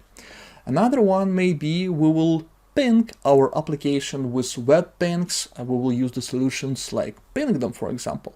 That's another interesting option, and technically that will help you to mimic the behavior of the end users, but still, what exactly you will ping with Pingdom? Will you ping, for example, the main application, the main website page, or you will ping, I don't know, some dedicated health check endpoint? How you can make sure that with that one ping, which can end up with either HTTP 200 or some other status code, you will have a decent level of understanding what is actually happening within your system. Another one, and this is quite popular nowadays, is that we will monitor our application with Prometheus, and then we will display all the dashboards in Grafana. This is actually a good one, but as an architect, what I want to say here, basically a single response to all those different options, is that please stop doing how before what. So when you're doing monitoring, it's very important to understand what exactly you want to monitor, and only after that switch to how we will do that. So basically, if you were following my presentations all across the internet, across different conferences, you may see this slide, but anyway, I still believe that this is the powerful one, so I will go with that one. the DevOps, the three stages of the conversation. Let's say that you want to change something, and let's say that you want to do the monitoring in a proper way. Start with the requirements and then basically go to the selection of tools and implementing those tools. So the first stage that you need to handle is the people stage. So you need to create that common ground. You need to explain to all your team members why this is important and how they can contribute and how they can benefit from that afterwards. The next one, you need to define all your processes. So basically, what exactly you will monitor, which metrics you will collect, how you will react to those metrics, how you will use them for troubleshooting, and so on and so forth. And only after that, only on the third stage, we can talk about the exact products, the exact tools, the exact implementation options, but only after we talk to the people and only after we define all our processes. So before we will get any further today, I would like to also scope a bit my presentation, because in general, when we are talking about monitoring is a very vast area and it will be impossible to cover everything just in one speech. So that is why today we will talk only about a tiny small part of it, which is based on real life experience, of course, and which is partially based on the transformation that we are currently running within the Vaultec company, within the cloud engineering department. So I will talk about the monitoring, which is related to the infrastructure monitoring, not application monitoring. I will focus a lot on the performance part of it, so how we can monitor and how we can make sure that our infrastructure is performing well. And also I will talk a bit about the capacity planning and the way how we can again monitor that the amount of resources that we provisioned right now is basically enough. We don't have over provision, we don't have under provision, we provision the exact same amount that we need to handle the load that we have right now. So let's talk about the first stage. Let's talk about the people. So for the people, as I was saying, it's very important to create that common ground. How we did that? So first of all, we need to understand that there are two things: monitoring and observability. When we talk about monitoring is the process how we observe and check the progress of quality of something, okay? And observability, this is another important area. Observability is actually a quality attribute, and observability shows us how well we can understand what is happening within the system from the signals that that system exposes outside it. So this is a very important part, and why I want to highlight that and emphasize that again is because as an architect, when you are designing your application, it's extremely crucial, extremely important to think about the observability on a design stage. If your system has a decent level of observability, then configuring the monitoring for that system will be as easy as walk in a park. And for me, when I'm talking about the decent monitoring solution, for me it works like an infinite mirror. So I start on a high level, and then I'm basically narrowing down, I'm kind of diving deep into that exact area where I may or may not have an issue. So this is how I see that. This is the ideal monitoring, at least for me, at least in my understanding. It's also important to know that when we're talking about monitoring, it can be the white box monitoring, so we can monitor the system internals, and this is mostly suitable for the infrastructure monitoring that we are talking about today, or we can do the black box monitoring when we're basically mimicking the behavior of the end user, and of course it's a bit more suitable for the application monitoring. So today, as I was saying, we will be focusing more about the white box part of it. So another important thing is that, okay, we understand that we will monitor our infrastructure, but then It's also important to know from the people perspective that there are different types of measurements, and it's important to create that terminology so everyone on the team will speak the same language. So when we're talking about types of measurements, I would like to highlight 3 of them here. So that's the metrics, the events, and the diagnostics. And the idea here is that when we're talking about metrics, that's basically metrics like the exact load of CPU, the exact consumption of RAM, and so on and so forth. When we're talking about diagnostics, it's more about the logs that we store, and somewhere in between we do have our events. If you remember, like a minute ago, I was talking about the infinite mirror, and this is the exact case here. So I always start with my metrics, I work with them on a high level, then I dive deeper to my events, and only when I located the exact area of potential problem, only after that I will basically start looking at my diagnostics. So I was saying that my system can generate, for example, even like a small scale system can generate 1 gig of logs per day. And I don't really like to, go through the whole gigabyte of logs trying to find something really interesting there. I will start with the metrics to identify only a part of all those logs that may be interested for me. So for example, I would like to spend 5 minutes or like 10 minutes working with the metrics to narrow down my attention from 1 gigabyte to 100 megabytes of data, and then I can go to the diagnostics. So this is also an important in terms of way of working. And when we're talking about metrics, it's also important to understand that what can qualify as a metric should be able to answer all those questions that I have here. So for example, for each and every metric, you need to be able to specify what the value of this metric is. Additionally, how it was sampled. Additionally, is it the exact metric or it's already an aggregated value? Also, what is the frequency of this metric? Is it a metric that we were taking once per minute, once per second, and so on and so forth?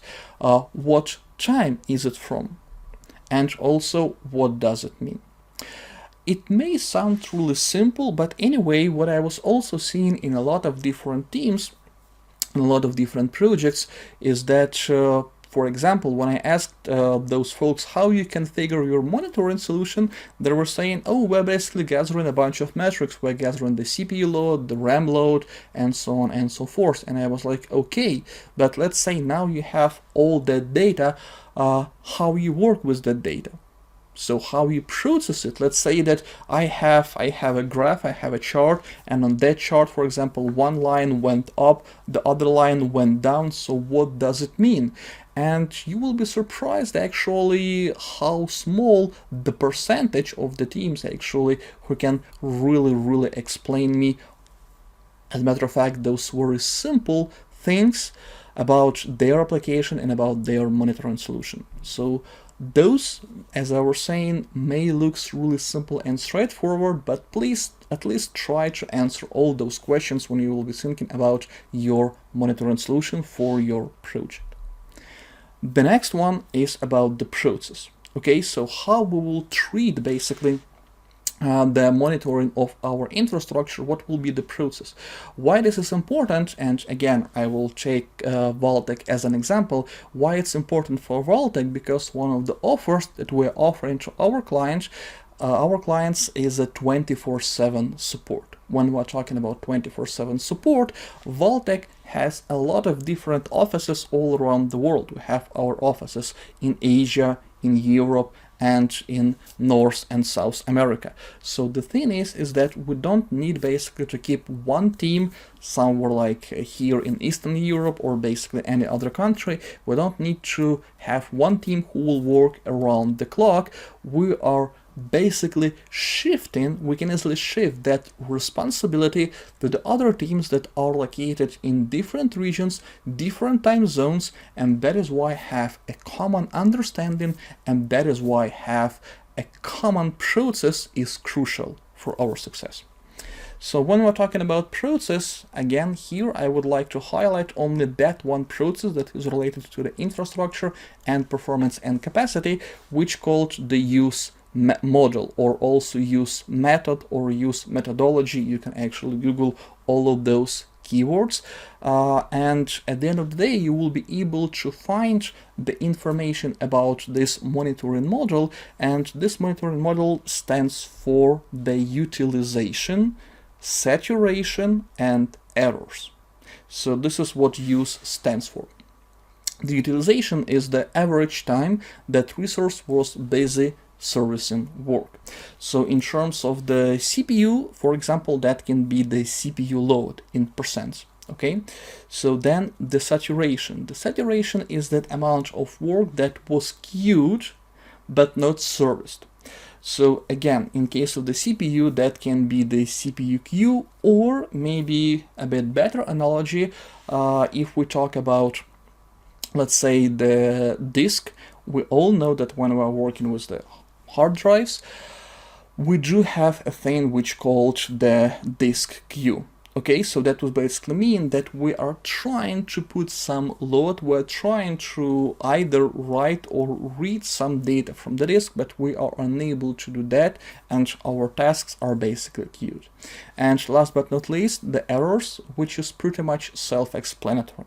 And then what you're basically doing, you are defining your resources, and as you can see, the author of this methodology suggests that we will define our resources as a components, as a functional components of physical servers. So you can define it as a CPU, as RAM, disk, network adapter, and so on and so forth. And for each of those resources, you will measure the current utilization, saturation, and errors over time. And then basically we'll be able to use all that data to identify, do you have any performance issues, or do you have any issues with your capacity of your infrastructure. One of the important statements here is that basically the reason why you gather all those is that it should allow you actually to do that transition really fast from unknown unknowns to known unknowns. In case you have an issue with the performance, in case you have a performance bottleneck, it's very important to understand actually where exactly do you have it.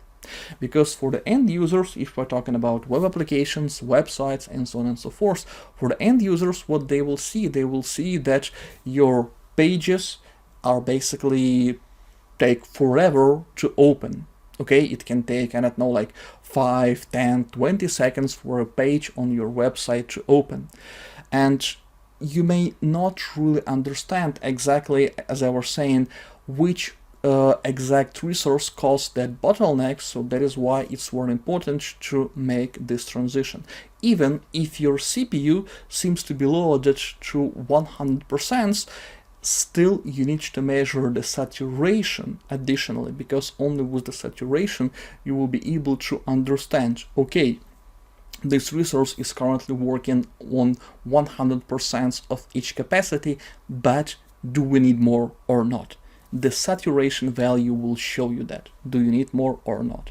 And if we can rephrase that and use the words of Sir Arthur Conan Doyle, then the statement will be the following: when you have eliminated all the impossible, whatever remains, however improbable, must be the truth. So this is another important actually idea and important thing about the use methodology, is that of course when you are doing the troubleshooting, especially when you're doing the performance troubleshooting for your infrastructure or for your application, actually it's always hard to understand basically where you should start and how you should proceed. But with that use model, you need to spend only 20% of your time to eliminate 80% of the possible reasons why you may have this issue. So this is the big idea here. So you're starting with something super simple and you're trying just to narrow it down, and you're just trying to say, okay, we check the CPU is fine. Okay, we check the network adapter is fine. So that means that if we have a performance issue, that's definitely not the CPU, not the network adapter. And this is actually the way how we are working, and over the years I found that a really kind of, useful way of working, in a way that you will just basically discard those options, or like you will discard those root causes that are not really applicable for your case right here, right now. So now let's go with the final stage here, with the products. And for the products, we will allow you to bring your own tool. The reason for that is, as I was saying, as a Valtech, we do have a lot of different projects all over the world, and for each and every client we may have different environments. For example, one client may be hosted on Azure, another one may be hosted on AWS, and the third one may be hosted on GCP. Someone may be hosted on premise, and then additionally there may be already some tools that client is already using within his environment to basically monitor some other applications. So we need to kind of integrate our ways of working. We need to integrate our 24/7 support into that client business environment. So that is why we don't care really a lot about the tools, but we care a lot about the way of working and the processes that I was talking about before. And on that part, let's go to the demo, and I will show you how we're working with the tools specifically for the Azure Cloud. The demo number 1 today will be about Azure VMs, and also that will be about CPU utilization and saturation. As you can see, I'm here on Azure portal, and I do have a test VM which I called a Boyko Demo 01, and I also opened the Azure Monitor metrics. The important part here is on this chart that we have on top, I have one metric. This is the percentage CPU. This is basically current CPU utilization. I have the same metric in two different aggregations, max and average, and I was able to collect that metric from the Azure itself, from the virtualization host itself. Additionally, on this chart below, what I have here, I do have my CPU saturation, and I do have that CPU saturation as an system processor queue length metric that was exposed from the guest operational system through a specific plugin that you need to install to your VM. That was basically exposed, and now I can see it here in Azure Monitor as well. So what I would like to do together with you on this one, I would like to show you basically how it differs, what kind of different patterns we have here, and how we can use those both basically utilization and saturation to understand how efficiently we plan the capacity of our computer source here. Let's start at the beginning. At this data point here, and each data point on both charts represents 1 minute. So on this data point here, as you can see, we have a queue length of 1, which is quite okay basically, and we have the CPU utilization around 2 or 3%. Then if we will move a bit more forward, for example to this data point, we can see that the saturation suddenly increased. It spikes to 39 items in a queue, and the utilization is still only on 20% at max. And this is actually quite okay. If you have a sudden spike, and then as you can basically hear on our example, and then at the next data point the queue length was reduced from 39 to 8, that basically means that you can process those tasks in a queue faster but someone else is basically putting them there. Okay, so the utilization here is around 90% or more, which is okay, but again, because the queue lengths decreased, that means that we actually have a good capacity and we are able to process those tasks faster than someone is queuing them. Okay, so despite we're having 90, as I was saying, more than 90 even percent of the utilization here, it's still okay. We're still maintaining a good capacity and good performance on this one.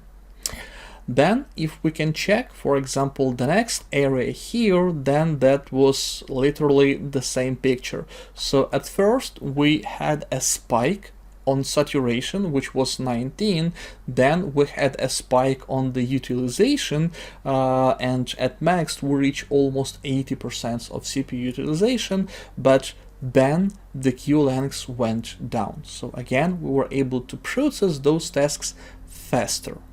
But let's take a look at this particular data point here. Okay, so at this point the queue length was 10, and the next data point the queue length was 11. That basically means that in 1 minute we were unable to process all the tasks that were in a queue, and even one extra task appeared. And the utilization level at this time was almost 100% at max. At this point it was 83%, then it went up again to more than 90%. So this one actually, when your saturation level stays on a flat line, basically not changing, like here it was 10, then next time it was 11, that basically means that you are more or less operating at your max capacity. If I will put a bit more load, the system will be unable to keep up. And this is actually what was happening here. So if you will see here, the queue length was 15 and the utilization was around 100%, and then the next time queue length was 22 and utilization stays again almost at 100%. The next time the queue length was 23 and the next one even 28, and utilization stayed again around 99% at max. So if you will take a look only at the graph on top, what you will see that actually 3 times, okay, this is the first one, this is the second one, and this is the third one, 3 times you had the utilization almost at the top level, almost at 100%. But technically, in the first case, that was totally okay, because that was just one spike. On the second case, it was okay-ish, because as I was saying, for a short period of time here we had the same queue length over the 2 data points, but on the third time we can clearly see that if I would have a faster CPU, if I would have more cores and so on and so forth, I will be able to actually keep up with the load much better. So that shows me that if my utilization stays at 100%, but the queue length keeps increasing, that means that here I have a case of under provision for my compute resources. I hope on this example you understand why measuring only the utilization is not good enough, why you need to measure the saturation as well. And with that, let's go to the next demo. Our demo number 2 for today is related to the Azure App Service, not to the VMs, and it is related to the CPU utilization and autoscale. So here we are again on Azure portal, and as you can see we are again within the Azure Monitor dashboards, but the trick here is that now we are working on a different level of abstraction. Before that we were working with the VM, and now we're working with the PaaS level of service. So that basically means that we don't have the full control over the underlying infrastructure, and we also don't have the full visibility on the underlying infrastructure. That basically means that what I can get from my Azure App Service, I can get only the CPU utilization. And as you can see here, again, I'm basically using the same metric, CPU percentage, into aggregations, max and average. But if I will take a look at this chart, again, I can assume that probably here, when it was like a literally flat line, maybe here I was kind of under provisioned, and potentially if I will have something more on that one, I mean like more CPU again, or like more cores or more powerful CPU, then I will be able to process my requests faster. But unfortunately, if we want to follow the use model, then for Azure App Services, for this particular resource, for the CPU, we cannot do that. But still, it doesn't mean that you should not use Azure Web Apps.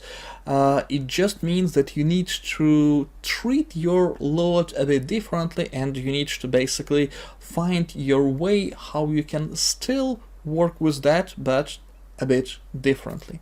The thing is that when you are working with the VM is by default the stateful, let's say, compute resource. It has the CPU, RAM, hard disk, and so on and so forth.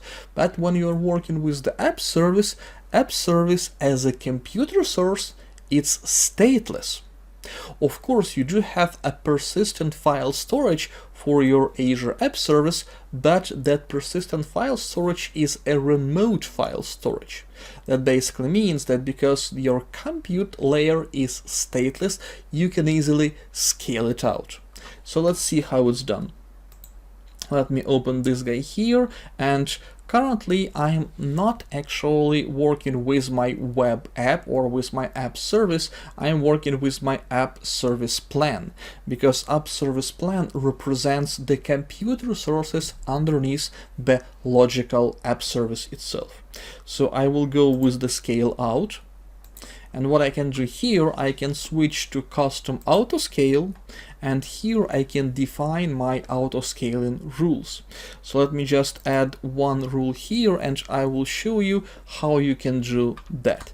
So that will be your first rule, and then what can be the criteria? The criteria, for example, can be the CPU percentage, and over the time we will aggregate that as average CPU percentage.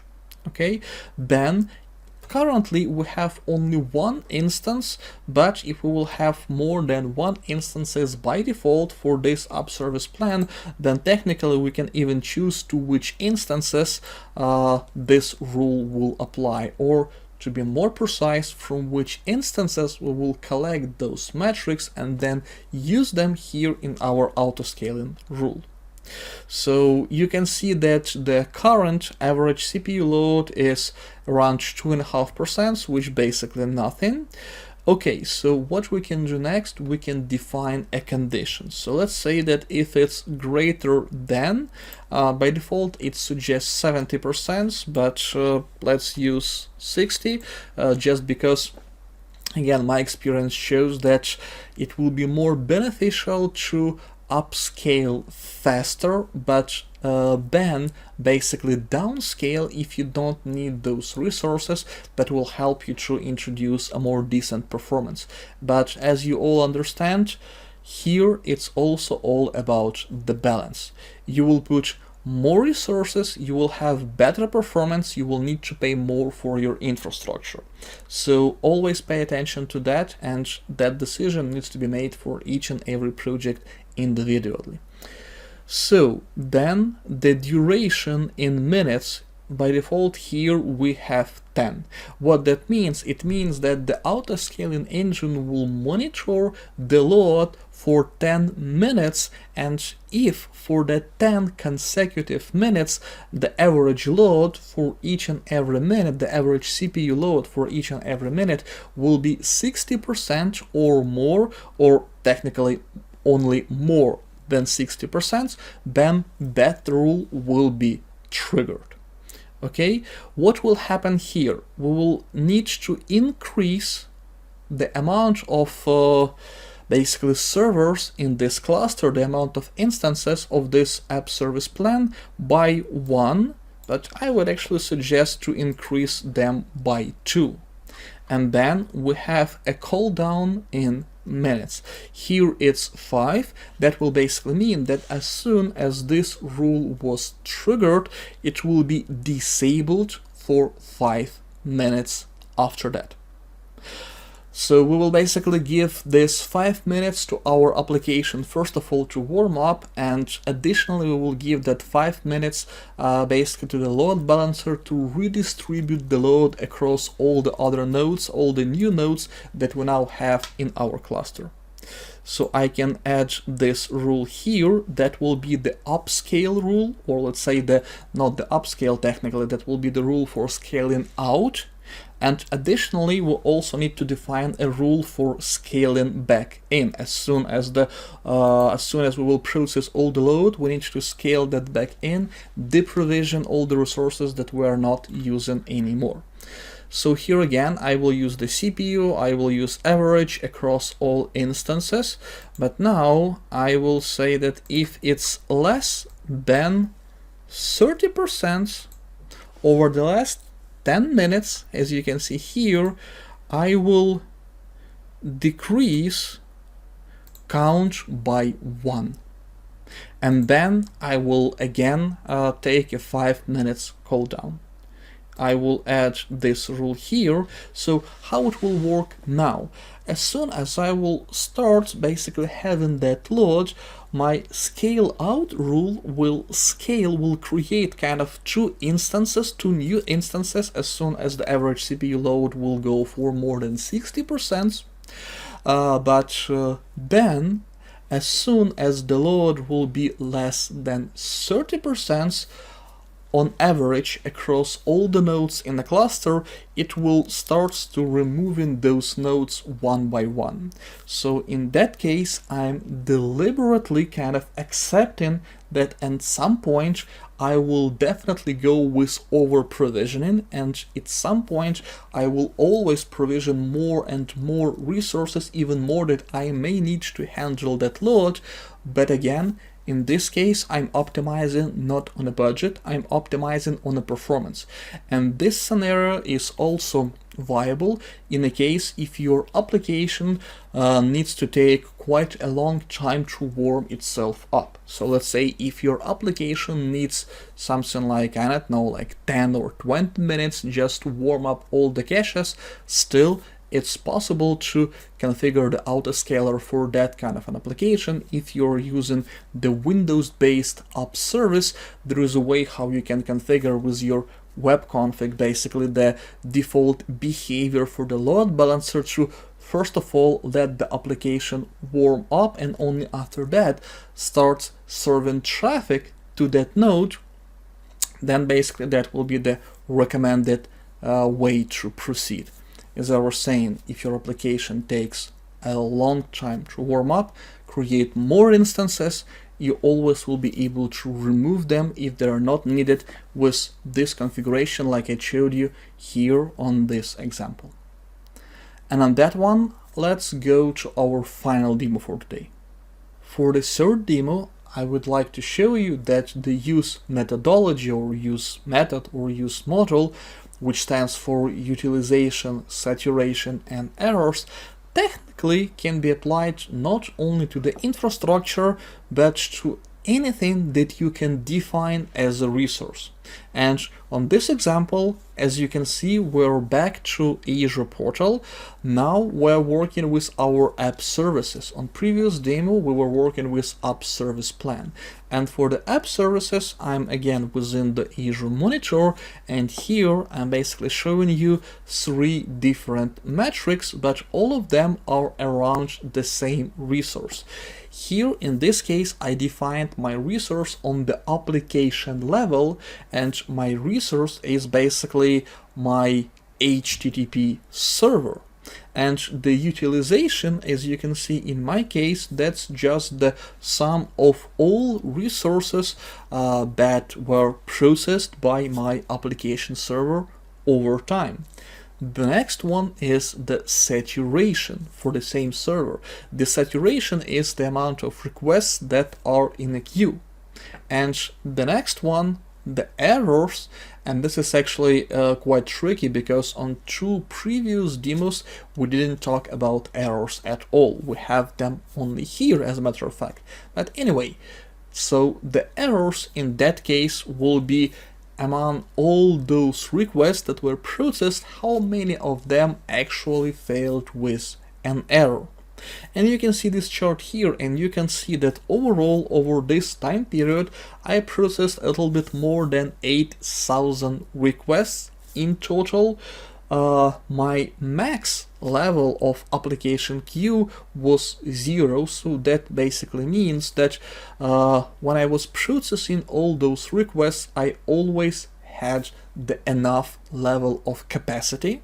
Okay, so the queue was always 0, slash was always 0, and then some of the requests failed with errors, so on total 141 requests failed with errors, and for me that basically means that I need to go and I need to check what was happening with the entire system during that time when those requests were failing.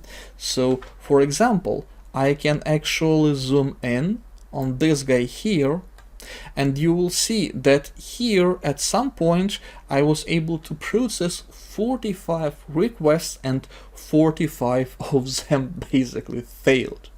So on this demo I show you how and why you should also consider of basically measuring the amount of errors for that resource, and this is the perfect indication for me that it's not only something that is really bad with my performance, but it's something that is really bad with my application, because the rate of the errors at this particular data point was 100%.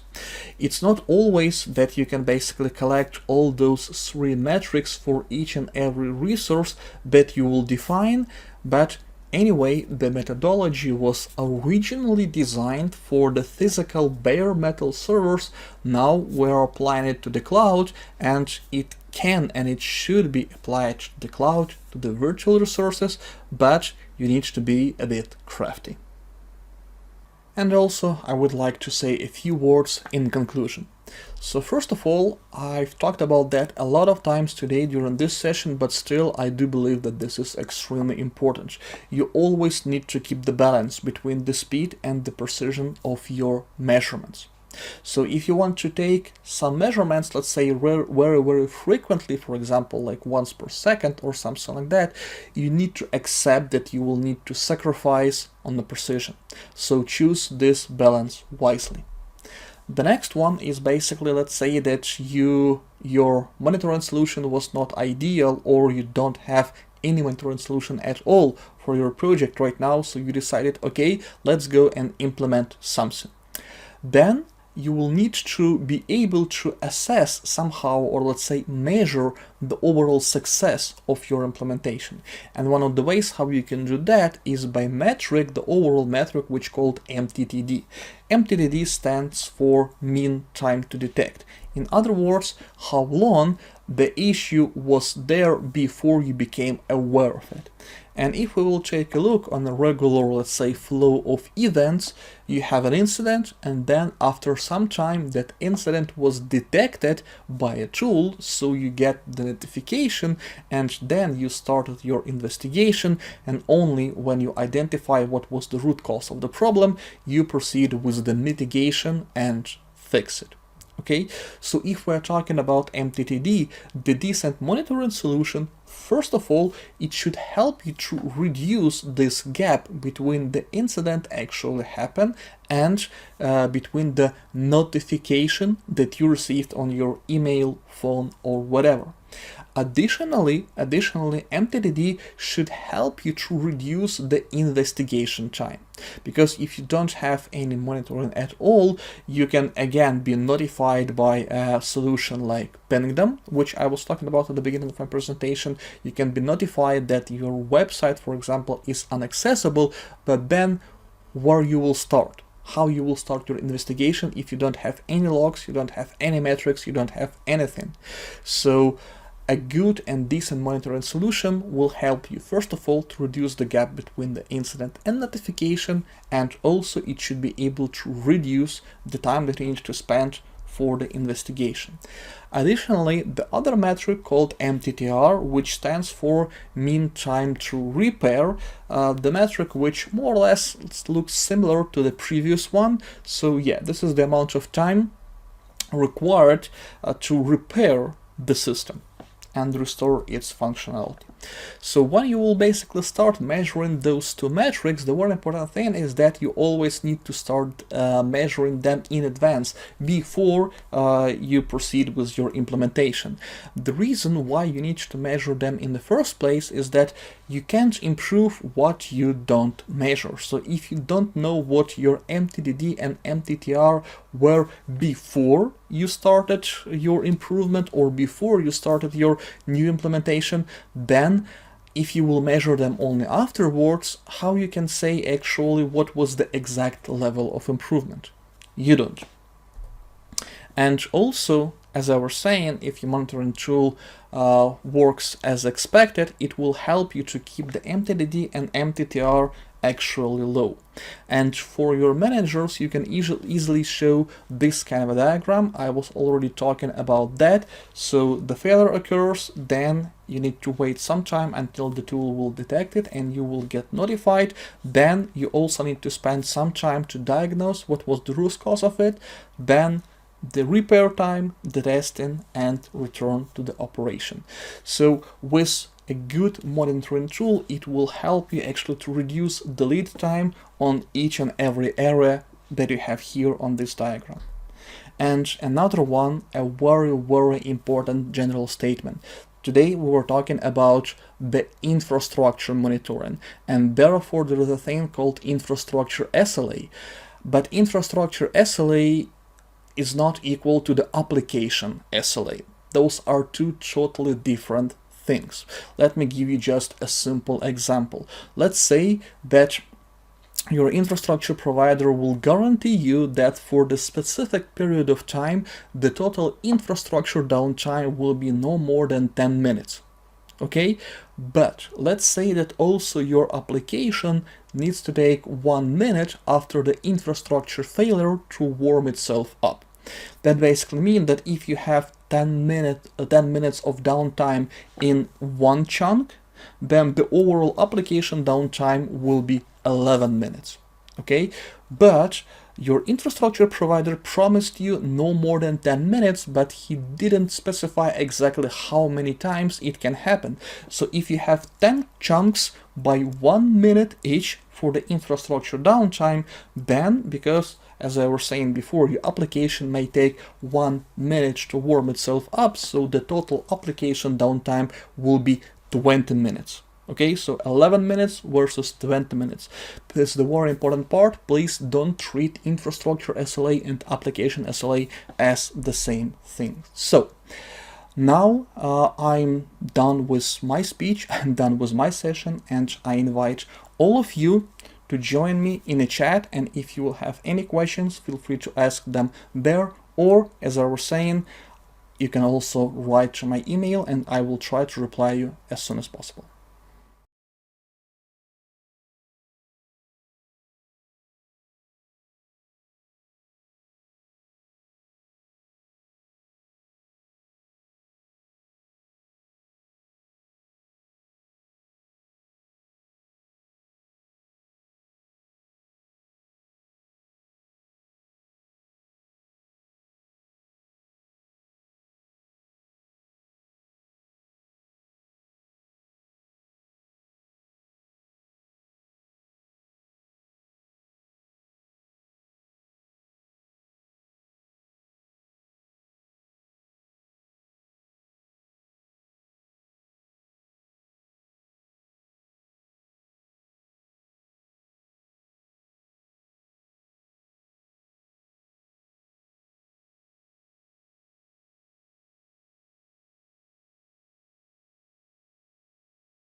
name's Linda. I'm a program manager in Redmond, Washington.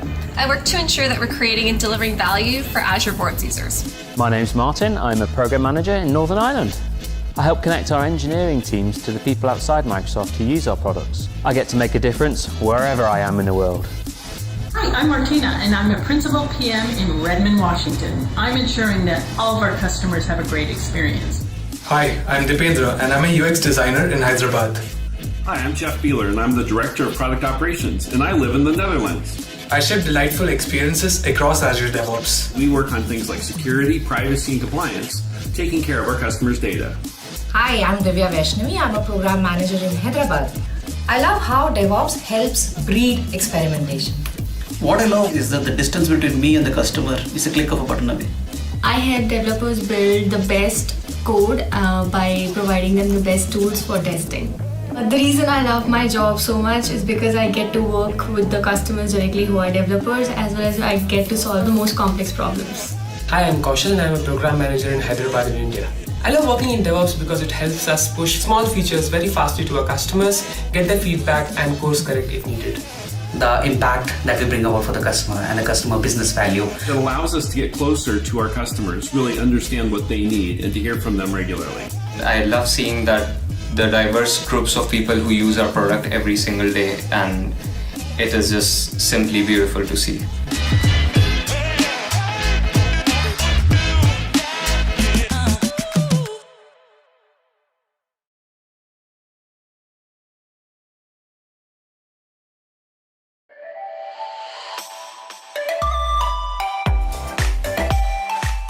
Give me 1 minute and I'll show you how Google Kubernetes Engine can help you modernize your existing application. GKE is an enterprise-grade platform for stateful and stateless containerized apps. It offers managed Kubernetes and is comprised of a high-availability control plane that Google manages and operates, nodes, which hold the pods, and your connected Google Cloud services. You can interact with it using kubectl or the Cloud Console.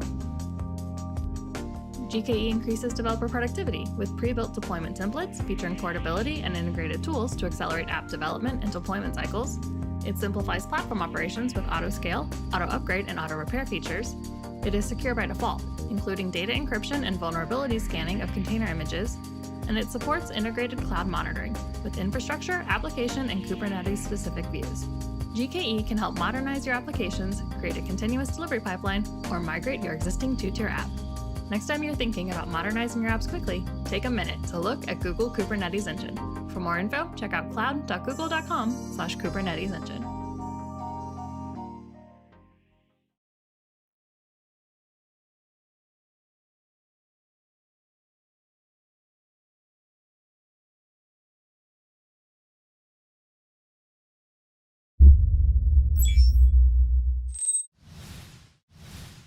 Luxoft is its people. Without each and every one of you Luxofters, our company would not be what it is. Our Luxofters drive our success, inspire us to achieve more, and generate the IT solutions that define the world of tomorrow. As our people are the core of our business, we make sure we focus our internal practices on our Luxofters. From yoga classes to webinars on mental health, from diversity and inclusion discussions to global community building challenges, from Run for IT to fun family-oriented events, we ensure we provide Luxofters a wide network of services so every member of our community can find the precise support they need. Luxoft focuses on Luxofters so that together we can achieve more.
Hello and welcome to COVID-19 is a Cloud Security Catalyst.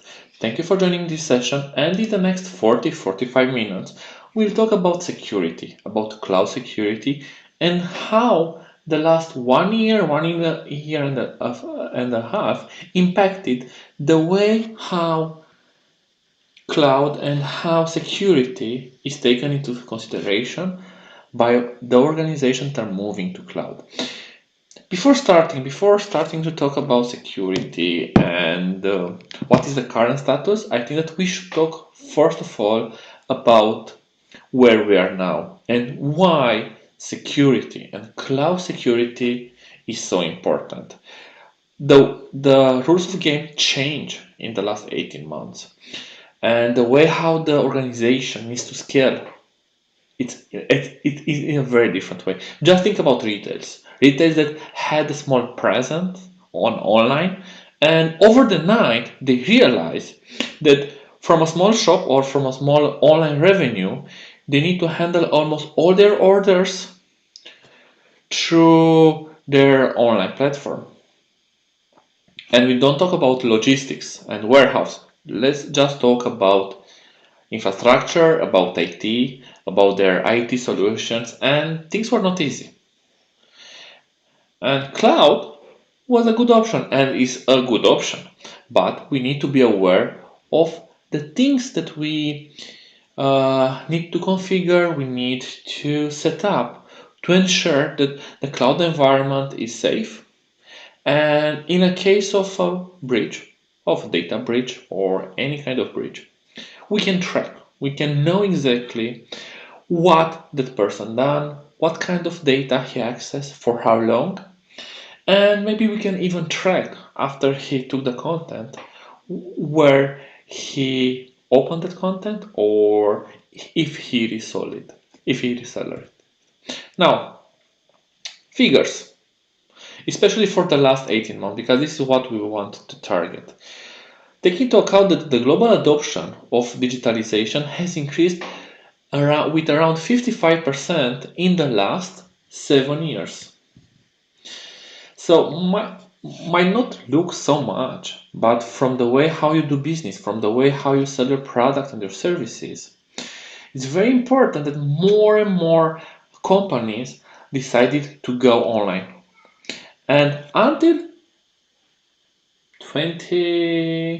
let's say February or March 2020, the strategy was okay, a slow adoption. But with the pandemic and with the lockdown and with the more or less interactions, guess what? 48% of the organization had to accelerate their cloud migration. So some of the companies were thinking about cloud, were thinking about to adopt cloud, but they had in planning 2 or 3 years. Last year in March, a lot of them decided to do the migration in the current financial year or in the current calendaristic year. So they had problems. Not only the finding the best vendor, the best CSP where they should run their systems, but also they had to look for the right people with the right skills. In a very short period of time, some of them had to build their capabilities. They had to educate very fast their teams, and with working from home, that was not an easy job because it's not same as in-person class or in-person trainings. And the third thing that they had to do is to build their cloud center of excellence. And if you think that the cloud center of excellence in an organization should contain all the best practices, all the recommendations, all the blueprints that can be used by the organization to enhance, to adopt cloud, that was not an easy task to build in a few months. And of course, they might forgotten some things, they might rush. And these are some concerns that we need now to be aware, because now is the perfect moment in time when a part of the organization are already running inside cloud and they have enough time or they have budget to do the consolidation, especially from the security point of view. review and identify where they might do some improvements and how. And not only that, but also from the operation and management point of view, it's very important to ensure that you have the right services and the right systems that are able to track, are able to provide you insights related to what is the user behavior, what are the actions that the user is doing on the cloud services, and to track as much as possible all the steps that each user is doing. Now, think about the 60% adjusted cloud cybersecurity posture as a result of distributed workforce. What does this mean? That a large organization in the last 18 months decided to invest more in their cloud cybersecurity. And especially because a lot of their people were starting to work remotely from their home, and at the same time they started to use cloud native services. And the priorities change. From 2020 to 2022 and 2021, cloud security became very important, and the organization started to look more as a platform as a service and a software as a service features and services that CSP are offering versus the standard software as a service. This means that the adoption took the next step, and that's great. Now, what was the impact of COVID-19 from the security point of view?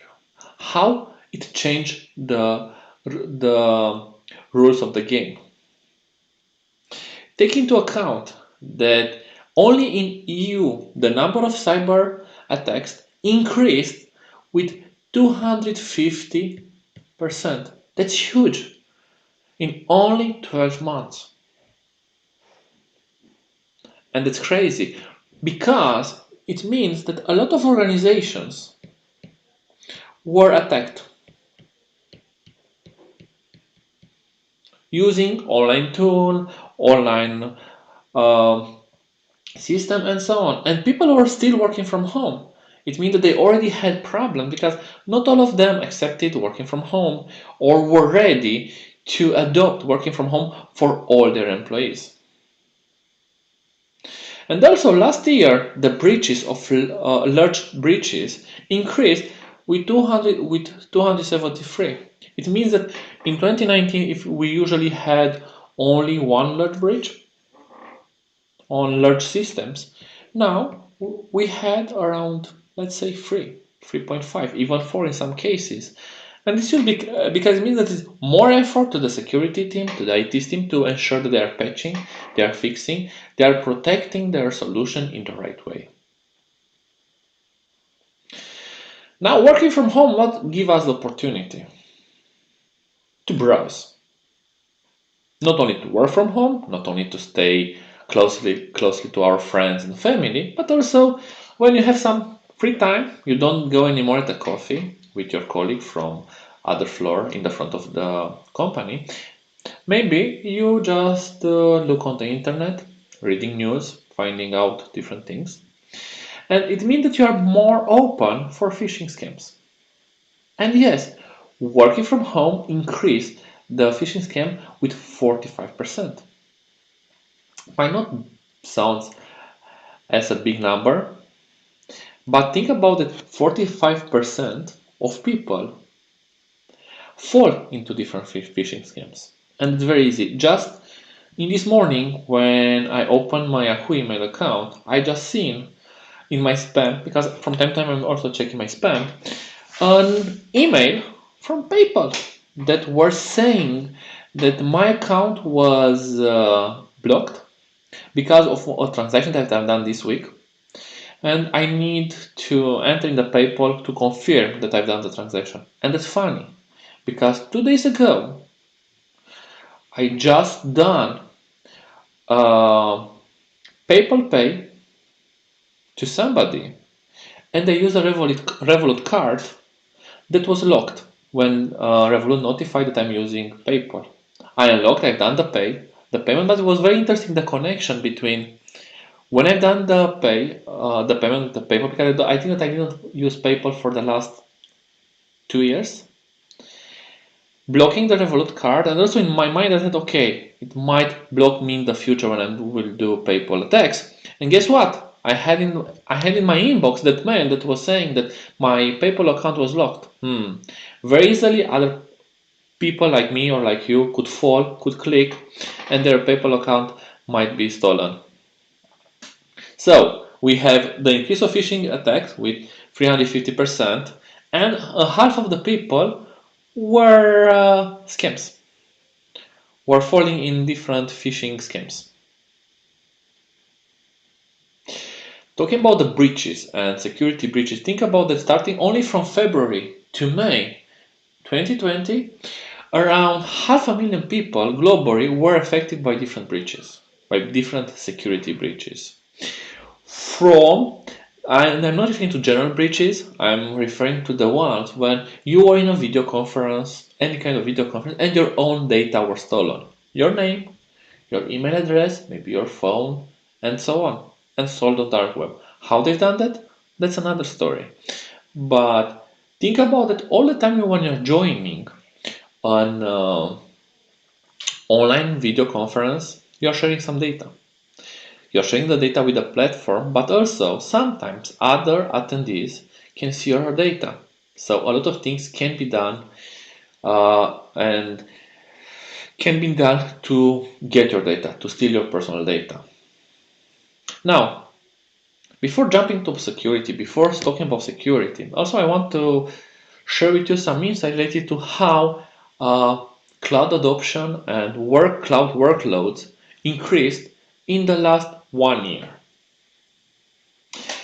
So the increase in cloud workloads in different regions is around 70-65%. For APAC and EMEA is 75%, is 70%, sorry. For AMR is around 65, and for Japan it's around 58. But it's a lot of increase in just 1 year. I would say that it's huge and was a big step forward. Also notifying the number of cloud projects that I'm involved, the threat become higher and higher. Now, if you're looking at different industries where the cloud workload started to increase and increase drastically, 83% was on chemical manufacturers. When I saw this information, I was shocked. What? Chemical manufacturing? How come? Because they're doing a lot of simulations, and simulations need a lot of computation, and also for chemical manufacturing, they were not yet, let's say, adopting cloud. So this was a good opportunity, more or less, to force this and to go to cloud. And secondly, as everybody would expect, was at retail with 60%.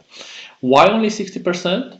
Because taking into account that a lot of large retailers were already owning large data centers or were already working with, let's say, private cloud providers or large providers of IT services and IT infrastructure on different countries, and basically they just ramp up there. Also on insurance, that you could say that is indirectly affected by COVID, the increase was with around 74%. More and more people were doing their insurance and things like that from their home. They were not going to an agent or to a location to talk about the insurance options and so on. So they also had to adopt cloud. This is an old story. Maybe you are aware of that. And it will happen before the pandemic in August 28, when one of the big players on the market, Vim, had configured one of their AWS systems to do automatically backups. That was perfect. The backups were done on an AWS S3 storage. Still, that was perfect. Nothing outrage from there. The problem was that the backup was done on an AWS S3 storage that was public available, meaning that anybody from the internet could access it. In just a few hours, because the time frame where that storage was publicly available on the internet was a very short period of time, but still there were some downloads, full download operation of the data backups. Now the backups were encrypted. That's fine and protected with a username and password. Nevertheless, take into account that that even if you don't protect your data with strong username and passwords, especially passwords, they can be very easily broken. Just to give you an example, I think in 2014 or the last decade, I think it happened in Chicago. I was at a security session where in a 90-minute session, I saw how a backup of an SQL database, it was encrypted, was broken, was break. Basically, it was replaced, the token of the password was replaced inside the backup, and after that, they were able to do the full restore of the database on their own server. All the tools that they use, and I think they use around 8 or 9 different tools, were more or less public available on the internet. I'm more than sure that you could find all the tools in one day, and anybody, even if you're 12 years old, if you would follow all the steps, would be very easily to be done. So cloud vendors like Microsoft, AWS, and GCP are offering us a lot of tools that we can use to secure our system, to secure our payloads, to secure our data. But still, we need to be aware how we do this configuration, how we protect our data, and what are the security features that we need. Because some of them are pretty expensive. So you need to find the right balance between premium security that each cloud vendor is offering versus the free and default one, or to bring your own security system that you're using on-prem system. Because in the end, you can have a virtual appliance inside any cloud vendor where you can deploy your own firewall, your own security monitoring system, and so on. Okay, we talked a lot about some facts until now. I expect that most of you are developers or are technical persons that are working from home for different companies and so on. You might have a repository, let's say a GitHub repository, a CI/CD, a pipeline, and you are the dev hero that is working. You are working on the project, you are doing a great job. Your system is using, let's say, Azure Storage, and to access the storage you use the account key, the full account key. And of course, you are pushing that in the infrastructure repository, where that is very secure, it's not publicly available on the internet, and so on. Everything here, it's super secure, nobody can access it, and that's perfectly fine. Your dev machine, it's very secure, and everything it's fine over there. Even still, you are also using the machine for your own needs. And somebody is pushing a malware on your system is able to get your Windows credentials and get access to your machine. From that on, he has access not only to the repository, but also he puts his hand on the storage account key, from where he can go on different environments where that key is used to get access to customer data. This is why it's very important and all the time to remember that segregation of teams, roles, and responsibilities is very important. Developers should never have access directly for long periods of time on environment like testing or pre-production where customer data are used or sensitive data. There are some situations where you would like to provide temporary access, but only temporary access. It means for 1 hour and 2 hours, and be very cautious with that. Don't just provide access and to forget about that. So let's jump to the subject. What can we do? What can we do to protect our systems? There are a lot of things. So if you take a look on Azure or AWS or GCP, you will see a lot of recommendation for each service, for each use case, and even for each industry. You will find a list of recommendation, list of service, something like that. But there are some common things that I found that people are forgetting about. And what I will try to cover in the next 20 minutes, 25 minutes, excuse me, are the things that I've seen that most of the time forgotten and are very simple to fix. Even so, they hope a big security hole that could be used by anybody. So, for first thing that we can do is limit the use of the cloud preview services and features. What does this mean? For example, in the case of Microsoft Azure, we have, for example, a service or feature that can be in a private preview, in public preview, or in general availability. What is the difference between them? In the private preview, there's no SLA, there's no formal support. For public preview, there's some support, but there's no SLA. And for GA, for general availability, you have full SLA support, formal support, and so on. Now, the recommendation that also vendors are having, the cloud vendor are having, and you need to take into account for production environment, for environment when you are use sensitive customer data. All the time use only general availability services. And a very good example here is, or if you remember, the Cosmos DB security issue that happened at the end of August. But what we forgot, or a lot of people forgot to mention, is that happened on a feature of Cosmos DB or integration of a service to Cosmos DB that was in public preview. Meaning that if you would follow the recommendation that Microsoft is providing, you should never go in production with something like that because it is a public preview. Sometimes it's very hard to do that, but still you need to be aware of that and you need to be very cautious. Now, how you can find or how you can identify if a service is in a preview or not, there are two ways that you can do that. The first of all, when you have the full directory of services, let's take this example, the full directory of Azure, of Microsoft Azure services, what we can notify here that in the dashboard we have this preview tag on the services that are in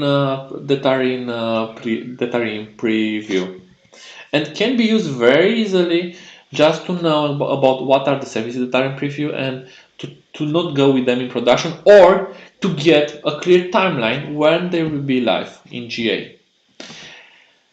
This is very easy to do. The tricky part is with the services, with the features, especially from each service, because some of them might be in preview, some of them might not be in preview. Especially if you have teams that are using infrastructure as a code, for example, the resource management templates, they might not be all the time aware of what is in preview, what is not in preview, the current state of the preview, and so on.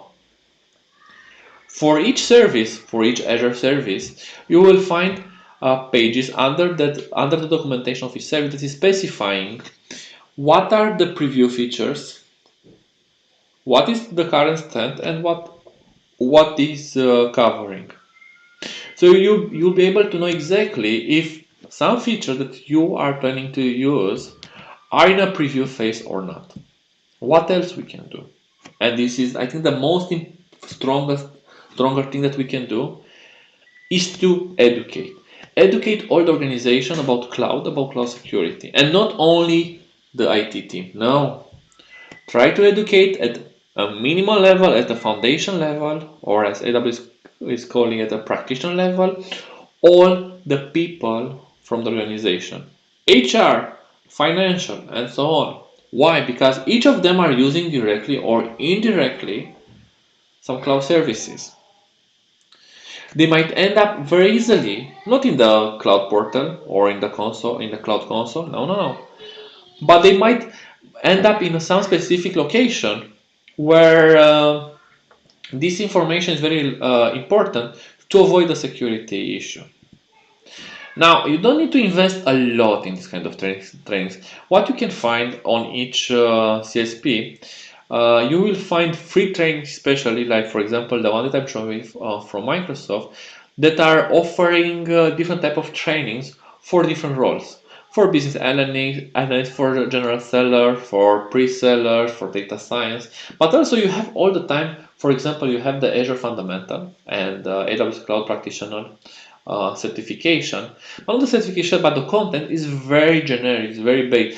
You ensure that people are understanding the base concepts and covering the content in just 4 or 5 hours.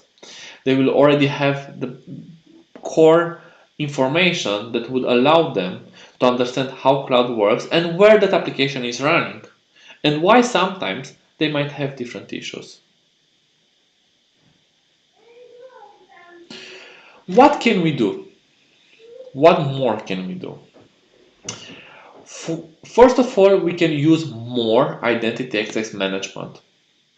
And the YAML part on AWS and on Azure, are very, very mature, and they might not be so easy to be used all the time, but at least it's providing you the power to have a full control and use less the master user, for example, the database access, that admin username and password, or that kind of user that are masters and have full access to all the databases or to specific database.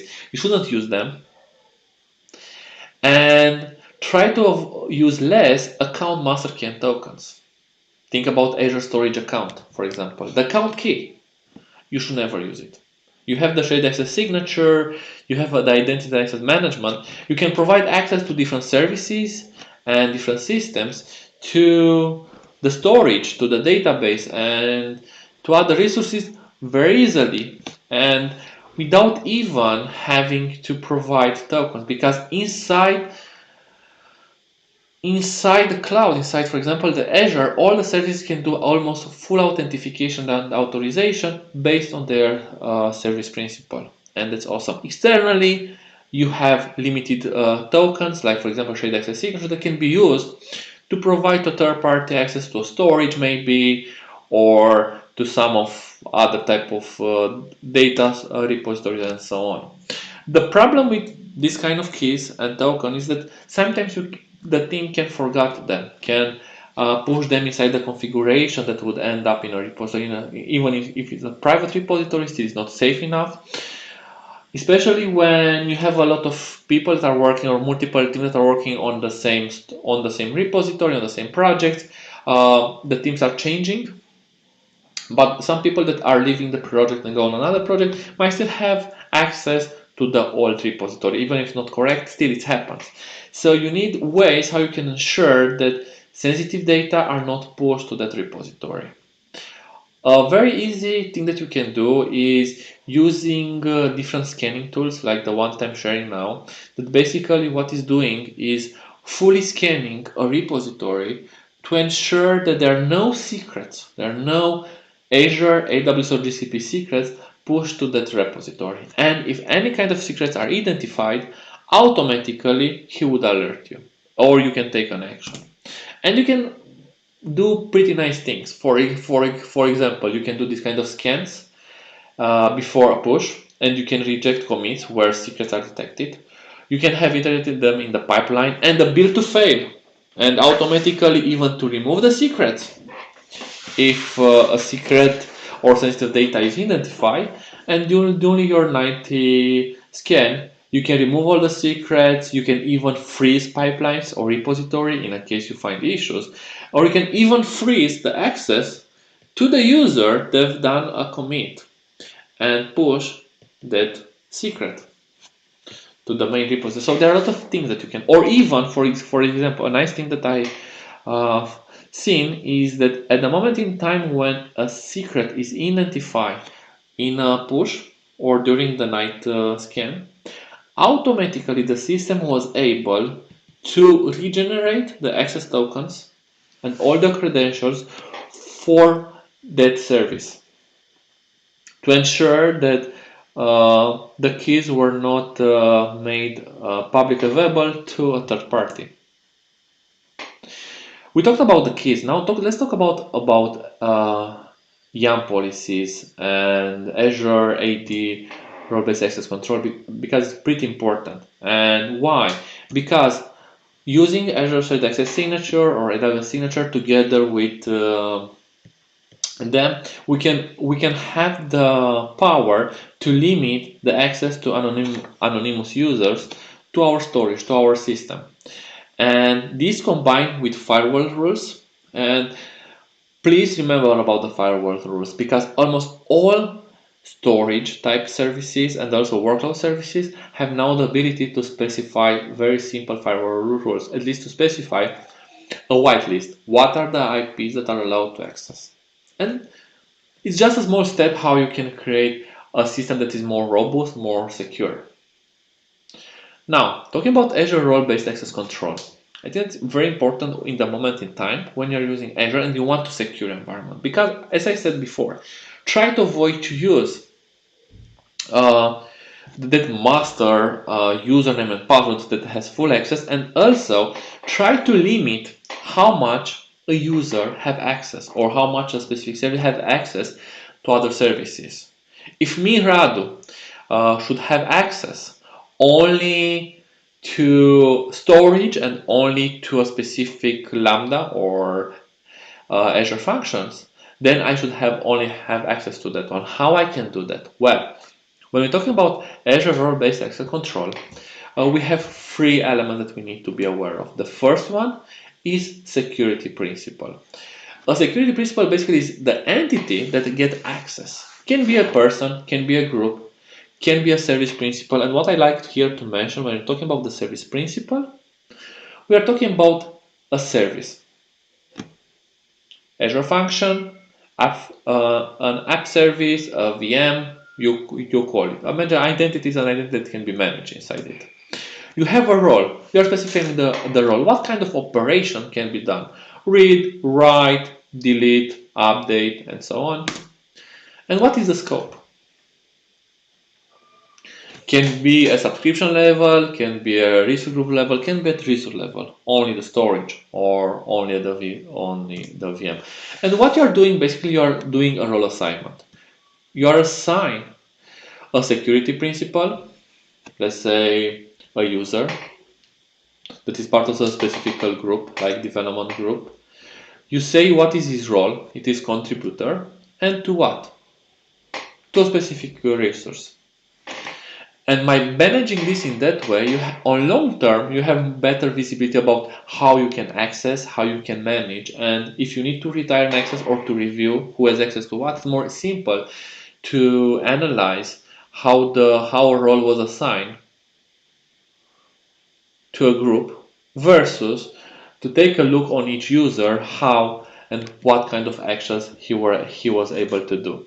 So remember, all the time do duty segregation within your team, not at the team level, inside the team, per different roles that people might have at the level of your team.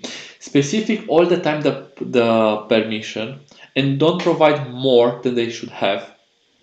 And try to avoid to build that legacy permission that they had in the past. For example, I was on project A, so should I still have access to project A and things like that? And avoid to provide access to specific resources to specific people. Try to create blocks and try to group permission and resources in such a way to be logical grouped per different if we can call them line of business. What else we can do? We can secure our public endpoints and to protect them through the firewall. And sometimes firewall is not enough. More than we can do is that, for example, Azure Application Gateway has the ability to activate the WAF, Web App Firewall.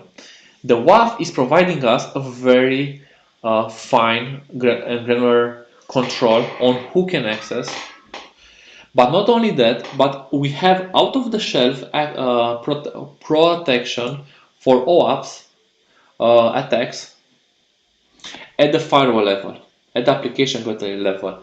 Means that any kind of attack will be stopped here, will be audited, will be logged, and our workloads can focus on their business. The load on CPUs when this kind of attacks will be the same because everything is stopped at the application gateway level.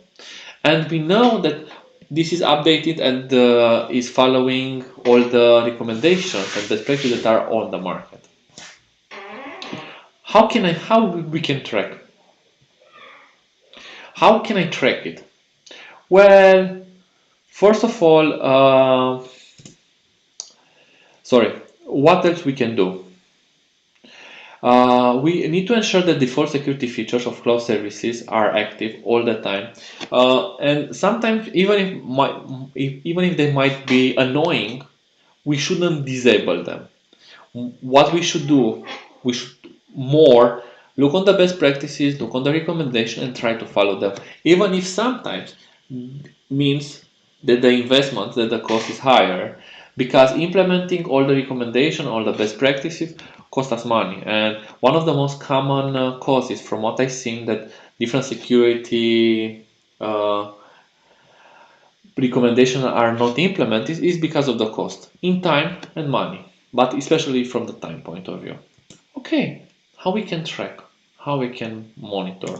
The first thing that we should do is to use Azure Security Center, even if you are using the free tier. Why? Because it's offering us a security score to know exactly what is our score and where we could do the improvements. Compliance information, especially from the infrastructure as a service point of view. We have the Azure Defender, that is the premium features that is very useful, especially when we integrate with the on-prem system, and also inventory. But the most important thing is that it's providing us the recommendations and identify where we could have different security issues. For example, even if you don't have too much time, I just want to show to you exactly what Security Center can do for us. He can identify exactly where we have issues, where we might have different data breach, and what we can do to improve that. Sometimes even it's come up with some recommendation, and we can do automatically fixed by triggering, for example, a logic app behind the scene and things like that. So with just a few clicks, Security Center and Azure Defender not only protect us, but is offering us mechanisms to fix the problem that we have. On top of Azure Security Center, just try to take a look on Azure Advisor, because besides security, Azure Advisor can come up with recommendations about cost and do cost optimization, how we can have system more reliable, and also how we can improve our operational excellence. Also, we need all the time to track and monitor. We need to have the logs, we need to have the metrics, we need to keep them and to ensure that we are looking at them to analyze them. Now, the tricky part here is that where should I look for when I have different problems? First of all, remember that we have information about all the activity that the user has inside the Azure, and I'm not referring here the activity that he's doing when he's access a website and things like that. I'm referring more on the activity that the user is having when he's doing or is changing different configuration. So for example, if I would go here and I would add a new policy, let's say this policy, this action would appear automatically here once the policy would be created, and nobody would be able to delete it. Nobody from your team, from the subscription owner, or even from Azure, and will be kept there for a specific period of time when you can go and access the data. Another thing that you can do is to ensure that you are also logging the events that are happening inside the system and the process events. And all this information can be used to track exactly what happened. But remember, you need to have the logs and you need to keep them in a secure way. Now, for final thoughts. Well, there are a lot of things that that we can do to improve our system, and all the time there will be more things that we could do. But don't forget that Microsoft is offering the Cloud Adoption Framework for Azure that has 4 different stages: define strategy, plan, ready, and adopt. But also is offering very good support for governance, compliancy, control, and secure. And that is the location where we should analyze exactly what are the actions that we should do to be aligned with all the security recommendations at the moment in time when we do a cloud adoption. Additional to this, we have the well architecture framework that is coming with a list of recommendations, best practices, and ways of doing things specific for specific industry and business domains that can help us to build a secure environment that is that can be used without any kind of problem by our customers and can be managed easily by our teams without being afraid that they could open a security hole and things similar like that. Thank you for joining this session. My name is Radu Vunvuleia. You can find me very easily on Twitter and LinkedIn. And if you have any kind of question related to cloud security or cloud in general, please let me know anytime on Twitter and LinkedIn. Thank you very much, and have a great day. Bye bye.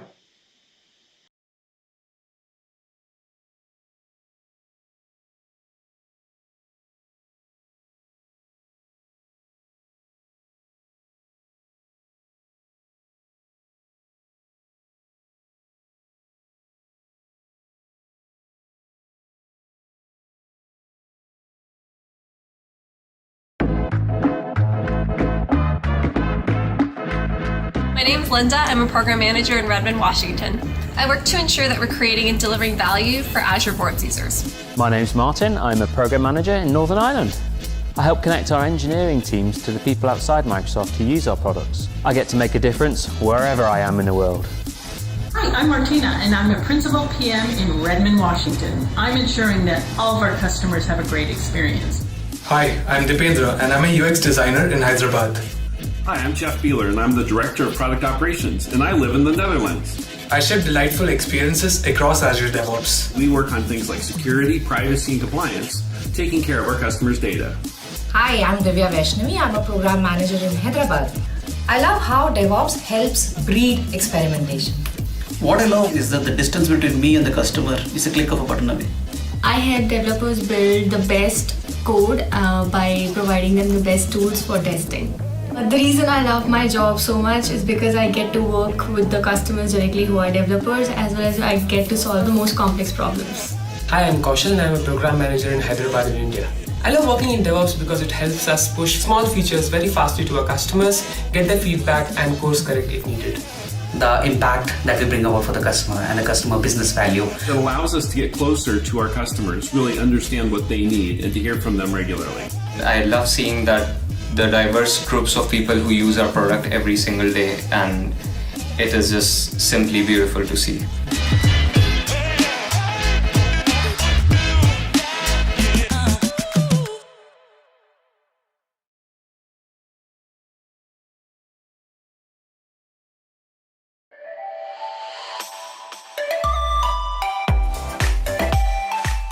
Give me 1 minute and I'll show you how Google Kubernetes Engine can help you modernize your existing application.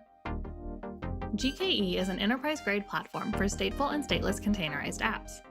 It offers managed Kubernetes and is comprised of a high-availability control plane that Google manages and operates, nodes, which hold the pods, and your connected Google Cloud services. You can interact with it using kubectl or the Cloud Console. GKE increases developer productivity with pre-built deployment templates featuring portability and integrated tools to accelerate app development and deployment cycles, It simplifies platform operations with auto scale, auto upgrade, and auto repair features. It is secure by default, including data encryption and vulnerability scanning of container images, and it supports integrated cloud monitoring with infrastructure, application, and Kubernetes-specific views. GKE can help modernize your applications, create a continuous delivery pipeline, or migrate your existing two-tier app. Next time you're thinking about modernizing your apps quickly, take a minute to look at Google Kubernetes Engine. For more info, check out cloud.google.com/Kubernetes Engine.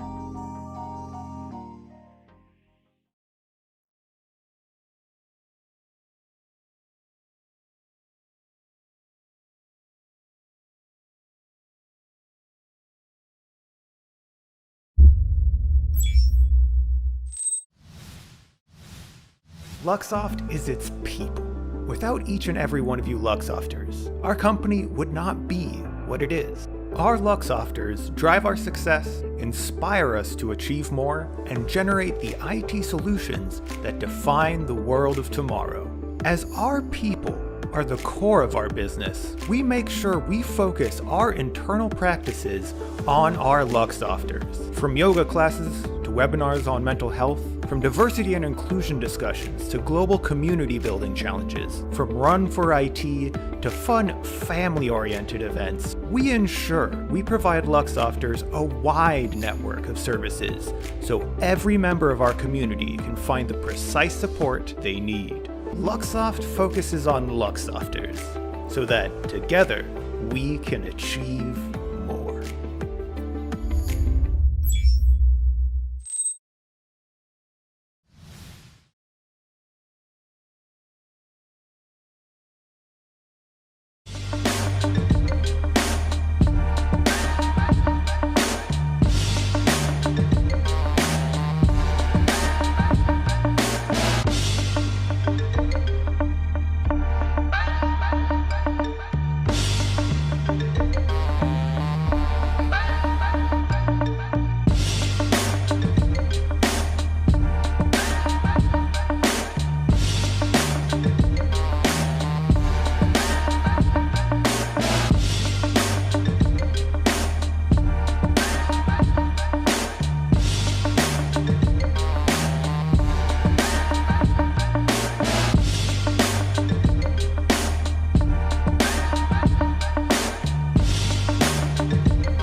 Struggling to pick the best option for the long run? Intellia's doesn't only offer one-time bonuses and gifts, but a really good salary and a fantastic workplace. Intellia's, engineering by people.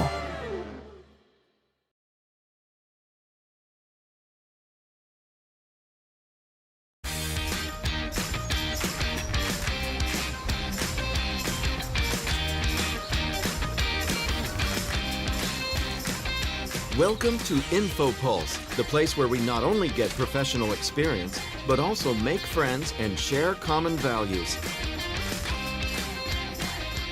And what's more, InfoPulse is about the company's top management who is on the same wavelength with everybody and knows each specialist personally.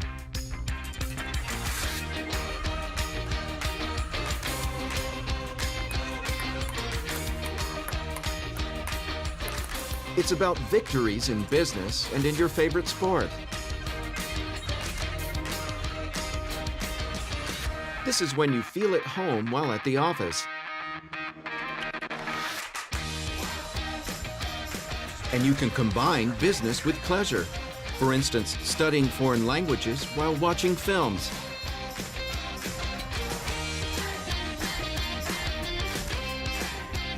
This is when you look for ways of completing the most challenging tasks together. When you can get creative without leaving the office.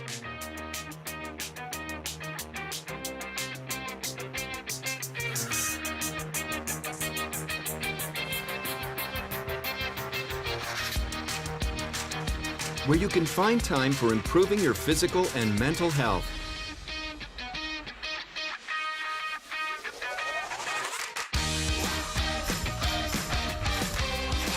When you understand that most of the time which we spend at the office is not only about business.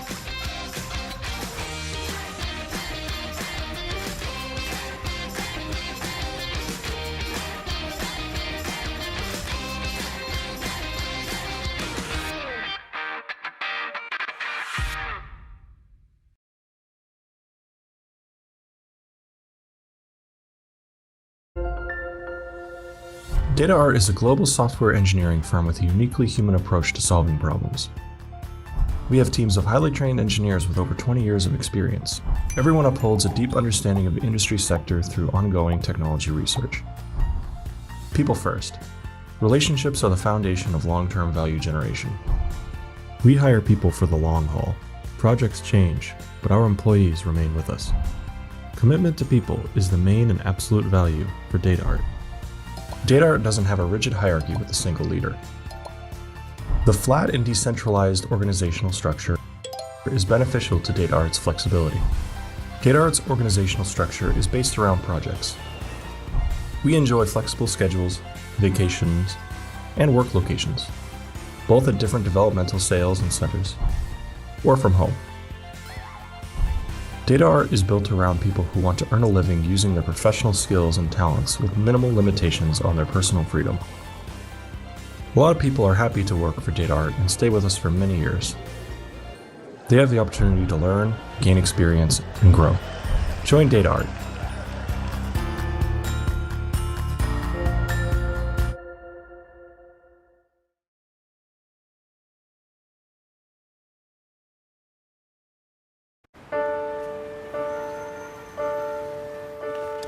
When I was young, I never needed anyone. Thinking life was just for fun. Those days are gone. Living alone, I think of all the friends I've known. When I dial the telephone, all by myself,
My name's Linda. I'm a program manager in Redmond, Washington. I work to ensure that we're creating and delivering value for Azure Boards users. My name's Martin. I'm a program manager in Northern Ireland. I help connect our engineering teams to the people outside Microsoft who use our products. I get to make a difference wherever I am in the world. Hi, I'm Martina, and I'm a Principal PM in Redmond, Washington. I'm ensuring that all of our customers have a great experience. Hi, I'm Dipendra, and I'm a UX designer in Hyderabad.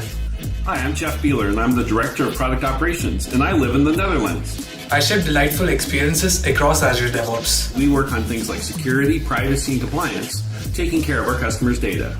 Hi, I'm Divya Vaishnavi. I'm a program manager in Hyderabad. I love how DevOps helps breed experimentation. What I love is that the distance between me and the customer is a click of a button away. I help developers build the best code by providing them the best tools for testing. But the reason I love my job so much is because I get to work with the customers directly who are developers, as well as I get to solve the most complex problems. Hi, I'm Kaushal and I'm a program manager in Hyderabad in India. I love working in DevOps because it helps us push small features very fastly to our customers, get their feedback and course correct if needed. The impact that we bring about for the customer and the customer business value. It allows us to get closer to our customers, really understand what they need, and to hear from them regularly. I love seeing that the diverse groups of people who use our product every single day, and it is just simply beautiful to see.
Hi guys, and welcome to DevOps Stage 2021. I hope you are in good mood and in good health.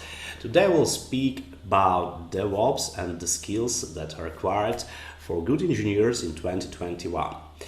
About me, I'm Volodymyr Tsap, and I'm working with Linux and different open source tools for the last 17 years, and I have a pretty large experience on that field, and for the last 12 years I'm CTO of the shop. It's a small but proud company which build and deliver different kind of platforms and infrastructures based on open source tooling.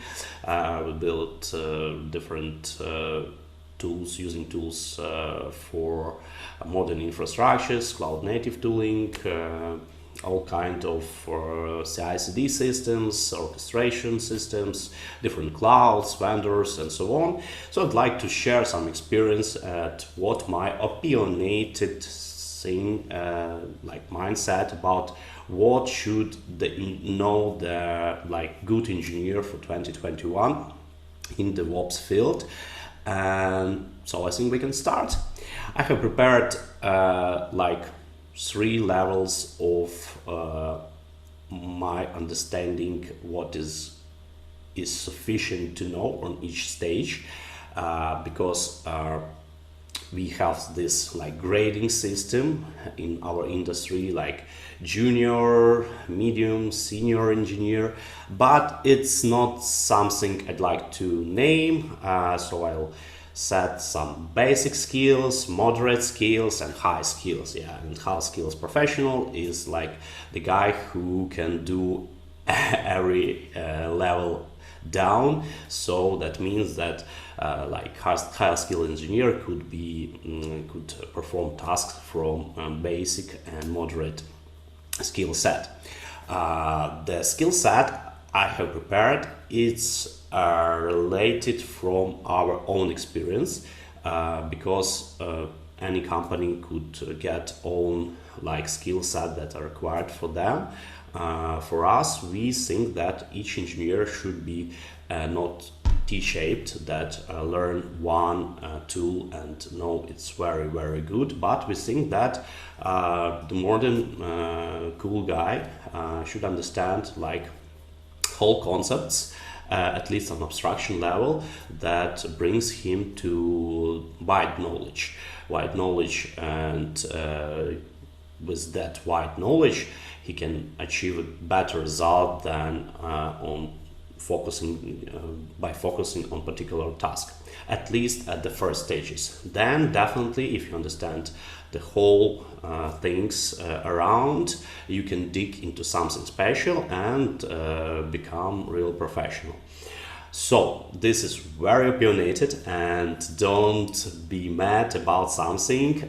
It's just my opinion. And if you have comments, you can ask me after my talk. I think we can discuss that a lot, and we have to discuss that a lot. So I'll share my screen with the skill sets that I have prepared. Most of that questions from interviews based on something I get from last 20 or 40 interviews, and I grade this in my own opinionated system. And at the first glance, I think if we are talking about modding infrastructures, about modding DevOps, it definitely requires some programming skills. So you should understand how to automate something, and for this automation you should learn something where you can literally write your programs to automate that. And let's start from the basic knowledge that you need to have in that programming. At first, I think you definitely, it doesn't matter from your level, you need to know at least some basic commands, how to push, merge, understand how to work together, and so on, because each tool, at least from open source, are now in Git, and you need to understand why it is there and how to work with that code, and this is basic programming skills that you need. Besides that, definitely we work with different operation systems, but the most common use case is the Linux, and if you are a DevOps guy, you definitely need to understand how to work with Linux. So you need to have some skills for bash scripting. You need to understand how to work with commands like sed, ls, and so on. You need to understand how to pack your programs and split it into functions, understand how to work with exit codes, understand how to perform the code that produce the same result after each launch. I'm talking about some idempotence. And yes, this is pretty basic level that is required for DevOps. And if we then going after that, if you pretending to be maybe middle DevOps engineer or something like that, your bash scripting skills should be a bit advanced. And yeah, there's a good book for advanced bash scripting. I suggest it's strongly suggested. And beside that, definitely it will be good if you understand how to write real programs on Python, maybe Go, maybe Node.js. That's three languages that actually is more related to DevOps domain than others, because we have tools that utilize that, or a lot of tools are practically are written on these programming languages. And you need to understand how to work, how to code as when you are a team. So team programming is about how you resolve conflicts, how you merge, how you test your software, how you launch and versionate it. And yes, that's pretty enough to be at the moderate level of programming skills in DevOps domain. And next is the high-level engineers that I think would fit on this DevOps world. And yeah, I think the best options here is when you have the commercial experience on writing real products, like commercial experience with Java or .NET, maybe Node.js, and working on real production projects. You build real software, you deliver that, you fix the bugs, you manage this feature process, feature management, and you understand the pitfalls and problems during the software delivery. Because when we talk about DevOps, you work with the guys who actually create the software, and it is good to understand what are the problems there and how to help that developers to be more effective and how to help them with their work. So this pretty everything what I think you need to know about programming in DevOps domain. The modding, there is another part.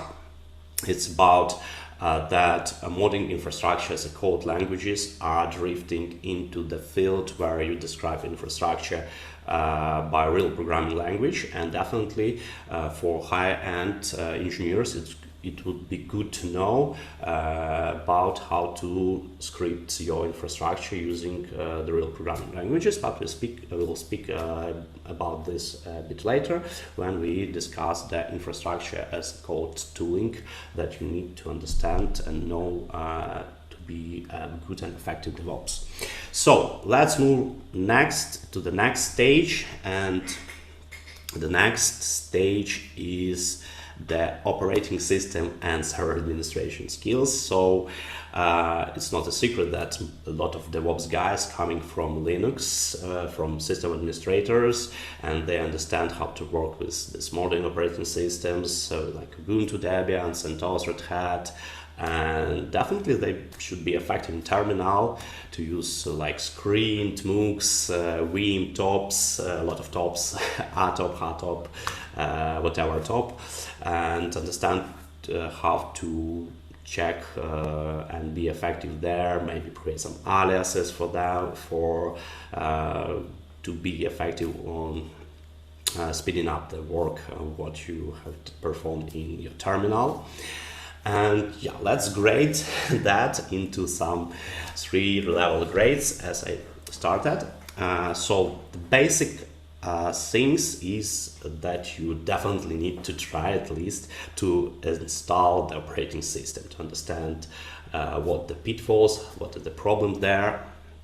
And you, on basic level, need to understand how to work with software there, how to package application, how to delete, uninstall, or upgrade something there. And at least you need to know how to work with the file permissions, what is that, how to delete file, and what is the users, how they set passwords, what permission do they have. So this is basic level, and believe me, a lot of guys who are understanding how to write YAML, they don't even get how to work with the file permission operation system, and yeah, it's happening. So yeah, I think you should know about that. And when you work like DevOps guy and you understand how the operating system really works, I suppose you can read the book of operating system from Tannenbaum, or different kind of computer science books. So you are able to understand how the process and memory works, how the kernel manage these things, how you can get what is happening, for example, when your memory is out, and what's happening next and how to deal with that. And you'll definitely need to know what is zombie processes and something like that, and how the virtualization works, what is the startup sequences when operating system is booting, because sometimes it doesn't, and you need to work out that. And you need to be cool at networking. At least you need to understand how to add routes, how to check the socket status and what's happening there. You need to be able to recover your operating system from degradation and understand how to check what's happening with the performance, with the load, and how to work with that. And that's pretty enough, I think.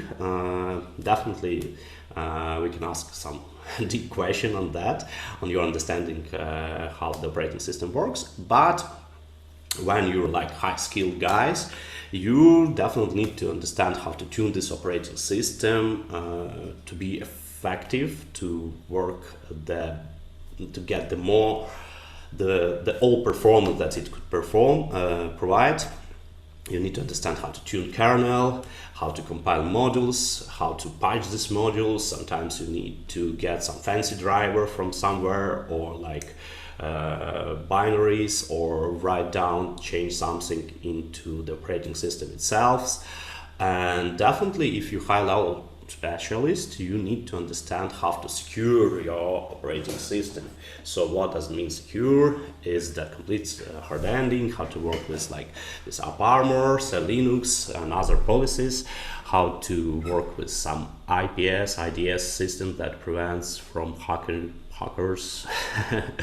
And yeah, performance is the king. Now you need to if you're like a very experienced engineer, you understand how to gain the last drops of performance from each setup. And I think that's pretty it regarding operating systems. And we can go next. It's the databases and queues. Look, it's like the third step, and I don't talk about Kubernetes and Terraform and something like that, because yeah, we need to understand some basics, and then we can go on top of each abstraction, because like modern technologies are abstraction on top of the abstractions. And we have like theoretical knowledge, and we get some practical knowledge. And in case of our country, I think the most of the guys trying to achieve some hard skills based on technology. So I adapt this my talk to be like more technology relational database, because that's pretty each project contains. So each I don't know blog or like banking or anything could have. And I don't remember any projects that actually don't have any database except some small ones. And as you're a basic user, you need to understand like how to work with SQL, how to work with at least MySQL and Postgres, and write some queries to deploy, like select from, maybe understand some limitation on this SQLs, and work with administrating of these instances of databases, with deployment, management, upgrades. This is like basic level. If you like in the medium level of understanding of databases, you definitely need to know at least 2 or 3 databases, how to administrate them.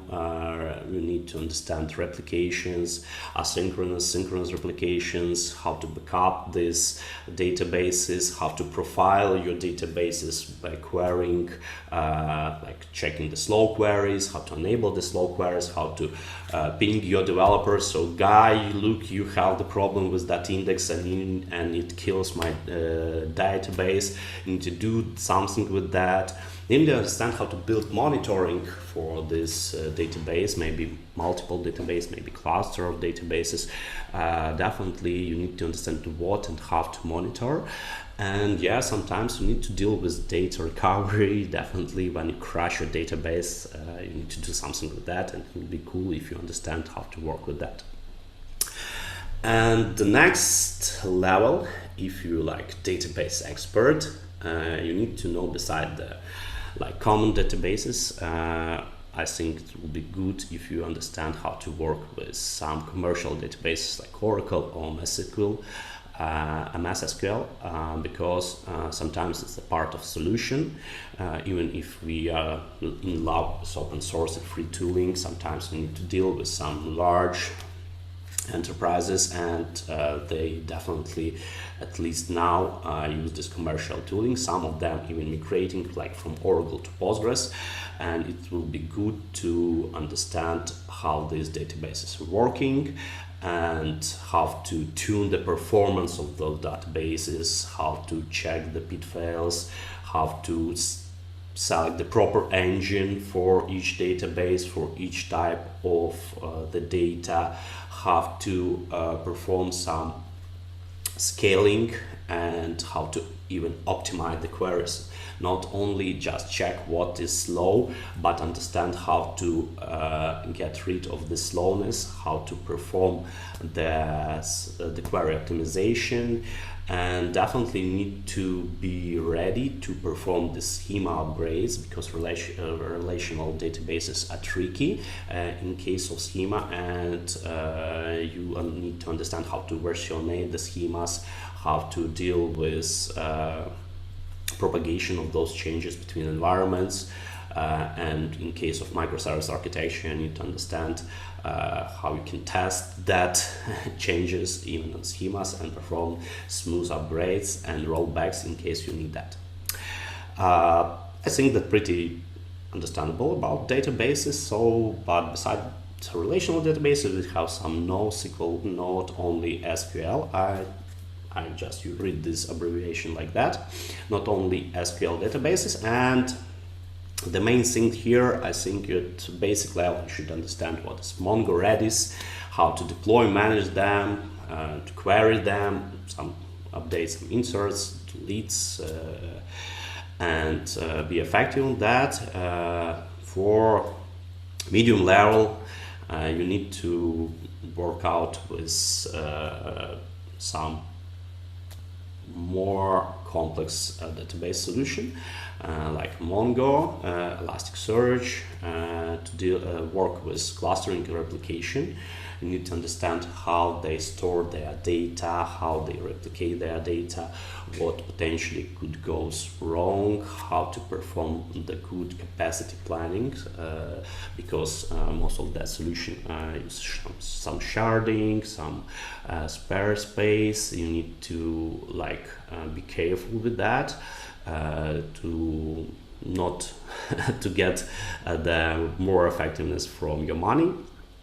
And if you are a real expert, you definitely need to be the same as in relational database. You need to understand how to work with the performance of the database solutions, how to query and optimize the performance of some requests, or perform some operation that would be efficient for developers to speed up their response times, for example. Yeah, and let's jump into the queues. The queues is like new black. So we have plenty of that. At the basic level, I think the Rabbit is the good choice to learn how it works, how to manage with that, how to send some messages and receive them. And yeah, then if you like to get some level up, you definitely need to jump into Kafka, because Kafka is the new black for now. Yeah, definitely everybody tries to use it, and because we have a merge of microservice architectures that need to communicate between these microservices. We need to implement some patterns like back pressure, or interacting through the service bus. And in that field, a lot of companies adopted Kafka. Beside the Kafka, I think if you are in next level of the experience in the DevOps domain, you definitely need to work something with another queues, maybe like EBS, maybe some ActiveMQ or another one, and understand maybe nuts, understand the drawbacks and wins when you get one or another. You need to understand how to build some replications for these queues, fault tolerant, how to maybe backup something from there, from some capacity planning. You need to understand the service bus concept, how and why it's now so popular, and like work with microservice architecture design, because the queues are mostly used there. That's it from database and queues. You can check this list after my speech, and I think that's pretty enough when you really fit that requirements. So now let's get to the hot things, because the next topic was one of the most required now on the market, is how we work with containers and orchestrations. Actually, it's deals a lot with some other concepts like CI/CD. I'd like not to mention directly these ones, because it's for 2021. I think most of the CI/CD things are addressed, and the developers itself get the good experience working with that tooling. I think developers now could easily to use Jenkins or GitLab, so I exclude this CI/CD stuff completely from my topics. But yeah, definitely a good engineer should understand how to work with that. And now we move to container and orchestration, because definitely if you are DevOps, you definitely work with containers for now, maybe not 100%, but 80% definitely. And for the basic level, you need to understand how to work with Docker, maybe Docker Swarm, Docker Compose, maybe understand how to work with some more basic orchestrators like ECS or Nomad. And at least you need to understand how the Kubernetes works and why it works, and how to work at least with workloads. If you're not dealing with control plane itself, if you're not like installing Kubernetes by your host or like production grade Kubernetes, you need to understand how to work with maybe within namespace with some workloads, and these primitives like daemon sets, or deployments, replica sets, ingress. You need to at least understand what is that, because the Kubernetes is now a king, and we need to treat him like with all respect.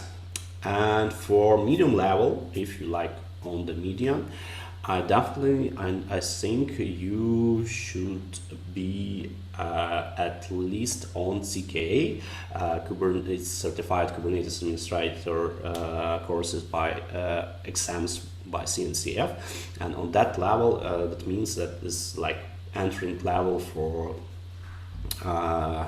Kubernetes administrator, that it includes the skill set that you need to work with Kubernetes, to understand how to work with control plane, what is that, how to deal with some YAMLs, how to bootstrap and manage a cluster, how to check control plane, how to monitor something on that, and work with managed solutions at least.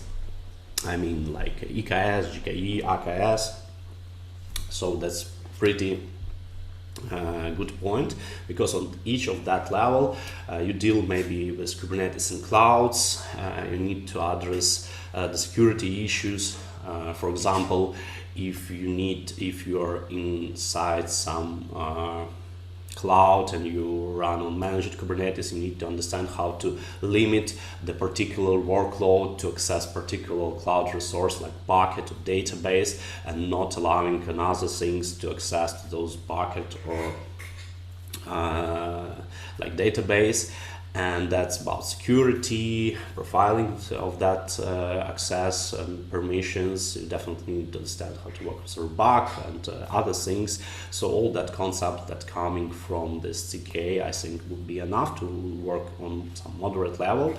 Definitely need to understand how all the components like shutdowning mechanisms or API server works and how to deal with them.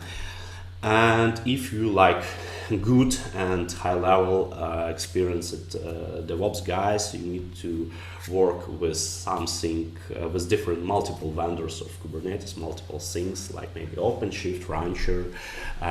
You need to work, you need to understand at least how to work with bare metal clusters, because there are some problems that are addressed in cloud. You need to understand how to deal with storage. You need to understand how to get the load balancing working. You definitely need to understand how the CNI works, how to choose the correct CNI for your requirements, how to address issues like when you need some egress gateways for the traffic. You need to be sure how to select proper add-ons and tooling, how to select between traffic or engines ingress, and understand why is that solution that you pick up is good for this particular case. You need to understand the performance of that solution and the security hardening. So yeah, that basic Kubernetes is not so secure by default in many things, so you definitely need to integrate some policies, some external secrets management, and when you're working like a large team on multiple clusters, you definitely need to follow this modern GitOps pattern and understand how to work with that, with maybe Argo CD or Flux toolkit, and that how this should be done through the Git, and how to establish the ability for the team to work with multiple clusters from one point. And like that is something that would be good to have for engineer in 2021 on some mid plus level. Yeah, I'm not saying about some God mode when you're like active Kubernetes contributor or when you like working on Kubernetes distro. Yeah, there's some few more levels on top of that, but I'm telling in like reality when you're like regular engineer and you work with this tooling in your company. And the last but not the least thing from hard skill set is the infrastructure as a code. Infrastructure for now, most of the world are trying to adopt or already adopted the clouds in some manner, and it's the question how you work with that. If you're clicking something in that cloud, I think it's a bit outdated, and if you like working with some tools like Chef or Puppet, these tools are from the past, and you need to learn something how to work more efficiently with the clouds itself. It doesn't matter what the cloud is. I think modern Ukrainian like market shares 80% of the engineers from AWS and 15 maybe from Azure. I mean this global market, not enterprise one, and rest for the Google Cloud from my opinionated view.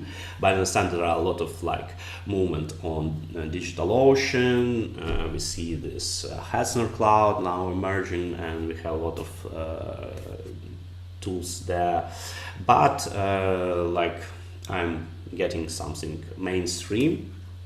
And what you need to know to work with this top three tiers of top three cloud providers, and definitely need to know some local things that they provide to perform this infrastructure as a tool, infrastructure as a code pattern. I just mentioned CloudFormation. But I think the best way to deal with that is to use Terraform, maybe something else, but that is a bit universal across all the clouds, because for now we have some setups when we have multiple clouds for one project, and it's very easy if you use the one tool across different clouds. Then when you need to get into this particular one for cloud, and if you are on basic level, you at least need to understand how to work with one of that tools. I think when you start from being like Linux administrator, you already know Ansible. It's also a good skill when you work on-prem with things where you need to deploy your basic infrastructure to like prepare operating system, Docker image or something else. Ansible is a good candidate, but when you're working with the cloud, I think the Terraform now is the king. And maybe you have some own scripts, maybe some self-made, bespoke shell framework that describe infrastructure by scripts. I personally done one before, but yeah, it's not actual for now. And if you work like in medium level, you definitely need to understand how to create own Terraform modules, how to implement some complex pattern, how to work with automation on top of these infrastructures that you will create with Terraform on other programming languages, how to work with the team, how to deal with the organizing your infrastructure as a code repository, how to segment your application from data from infrastructure for that. Maybe you need to get some knowledge from additional tooling like Atlantis, Terraground, and yeah, that's something that means that you're already working with the team and you share experience, and that is good to have for that skill set.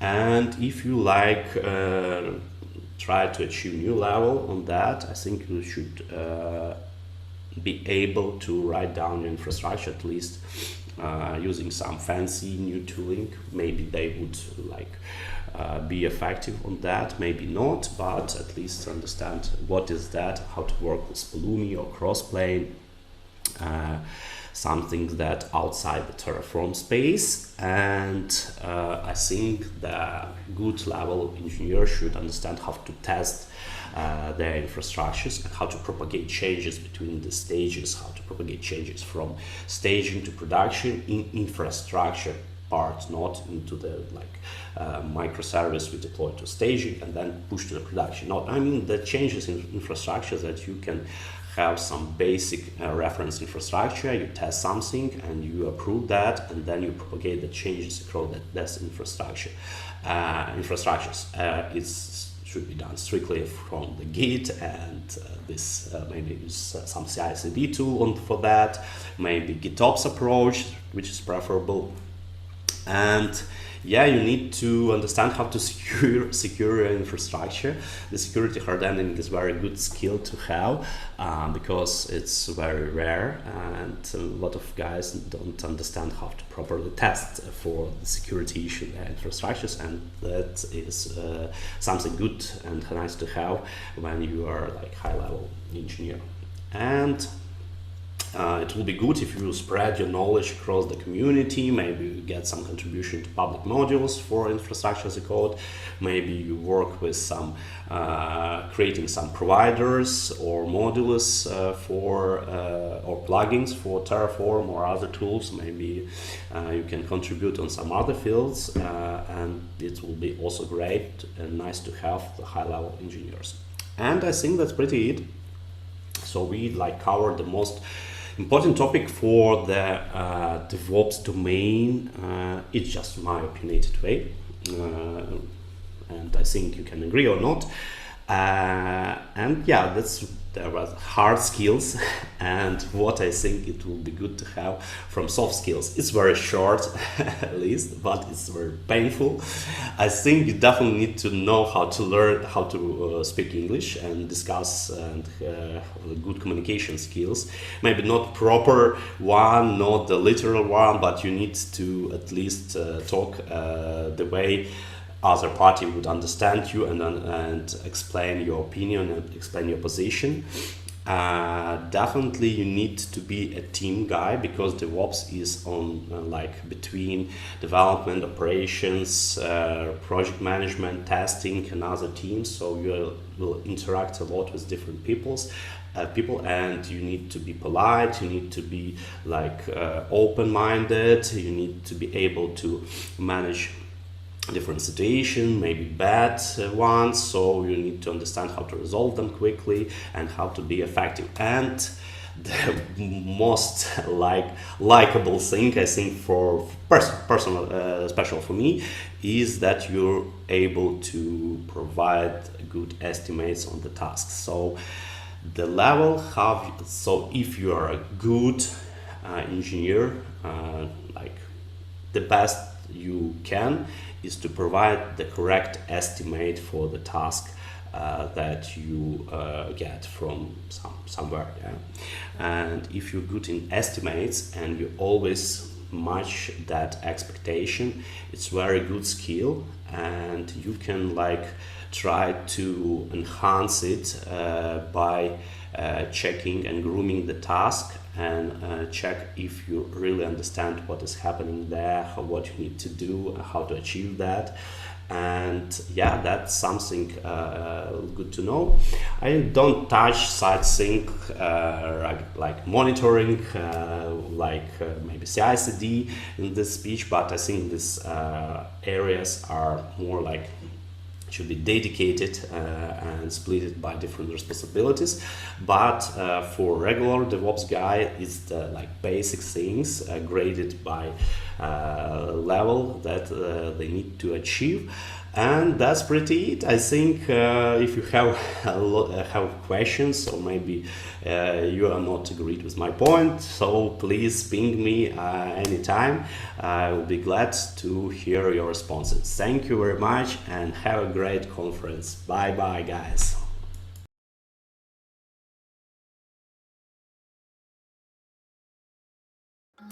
Thank you for all of you who've been here with us today. I would like to remind you that after the conference you receive the links to all recordings. Before we close the conference, I would like to mention two very important points. Number one, thank you for all our speakers. Thank you for your time, thank you for your dedication, thank you for sharing your knowledge for free. And the second important point is that I would like to say thank you to our sponsors, which made the conference available for all of us for free.